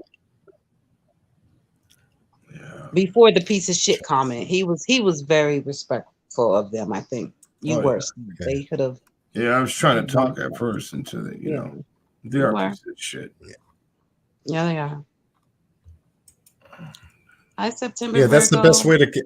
That's definitely the best way to get their attention. But they were carrying weapons, and here is his black German Shepherd right here. Yeah.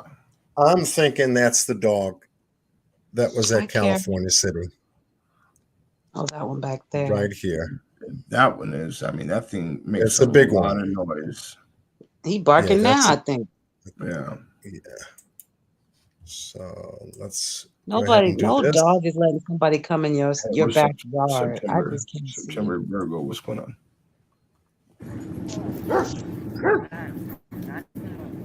Care more about them dogs than you do kids.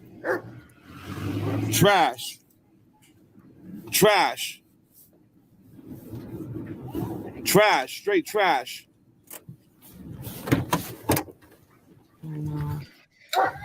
Straight trash.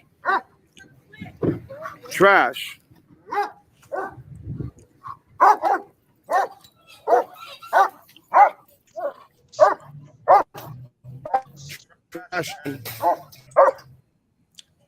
That What was their plan? Why did they should come have out? been what we.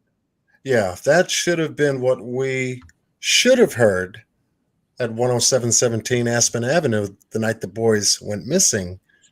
Right. Had there have been a German Shepherd or these two dogs, they do have two here.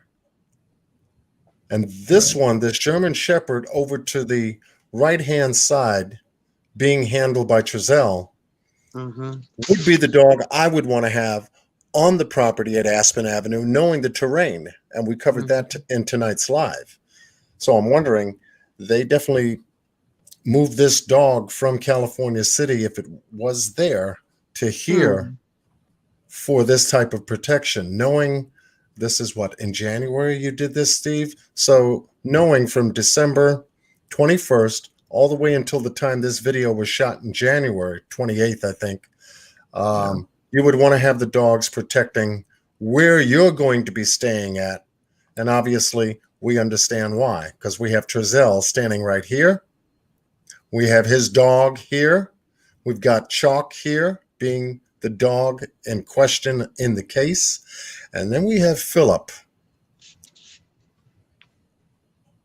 As we've seen here in this video clip, for the first time outside of the news report that him and his wife Wanda did, far different in demeanor, attitude, cadence, and the like. And for him and his son to be outside in the street walking Chalk and carrying samurai swords or swords as weapons for protection, you could see they're on the full defense. That goes to character. So good capture, Steve. Now you did a second part where you and Crenshaw and a couple of others actually went alongside this gate to the back of the yard where this dog followed you, and still he was aggressive by your presence when you were calling Trezell out, if I'm not mistaken. Let me see if I can continue this video. Welcome in, everybody, from Tiffany's Live. Thank you so much. With part 2. So we're getting to understand character of the family in this particular video piece. Trashy. You can't help find your own grandkids? You guys acted hella suspect. They were only 3 and 4 years old. 3 and 4 years old, 2 little kids. We're here to help. Right. You guys are trash. Trash, bro. Trash. Wicked trash. Look at that. Then they sit With the down. They're trash. jackers. All right, guys, that's going to be it with this one. It's crazy. So you That still did blows my a mind. second. Terrible. Hold on, let me find out. You did a second one. What was the name of that second one? It should be that right you after did? that I one. gotta find it down here on your. It should be right after that one. Okay. All right. So. No, Tiffany. Not at all. You could tell. Okay. Yeah, you did some very, very good work here, Steve. Appreciate it, man. Very good work, Yeah, man. they Let me see if I'm on the for right that. They were there for. channel here. Boop. Yeah, just go to the channel and then go to videos. Got it. Oh wow. Oh no, really, Gail? Gail said there's pictures of Giselle West driving. I done a criminal check. He doesn't have a driver's license. It was revoked a long time ago. Lord have mercy. Well, good for you, Gail, if you did that background check. Okay, Lord have mercy. That's the least of his worries right now. But if they get him in for a suspended license or something, that would get a ball rolling. Maybe slow it down. Right, boss man Blake. Exactly. They look a mess out there. A hot mess walking around. Overdressed.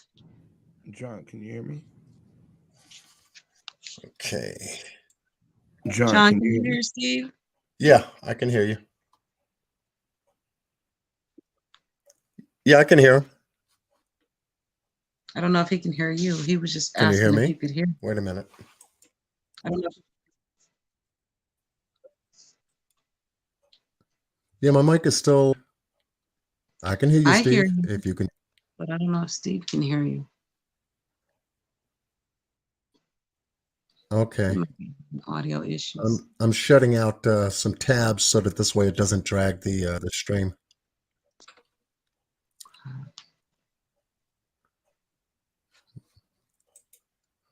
Hearts, Tiff. I'm in the StreamYard chat, so I bring up can't his, type to give you verbal hearts.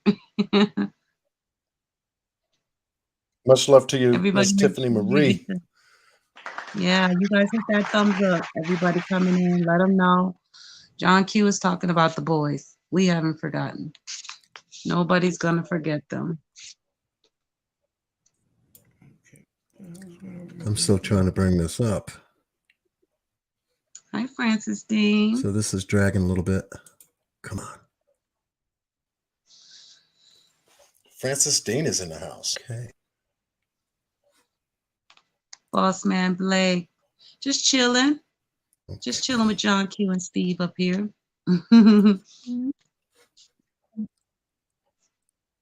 Steve fell off. He's probably got a he might need the link again, John. Okay. When you get a chance. I know. Hang you're on, doing Steve. John to the rescue. Da, da, da, da.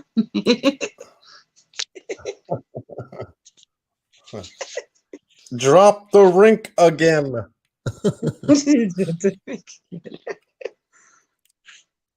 Drop the rink. I want the rink again. All right, so we are. Welcome, Lisa. Thank you for coming. Thank you, Tiffany. We appreciate all the love. Two. Where are the boys? That's what we want to know.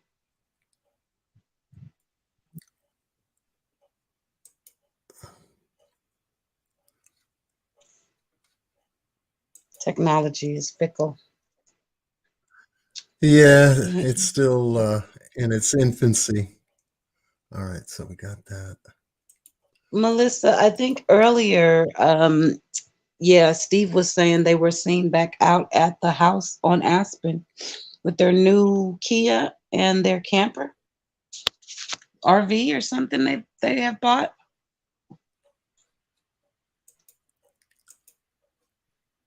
Yes, where are the boys? Can we drop some blue hearts in the chat while John is pulling up his next video? Blue hearts for the boys, please, and thank you. Tiffany, AV had video. he showed a little bit of the camper in the driveway. I think he's going to send it over to John. Yeah, we're still Thank you, waiting for guys. this lag is really something else. You should see those hearts coming up, John. It's beautiful in the chat. Beautiful, you guys. Thank Oh you. yeah, I see the flood. I definitely see Yes. the flood. Thank you so much. Working that's beautiful. overtime here. Yes, you are, actually. Ooh, 5 hours, John. My God. Yeah. So Pushing me into your time zone. Well, I had a nap today. Don't You're get me pushing me started into your time zone. Oh, Yes. nap, lucky you. I should have took mine.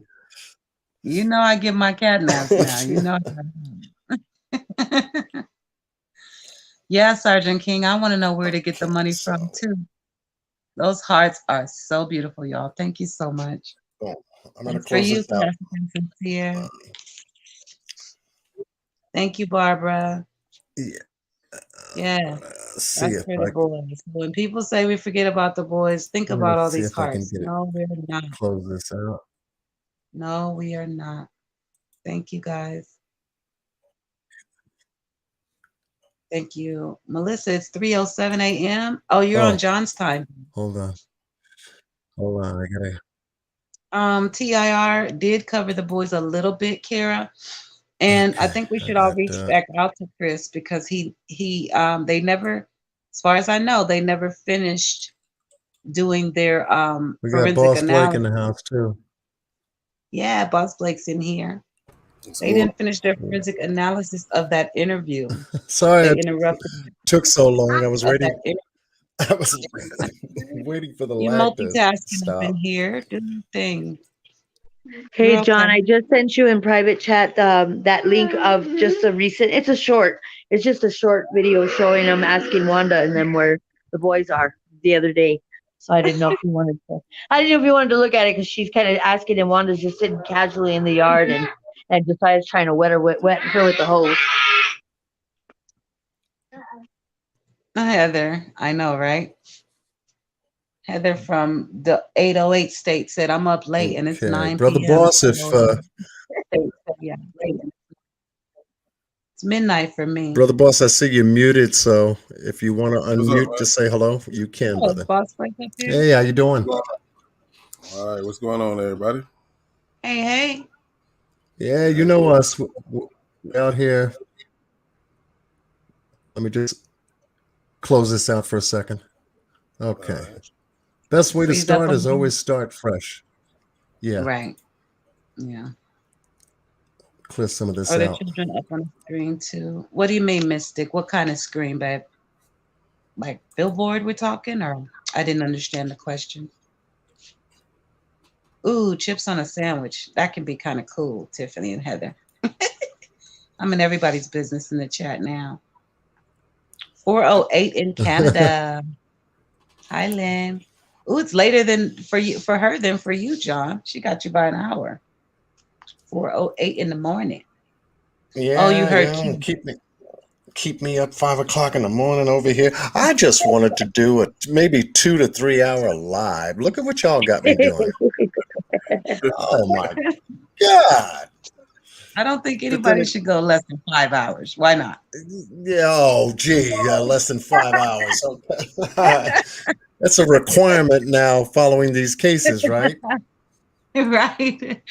It's hard to take you 2 hours just to get into it, you know? Okay, now I got the Steve stuff. Gee whiz, come on, YouTube. We're just covering the case on the boys.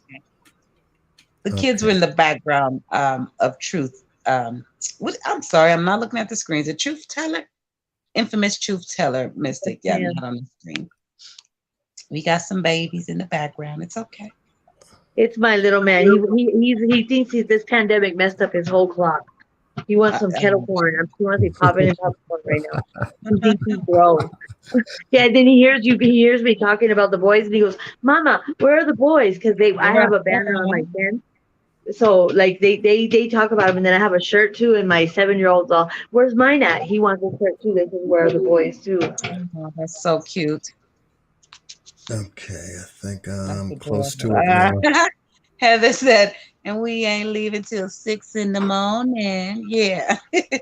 Yeah. Okay, so what do Let's you see have if we to can get do? John to do it. It ain't happening, y'all. I can tell you that right now. All right, this is the one. I found it. It was the one I think before. Coca-Cola. My mom likes Coca-Cola, So, Tiffany Marie. so I want You ready, to. John? Got it? So I I found think it.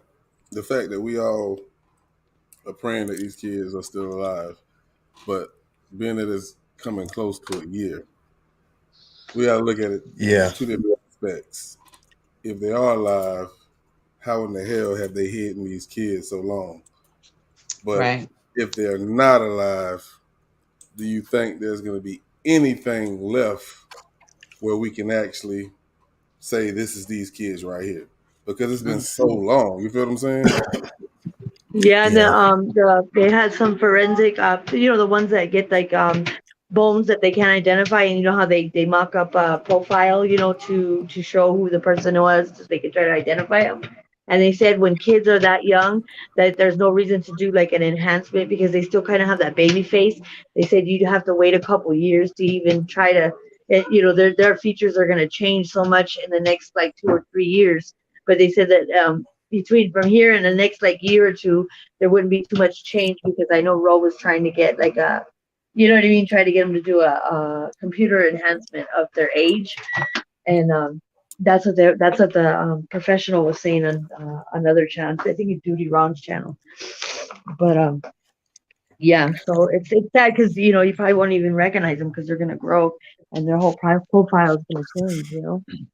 But if they're deceased, I don't think, depends on where they are though, too. If we're talking water, the decomposition could be really bad.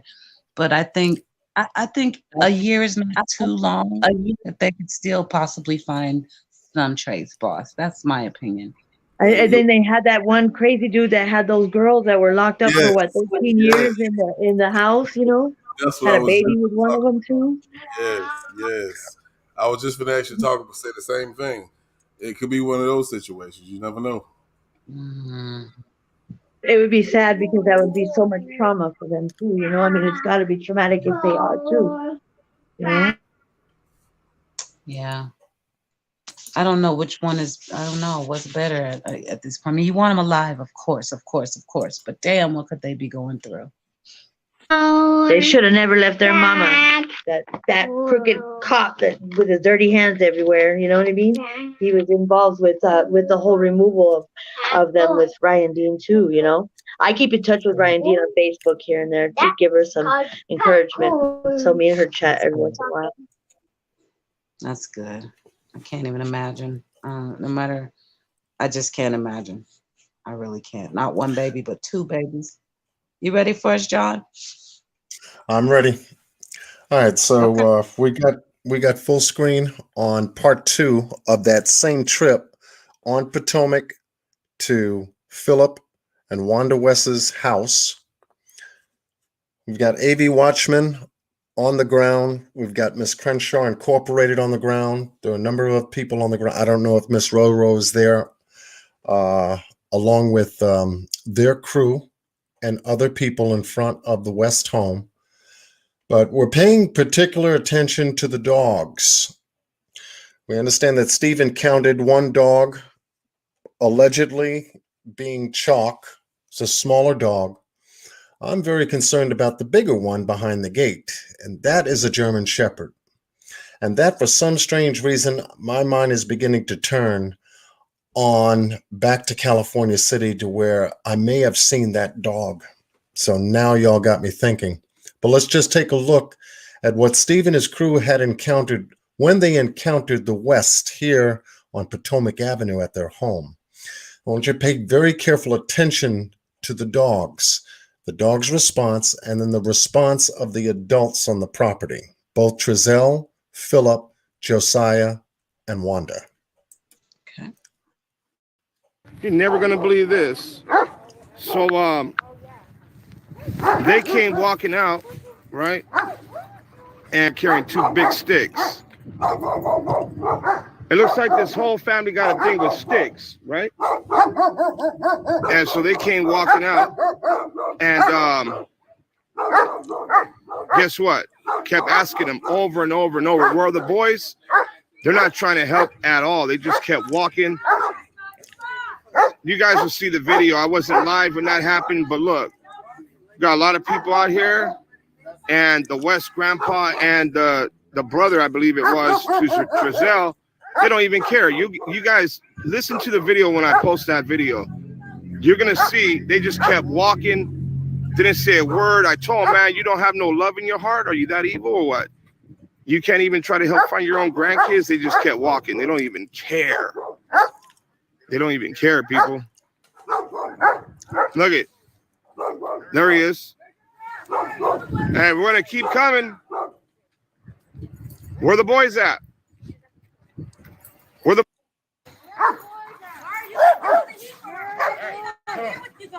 Yo, we're here to try to help find the boys. Where they at? Where they at? You guys are trash. Trash. Straight trash. 4 years old. Trash. Where are they? Where are they? In that shed? Grandpa West, you're trash. You shouldn't even be called Grandpa. Nope. Look at that. Nope. Philip West, trash.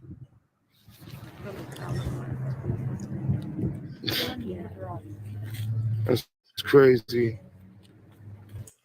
I'm just going to pause it here for a second. I got to go back and check for Steve to see if he came back. Just for a second. Is he there hiding backstage? I Waiting. thought I saw him, and then he dipped out. I'm going to drop the link one more time. Steve, I just dropped the link back in there for you, Steve. And then I'll wait for you to return before I go back to full screen on the video. It's good to know how this case came together and what resources we had versus how this story unfolded. And for the folks on the ground that covered a lot of the video that they shot and captured to bring it to us here in the YouTube community under True Crimes or whatever title people follow, we're very blessed and fortunate to have folks like Steve, Crenshaw Incorporated, Miss Roro, cousin to the biological family, and a host of others, Jennifer Nobles, Miss New York, Rashawn, Keep It 100. Who else am I? Miss Faith Pasqua. And Linda from It's a Crime. She was actually pretty And heavy. Linda. Yeah. For them to have covered what they could, along with a number of other people. But when you've got boots on the ground this close, up close and personal, in the faces of the family that was supposedly loving family who cared about these two boys when they adopted them, and to see the treatment of the folks on the ground looking for these boys is absolutely incredible to watch. But once again, it goes to character. And this tells us more the truth than the noise that's made by this family. Right. And it really saddens me. And this is where I step in and I begin to feel the same feelings as Ryan Dean feels. Just to my own personal degree, hers is much higher, 100-fold.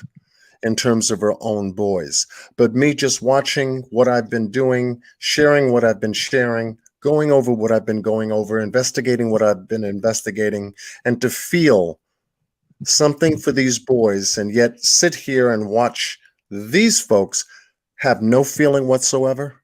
They shouldn't have gone to them to begin with. And what CPS should have done was give Ryan Dean back her boys.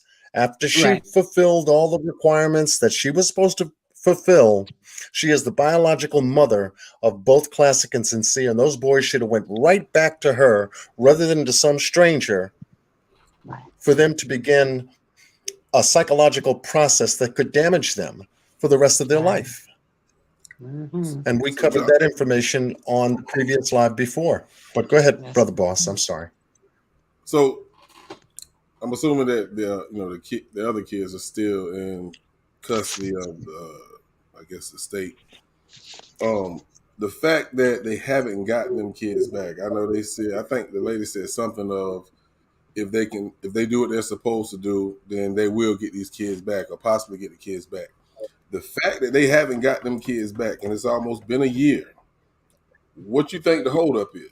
Do you think they're waiting for this case to be resolved? Or, I don't understand what's taking so long. Maybe he got something on them, and they I don't know. But they downsized like a mug with that Kia. They ain't planning on having 6 kids for sure no more. For real. You know what I mean? Mind, I think John. it's CPS and COVID. COVID slowing everything down. CPS is only by appointment only. It's here in New York, just as well as it's maybe out in California, California, and in Bakersfield, and anywhere in the United States for that fact. But when you have a process like that slowing things down when it comes to CPS, and then you have a court system that you have to report to based on this case, you've got 2 government agencies that have to fall in line when it comes to an appointed schedule to address this issue. And I think what CPS is doing is trying to cross its T's and dot its I's, and CYA, because they're involved deep in this. At the same time, though, I don't know if they're in a foster home or not, but if you can get these kids back to their rightful owners, which we feel, of course, is Ryan Dean, but if they're going to get out of this situation when we talk about COVID, don't you think they should be trying to get these kids out of there? Something to think about. Yeah, that's a good point. Yeah, because the spread is way higher in those group homes, and anywhere where there's like the nursing homes. That's why it was so bad. So many people contained in one place. You would think they want to hurry up, but it's just not how they really roll, is it? It's sad to say too, what Jacqueline West during that news interview had brought up. She said that she had pictures of the boys, but they were in another cell phone. However, 9 months later, we still have no updated pictures of the boys. Now, you figure 9 months from the time they went missing, what did they look like? Right. What does their hair look like? How big, thick, skinny, fat did they become over time? Because children ages 3 and 4, now 4 and 5. Now 4 and 5. What would they look like now? Yeah, you're right. And it was a big disservice, 2 big disservices of this case. One was that damn 911 call that hasn't been released or posted. 2 are the pictures that were never released and posted. We are looking at possibly Classic and Cincere at ages 2 and 3 in a lot of these pictures. In a lot of them, compared to 3 and 4, and then now 4 and 5. Because both had a passing birthday, both in June and in August. Yeah. And so here we are in September, getting ready to go into October in a second. What would the boys look like? And why hasn't she pulled up them damn pictures from Google Drive, email, somewhere by now? They don't care. I'm pretty sure that lawyer got something to do with that. Don't they have a lawyer? But I mean, why would he advise them not to show newer pictures? That's crazy when we're looking for them. I mean, I agree with you 100%. But a lot of things that in the beginning of this case that, either Cal City or, of course, any of the, I guess you say Cal City and also Bakersfield, that they kept from us because they said they didn't want to mess up the investigation. You have to come to a point where you're like, we got to do something to see if this will help the investigation. Like John brought up the 911 call. Like, Why are you hiding that from Yeah. us? What is that gonna do? What is that gonna do if we hear that? I don't Right. get that. Yeah, it's weird. Further incriminate the people we think are guilty. And that's We what can't they even get a dispatch. I mean, damn. We had that within days of Summer going missing. And not to compare the cases, but just to say it's possible. exactly. Yes. I don't get it. And a I've lot of tried this to case find has it got myself. a lot of this case has got holes in it, and we've already popped the holes out during the series that I've been doing, the series that Miss Q is doing, the series that AB is doing, Tiffany Marie is done, Boss Blake is done. I mean, we've been popping holes in this the last 9 months. Okay, I think I see him. That's all we can do. I think Heather Oh, Williams we got said I can get the dispatch. I tried, Heather. Please do let us know. I went through Broadcastify. I went through all night. And I couldn't. On your chat, John, I'm sorry, I don't mean to interrupt you. On my avatar, if you look, that's the backyard of the West House, with that burnt back seat and stuff before they cleaned it all up. That's a picture of the backyard with a band seat in the back and all that stuff. But I sent it to you in your chat, John. I'm gonna get out of here, but I just wanted to send that to you just so you guys had You that. sent it to me in the chat? Yeah, it's in the chat. It says I put the little at John Q. Oh, okay. Okay. If you can email me that as well. I have my emails on underneath my lives. And that way I'll have that just in case YouTube decides to do something to tonight's live. I don't know. Okay, well, I just sent it in your private chat too, so you have it. Yeah, I was just want to say Okay. put it in. All right, I'm gonna get out of here, guys. Thank you, John Q, for your platform, and thank you for your dedication too. And the other two, I don't know your names, but thank you very much. You're welcome. See you Take later. care. Yes. Have a good night. Bye. Much love to you. Thank you for joining the panel.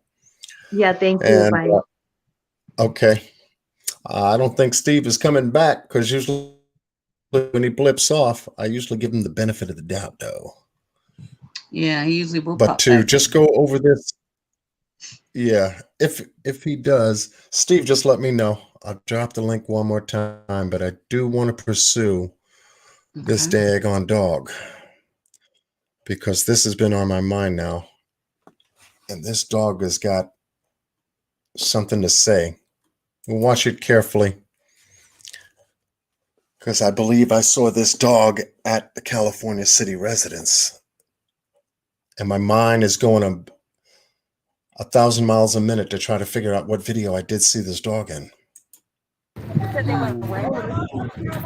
We got it.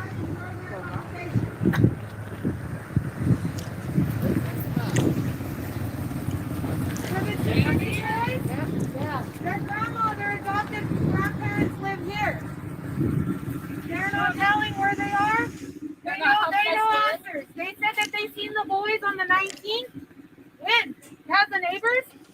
Where's the cameras? They went missing on the 21st of December. And she told them the 19th. Give us proof. We're out here Give to us help, and proof you're that acting you like saw them something on the else. 19th. They're Yeah. babies, 3 and 4 years old. They've been out here a month. 3 Little and 4 kids. years old. A month. I know y'all gonna be out here. No clue. No telling. Yep.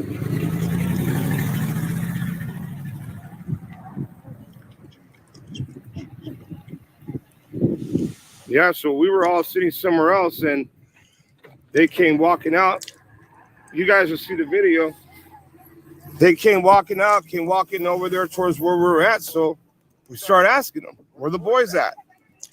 And they just don't care, guys. They don't care at all. Hold on.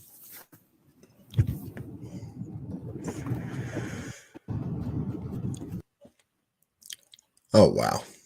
Hold on one second.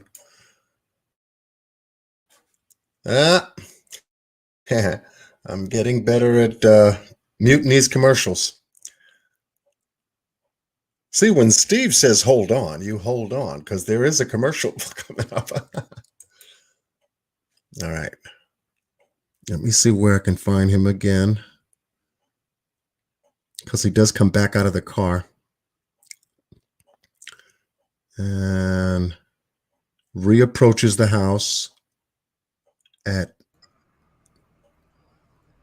7:08. John, I think Gail Thornberry said she sent you some pictures too. Send me some pictures. Yeah. Okay. Thank you, Gail. Gail's always sending me stuff. Okay, here we go. He's approaching the rear of the house. Yeah, he's approaching the rear of the house. And this is what I found very suspicious.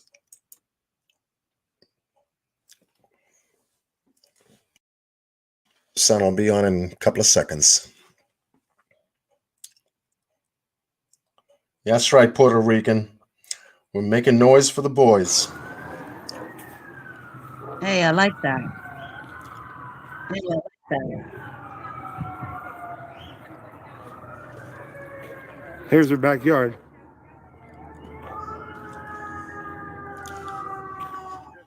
We just want to find the boys. That's it. Where are the boys at? Knock, knock.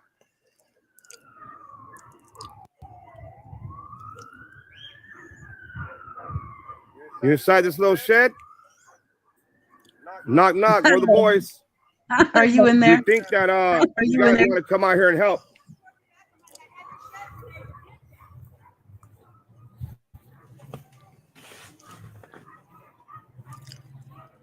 It's back here.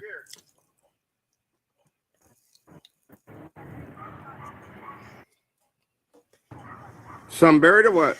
What you guys buried back here? I love it, Steve. What is that over there? Like tires and plywood and. But you take a look at this backyard. Here's the grandparents' house. We've got 6 kids, all under 10, playing in a backyard like this here at Potomac Avenue in Bakersfield when they are together. Just imagine that for a moment. Yeah. Just for a moment. Off the wall shit. It ain't shit built around here. Nope. Everything that shouldn't be around children that age is around children that they age. They don't want to even come on and try to say, hey, yeah, we're looking for the boys too. They're not. Knock, knock.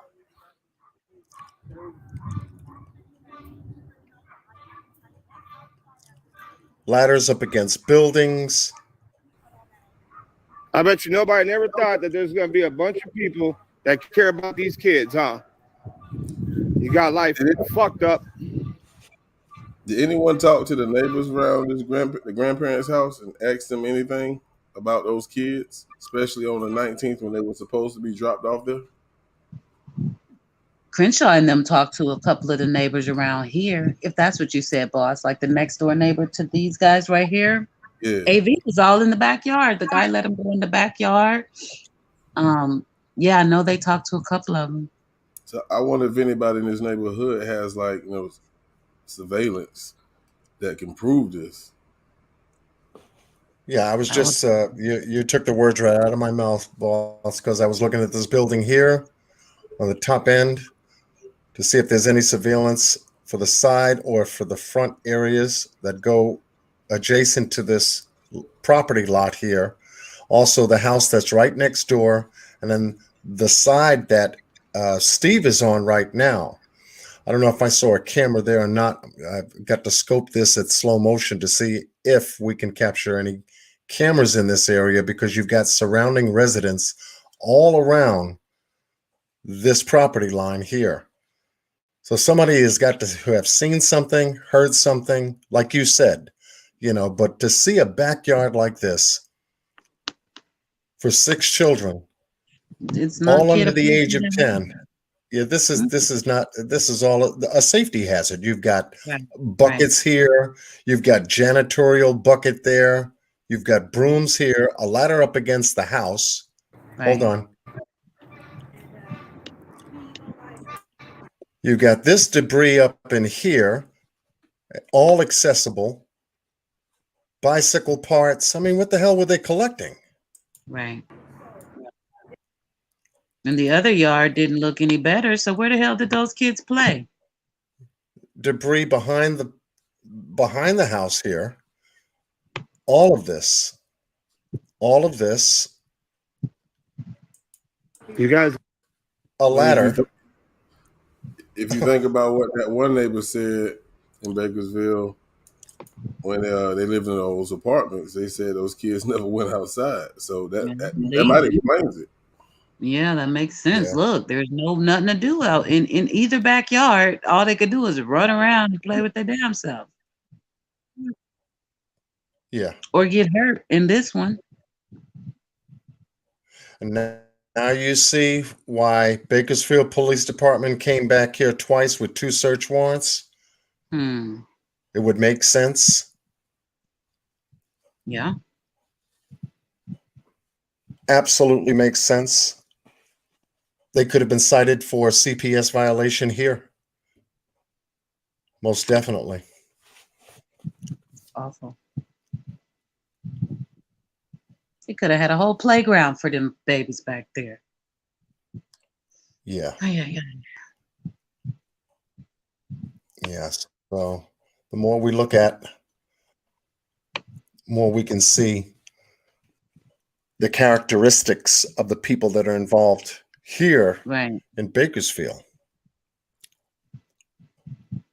And in a moment, I think Steve is going to capture either Trezell or someone at this back door, which I found very surprising, with a camera, trying to capture him taking video footage of the backyard. It's coming up.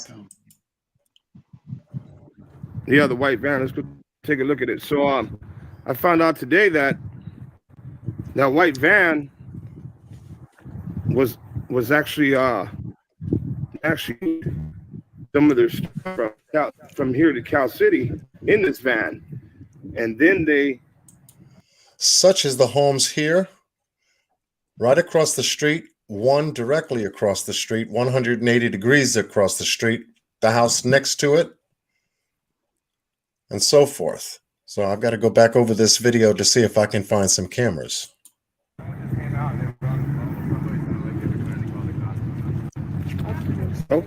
And then they dropped the van. Because most of these homes would have cameras near their garage areas to ward off intruders from breaking into their cars.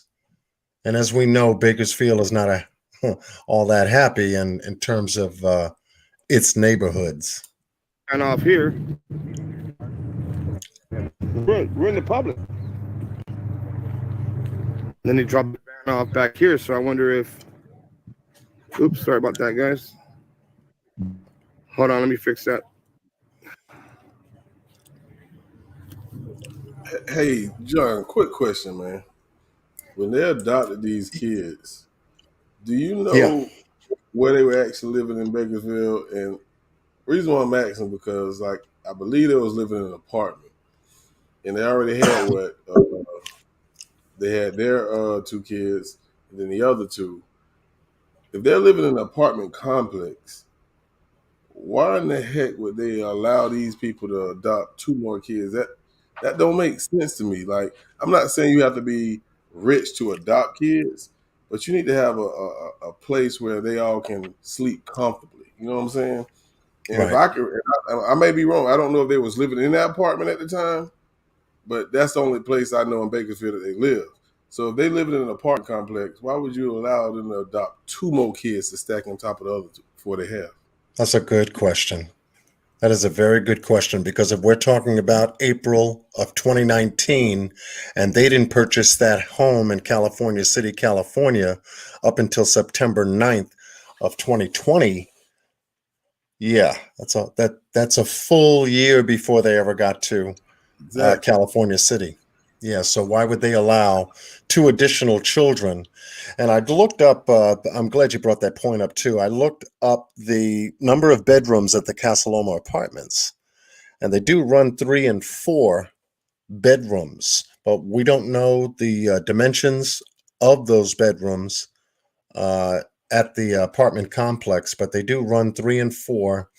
I think there are 5, but they're very limited in terms of the number of apartments that do have 4 and 5 bedrooms. So they range from 2, 3, 4, possibly up to 5. After that, with a tribe like that, you've got 6 kids, 2 adults, that's 8.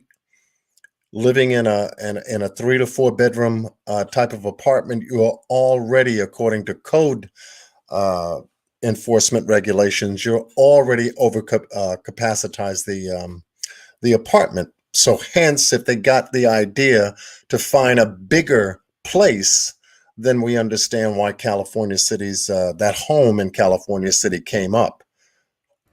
Mr. and Miss Williams said they had a 3-bedroom. Ah, okay. See, so that's good information if that's accurate. If they did have a 3-bedroom apartment at the Casa Loma Apartments, then yeah, they were over capacity and for that particular apartment. And they were probably told that by CPS, being that it was going to be a temporary this and we're not going to be here that long. We're looking for a house, the stories that people tell. And just like the story that Jacqueline Trizell told us on the 22nd of December about the boys going missing, they could have just, said the same thing to CPS regarding them looking for a bigger place. And the boys, all of the boys would have their space in their own bedroom and a backyard and a driveway and all this other stuff. Or it can go back to, and I don't know how true it is, like everyone heard, that somebody worked CPS either on Trizell's side or Jacqueline's side. I can't remember. It could have been both, but that could be a point on how they squeezed that, or how they made that go through like that.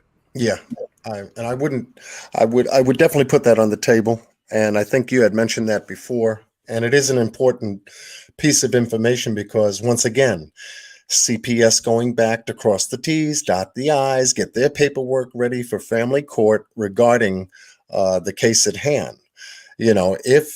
If Jacqueline and Trizell took those boys under the premise of financial gain for each one of the two biologicals for resources from a Department of Social Services, so on, to adopted post-adoption has already been taken place by 2 other children, and then you've got pre-adoption, post-adoption for both Classic and Cincere. So you figure per child, how much was that going to be? Give or take. So motivation, did they do this for income resources? And the more you look at it, you start to lean over to the answer, yeah. Because if Jacqueline didn't have a job and Trizell couldn't keep a job and he wasn't working during that time, it also plays the question, how the hell did they afford that house? Exactly. Bingo. Yeah. Bingo. Yes, you know sir. Me, I start to tie the dots together, Boss Blake. You know me. Yes, sir. Yeah. So now we've got what income qualification qualified them to adopt Classic and Cincere, number 1. What income qualification also qualified them to buy or purchase a home 68 and a half miles southeast of Bakersfield? I just want to answer Molly J question. The money doesn't stop after adoption. They continually get that money, I think, on a monthly basis. Exactly. Because they have what? Special needs children. We have to remember that one of the boys did have a broken femur. So there's going to be some special needs money there. Yeah. There's a lot of people that actually adopt kids for the financial gain aspect. Yeah. And in this case, you've got a young couple in their early 30s named Jacqueline and Trizell West that decided to move from the Casa Loma Apartments. At some point, make the decision to go ahead and purchase a house at 10717 Aspen Avenue in California City, California. And it's a beautiful home, inside and out, in a place to where if you wanted peace of mind, peace and quiet, away from the noise, well, damn, they hit it. They hit it big time. Yep. However, How the hell did they afford to close on a conventional loan, and so forth and so on? And I'm sure Gail Thornberry can rattle us all, rattle out all of the particulars in that over the next 3 to 4 hours if I let her. But we're very limited in time and space tonight, Gail. So maybe next live, okay? And I see it. I keep seeing in the chat. I don't know if you heard this or seen it in the chat, but someone said that kids were seen in San Jose on the 19th. Have you heard that? Now, San Jose, Steve brought up. San Jose, Steve brought up earlier tonight. Now, you're the second person to say that. So I've got to start to figure out where these lines cross over San Jose, which is 3.5 to 4 hours from Bakersfield. And when I was doing research early on in this case, and I pulled up, I was searching Giselle and Jacqueline's name. San Jose did come up in the search with their name. So I don't know what's the connection, but it gotta have that. It gotta have some type of connection. I don't know if they got family members that live in San Jose, but it did come up in my search. That's very interesting. That is very interesting. We have Steve right now with his camera pointing inside the van through the tinted windows, and you see how that seat on the driver's side is cut? Yeah. When he goes to the other side of the van, the passenger seat is also cut the same way. And I was very curious to know what was the purpose of that. Why not put a seat cover over there if it's a used van, received at, little or no money down, whatever. Whether they're buying used vans to use as shuttle buses because of a large family, where they could have gotten this particular van from. And because we definitely looked up this van. It wasn't an Econoline van. This was, I think it was a Ford or GMC. I think we covered Ford. But to see these seats cut up inside here, it makes you think. It really makes you wonder. Did they check both vans? Don't they have two vans, correct? This one that was in front of Potomac Avenue was, I believe, the one, I don't know if this was a second van that they used. I think Steve did say that this van was different than the first one, because I think this was a larger version of the van they had down in California City. I have to remember now. But this is what he captured. There he is. Take a look at that. Wow. And this is the interior of that van. Now you have to, put the kids in there as they did on the morning of the 19th and the night of the 21st, getting in that side door. On the right-hand side of that van, there's a car with no license plate parked on the property. I definitely want to hold you up, but Gail just brought up another question for me, and it goes back to you speaking on how did they get the funds to get this home, and we all feel like they defrauded the government, and that's what Gail said. She said they defrauded USDA home loan. So if we can see that, and it's probably proof out there, why hasn't that been investigated? Because that is a part of this case on why are you defrauding the government just to adopt kids? That don't make sense. Exactly. A lot of this doesn't make sense. Only oh, there goes that commercial again. Hold on. I got it on mute. Sorry, buddy. And no commercials for you today. All right. It would only stand to reason that if this is their lifestyle, Jacqueline and Giselle, this is their lifestyle, the street hustle, the way to get ahead without having to do any work, without having any real jobs, trying to maybe buy a home with little to no money down, trying to qualify for a USDA loan, which is a guaranteed government-sponsored loan,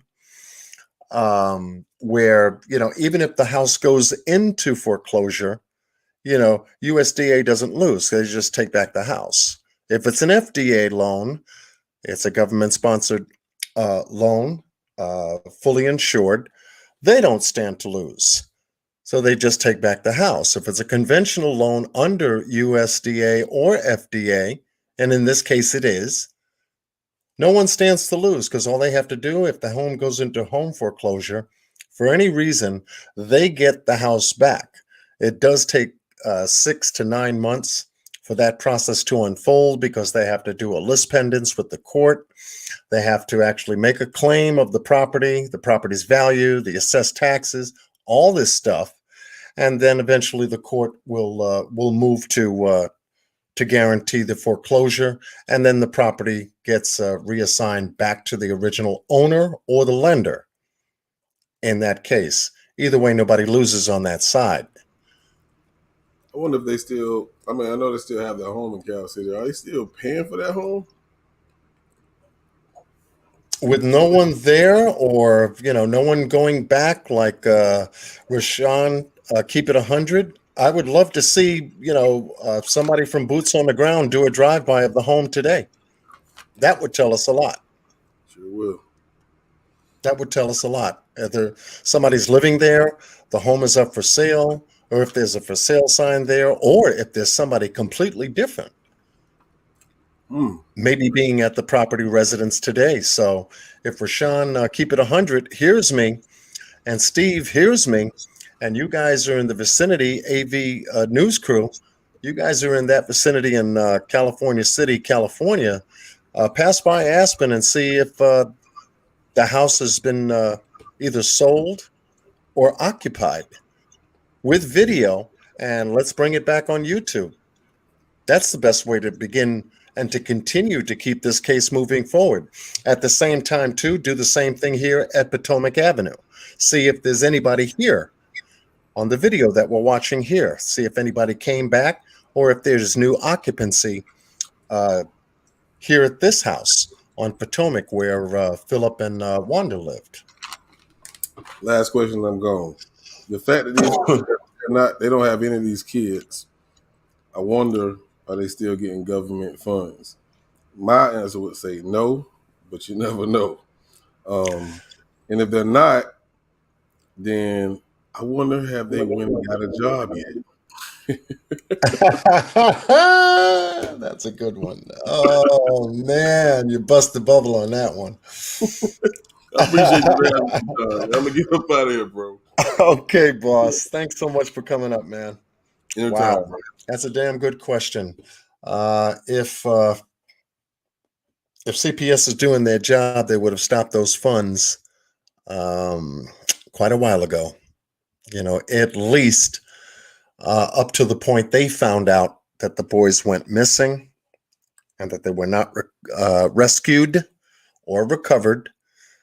They would have set up court dates somewhere, maybe in February, I believe, if I can remember straight. There may have been a CPS court date, maybe in February, March, just before the case came back to Bakersfield, where they had to go to family court to answer for certain things regarding CPS. That would have been a smart thing to do, was to cut those funds off, being that the boys are not with them. On the other hand, Boss Blake makes a good point. With the boys still in the missing position, undetermined as to where they are, who they're with, or whatever, that is a very good question. That is a very good question. Let me come back up out of here. Interesting. We live in interesting times. Very interesting times. I'm bringing you back, Miss Q. I know you wrapping it up now. I fell off sending you an email, and so I wanted to just come back and help you wind it on down. Yes. That's all. I say we'll find out. We keep digging. Yep, we'll find out. will. We certainly will. We got to get together and do another one of our Q Square. Just keep it going on the boys. I like rewatching this footage and having the powwow with everybody, brainstorming. Yeah, at least tonight we found out just from watching Steve's video of Philip and Trezell walking the streets. Now we know that they were walking with weapons. Right. Every time you rewatch, there's a chance you find another little something. And it's better with friends. Absolutely. So we've been able to pinpoint something new, at least from tonight's live. That's all it's about. I know. Absolutely. I heard back when it was going on, I heard a few people saying, I think those are, I forget what they were calling them, katanas or some kind of Japanese weapon. And then we just kind of, nobody really touched it because, I mean, my thought was, well, shit, I just hope that they tested them for DNA. You know what I mean? Because imagine. Yeah. But, yeah. Every time we watch, there's a chance we find something. And you wonder why. That's going to stay in our minds now. You wonder why, exactly. Why y'all need that level of protection, though? Like, really? Yeah, where are the boys? Well, you figure if Bakersfield took a look at Steve's video, that one that we saw tonight, and they saw those items in Philip and Trezell's hands and identified them as swords, they could have went back with one of those search warrants to check those swords. That's true. They should have. As well as the backyard during that time. So they might have gotten some evidence off of it. Who knows? Yeah, because they're not telling us a damn thing, are they? Right. In time. We're getting there. In time. We're getting there. And as long as we continue to probe what we're doing in our own investigation, but like I said, and I'm getting some echo from you, Miss Q. Oh, let me mute up. That's okay, love. What would I do if I was the Bakersfield Police Department? You know what I'd do? I'm going to bring you back up, Miss Infamous. Hold on 1 second. And if you can mute up for me real quick, I'll be finished with my statement. What would you do? I would go back to California City, California, and check and see who's living at that residence right now today. It's real simple to do a drive-by. I sure wish I could get my butt out there. Maybe even simple as maybe flying a drone over the house. And that way you can check the front, the sides, the lots, the backyard, everything. Do it in broad daylight because you can't really see anything at night. And then if you have a night drive-by at night and see if the lights are on. And that's all you need to do. Quick video, boom. And then do the same thing for Potomac Avenue in Bakersfield. See if somebody's living there. Do it during the day and then do a drive-by at night. I'm sure that LV United We Stand, they've been out there. In fact, they were part of the video we just got finished watching. So they could easily do a drive-by to find out if there's anybody on Potomac Avenue. And Rashawn Keep It 100 could easily get in his car, take a drive out to California City, California on Aspen Avenue, do the same thing. Maybe take Steve with him because Steve's got drone equipment and bring us back some updates on that. Maybe that could tell us something important. Miss Infamous, you dropped off. I'm sorry. Got to drop that link one more time. It looks like she wanted to say something. Go ahead, Miss Q. No, I was just going to agree with you. That would be really cool if somebody could fly a drone over those two spots and let us get a good look, a current look at the situation. Mr. and Mrs. Williams says no one is living there. Can you be specific, Mr. and Mrs. Williams? Are we talking about California City? Or are we talking about Potomac? I love when people can give an answer because they're close by. Yeah, we love boots on the ground. I better be glad me and John Q aren't closer, because I'll roll up on him. Beep, beep. Come on, let's go. Me too. We out. We're all big night owls, huh? Hey, you awake, John? Yep, beep, beep. Oh. I got some information. Right. Yeah, No, but I was saying, who's that knocking at my door? Yeah, you Yeah, know who it's it just is, huh? Be like, you know it's us. We'll be at your bedroom window, knocking on your bedroom window. Right. But yeah, there's somebody, Gail. Gail's a sweetheart, and I've talked with her. She's gone through her own stuff with her grandkids with DCS. But she was saying that the lady that loaned them money bought the kids, and I told her, I said, "You're a sweet girl." I said, "But please don't say that's not true. Just make sure that there's no false narratives, going on in there." Yeah. But I mean, I said it, I said it nice. Oh, I'm echoing. Hold on. No, that's me. Sorry. Yeah, I mean, I've talked with Gail. I like Gail, but I think sometimes because when you go through your own stuff with DCS, like I was a DCS kid till I was 18, so I know the ins and outs and ups and downs about how it goes down, and when you got your own trauma from it, sometimes the residuals kind of creep in other stories, not on purpose. Right.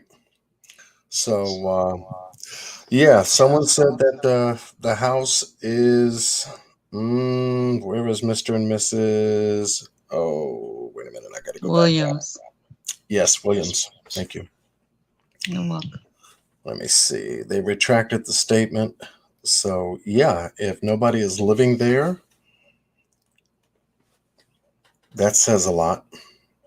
They had I don't know if you're familiar. They had because when this all started, everybody's doing their background checks and stuff. They had that so-called ice cream truck business, or the ice cream man. They had something under their their names as a business for ice cream, like doing business as. Yeah. I can't remember the name of the ice cream company, but it says something ice cream, or that might not be the correct name, but yeah, under their when you look at their information, it comes up as that's part of their business, and it was a couple years back. Hey, John. I think somebody's I don't know why I'm echoing every time I talk. They're saying in the chat that Rayshawn goes by Aspen all the time, so he might have a recent video on his page. The couple people are saying he goes by there all the time. Yeah, he does. He lives like right around the corner. Okay. Well, I got to do some research on Rashawn's channel. Yeah, I sent you that link because the other girl that lives in Cal City, she drove to Bakersfield, and that's why I said she did a little drive-by at the Potomac House, and Wanda was sitting out in the front, and Josiah had the hose, and she's like, "You can go ahead and try to wet me with that." Like, she tells him like it is. She's like, "But you know what's gonna happen," she said. Yes. Thank you, Miss Jennifer. Rebecca. She's like, "Where are the boys, Wanda?" And Wanda, like, they're just like all casual, like it's never happened. Well, one thing for sure, we're going to stay on the story, stay on the case. We're going to dig in some areas we haven't looked at before, and go back over some areas that we have looked at, because even going back over some particular video footage, you begin to see things a little bit differently, and then pick up, just like we picked up tonight, that Philip and Trezell was walking the streets with camouflage samurai swords as a means of protecting themselves against the quote-unquote the mob if they decided to jump them because of this situation with the boys being missing. I think what we need is how cops have informants, or they have we need an informant for the cops, like for 954, find out more information on that. We need some intel for the inside. Yeah, but one thing we did find out about tonight was from the latest update from the Bakersfield Police Department and KGET News, is that no one from the adoptive parent's side, No family members had given a statement regarding their concerns, regarding their intentions, regarding their care or the love for the boys, because they decline making a statement. Yeah, and the statements that they did make, I think Jamal set those up because you could tell kind of the way that it's articulated, and then also they just talked about themselves. They weren't really talking about we want the boys home, we miss them. They were talking about how they were the victims and they were being harassed and bullied and so on and so forth. So it was more about getting the public to see if they were victims versus, hey, where are our boys? What happened to them? Yeah. And Miss Gail, you had said, call Crenshaw, ask about Aileen, the broker. Yeah, the one who She lost talked her about her in the license. last live, John. Yeah. Crenshaw did. Yeah. I can't remember exactly what she said, but yeah, she did speak on that, Gail. I'll have to go re-listen. Yeah, well, this live being as long as it's been, people have plenty to listen to and watch before I come back on again.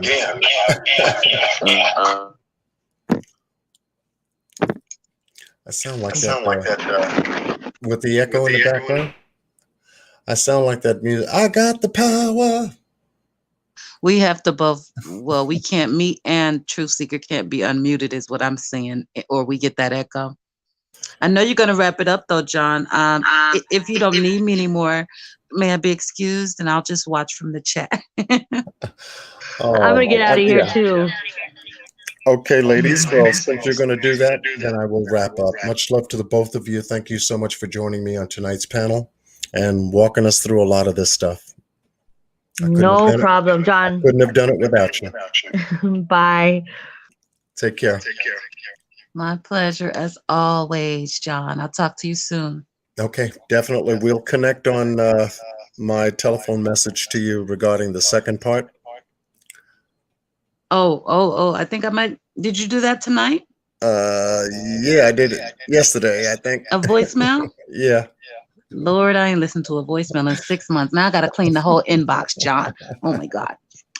Let me go listen to that right now. I'm sorry. Okay, no, that's okay. And I'll get with you tomorrow on it. I promise. You got it. Okay. Okay, love. Bye. Bye. All right, folks, we've covered a good live here tonight, far longer than I expected. You kidnapped me again. But you know, when I come on, I usually have at least some items of interest to share with you. And most certainly, we've covered some items of interest tonight. That update said a lot. And if you haven't seen it, go back over it. It's the recent one 3 to 4 days ago that KGET put out.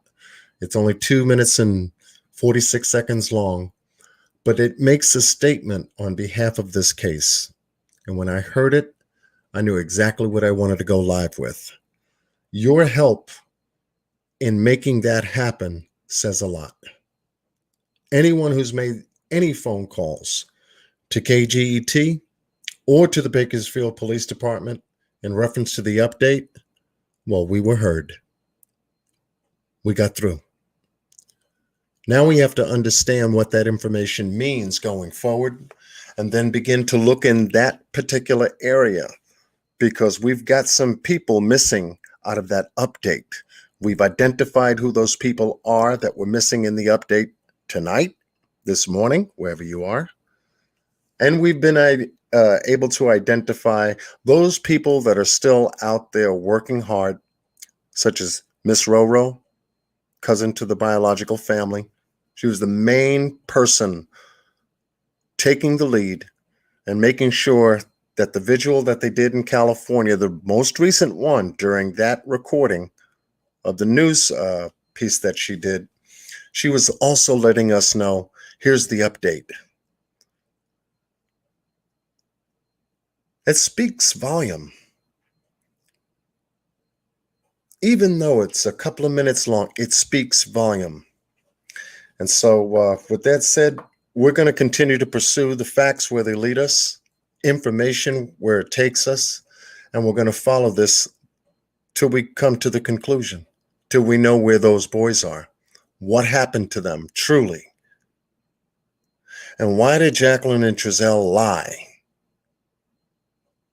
Not only here in the United States, and well, let's take it from California City, California, and then it was made across the United States and now globally, because it's still posted and everyone knows what they said, how they said it, what they truly meant, what they said. Thank you so much for the hearts.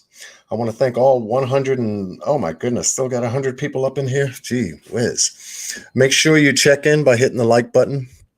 It does help the algorithm spread further. We're doing this for the boys. It's a thumbs up for the boys, not for John Q. We're just carrying the information, and we'll continue to carry the information going forward. I want to thank all of my guests, Steve, AV Watchman, for joining me tonight. Miss Q Carlock, always a pleasure to have you, love. Miss Infamous, for coming up. Mr. Boss Blake, my buddy, my brother, runs with me every time I go live. And usually when he has a question, it's always good to answer. It's always good to listen to what his questions is, because he always leads you to the answer you may be looking for. And much love to those of you who stuck it out. Oh my God, what time? What is this? 6 hours and 16 minutes. I'm going to get y'all.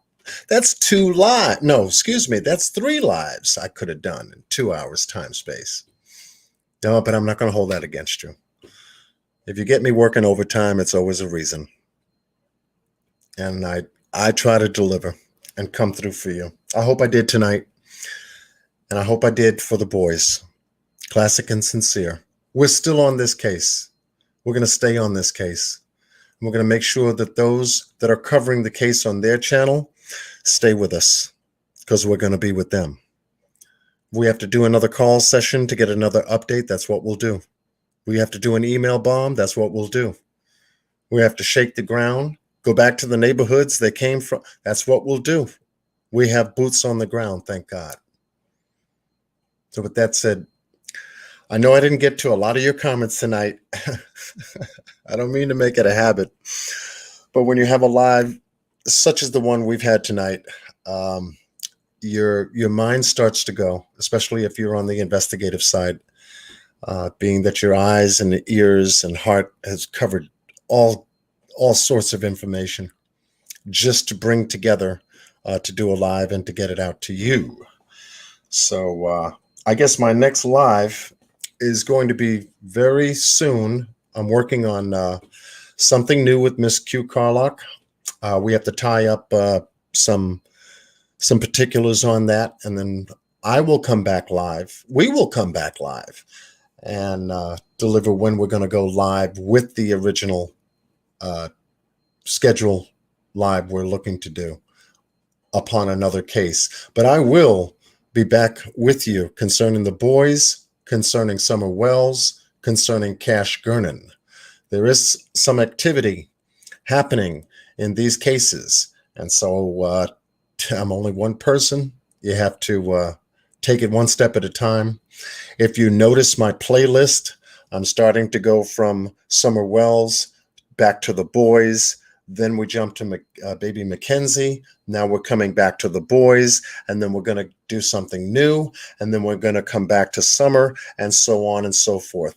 So we're keeping things flowing and moving while we're covering as much information on these cases as we can.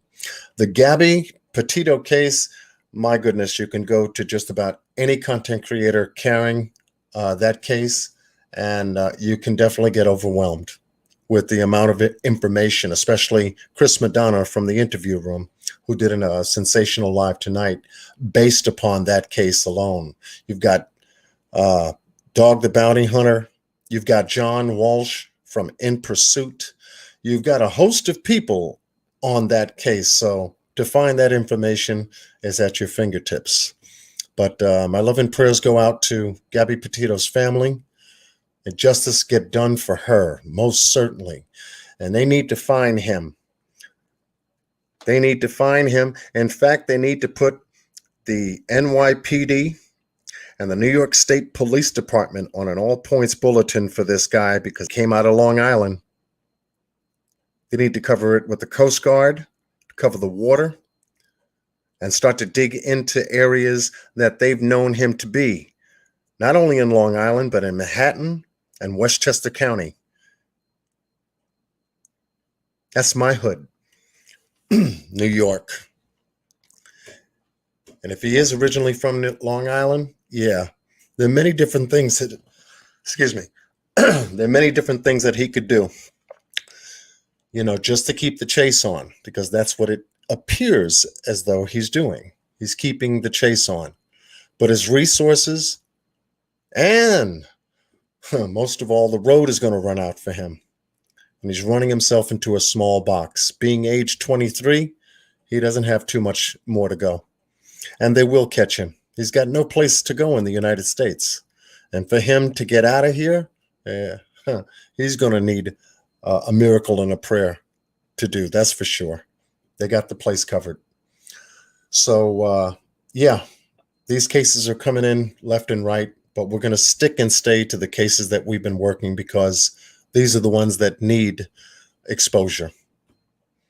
And for our boys, Classic and Cincere, that's case number one, priority number one on my channel. That's for sure. And then comes Summer Wells, Cash Kernan, et cetera, as the information comes in. So with that said, my heart goes out to every single one of you who stayed with us this long tonight, 6 hours, 6.5 hours. Like I said, I won't hold you to it. Oh, he gonna come back with 10, 15-minute lives next time to make up for the 6 hours he spent the other night? No, I wouldn't do that to you. Here, we're only on here 15 minutes, folks, so I'm going to jump on here. I'm not going to read your comments. I'm just going to post up and say goodnight. No, I would never do that.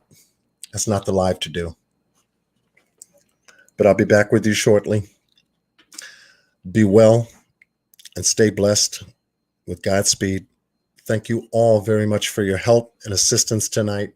Thank you for keeping the chat classy. We had a little turbulence, but it got straightened out. When we come back next, we're going to come back with a good one. With that said, once again, be well and stay blessed. I'll see you next time. Good night.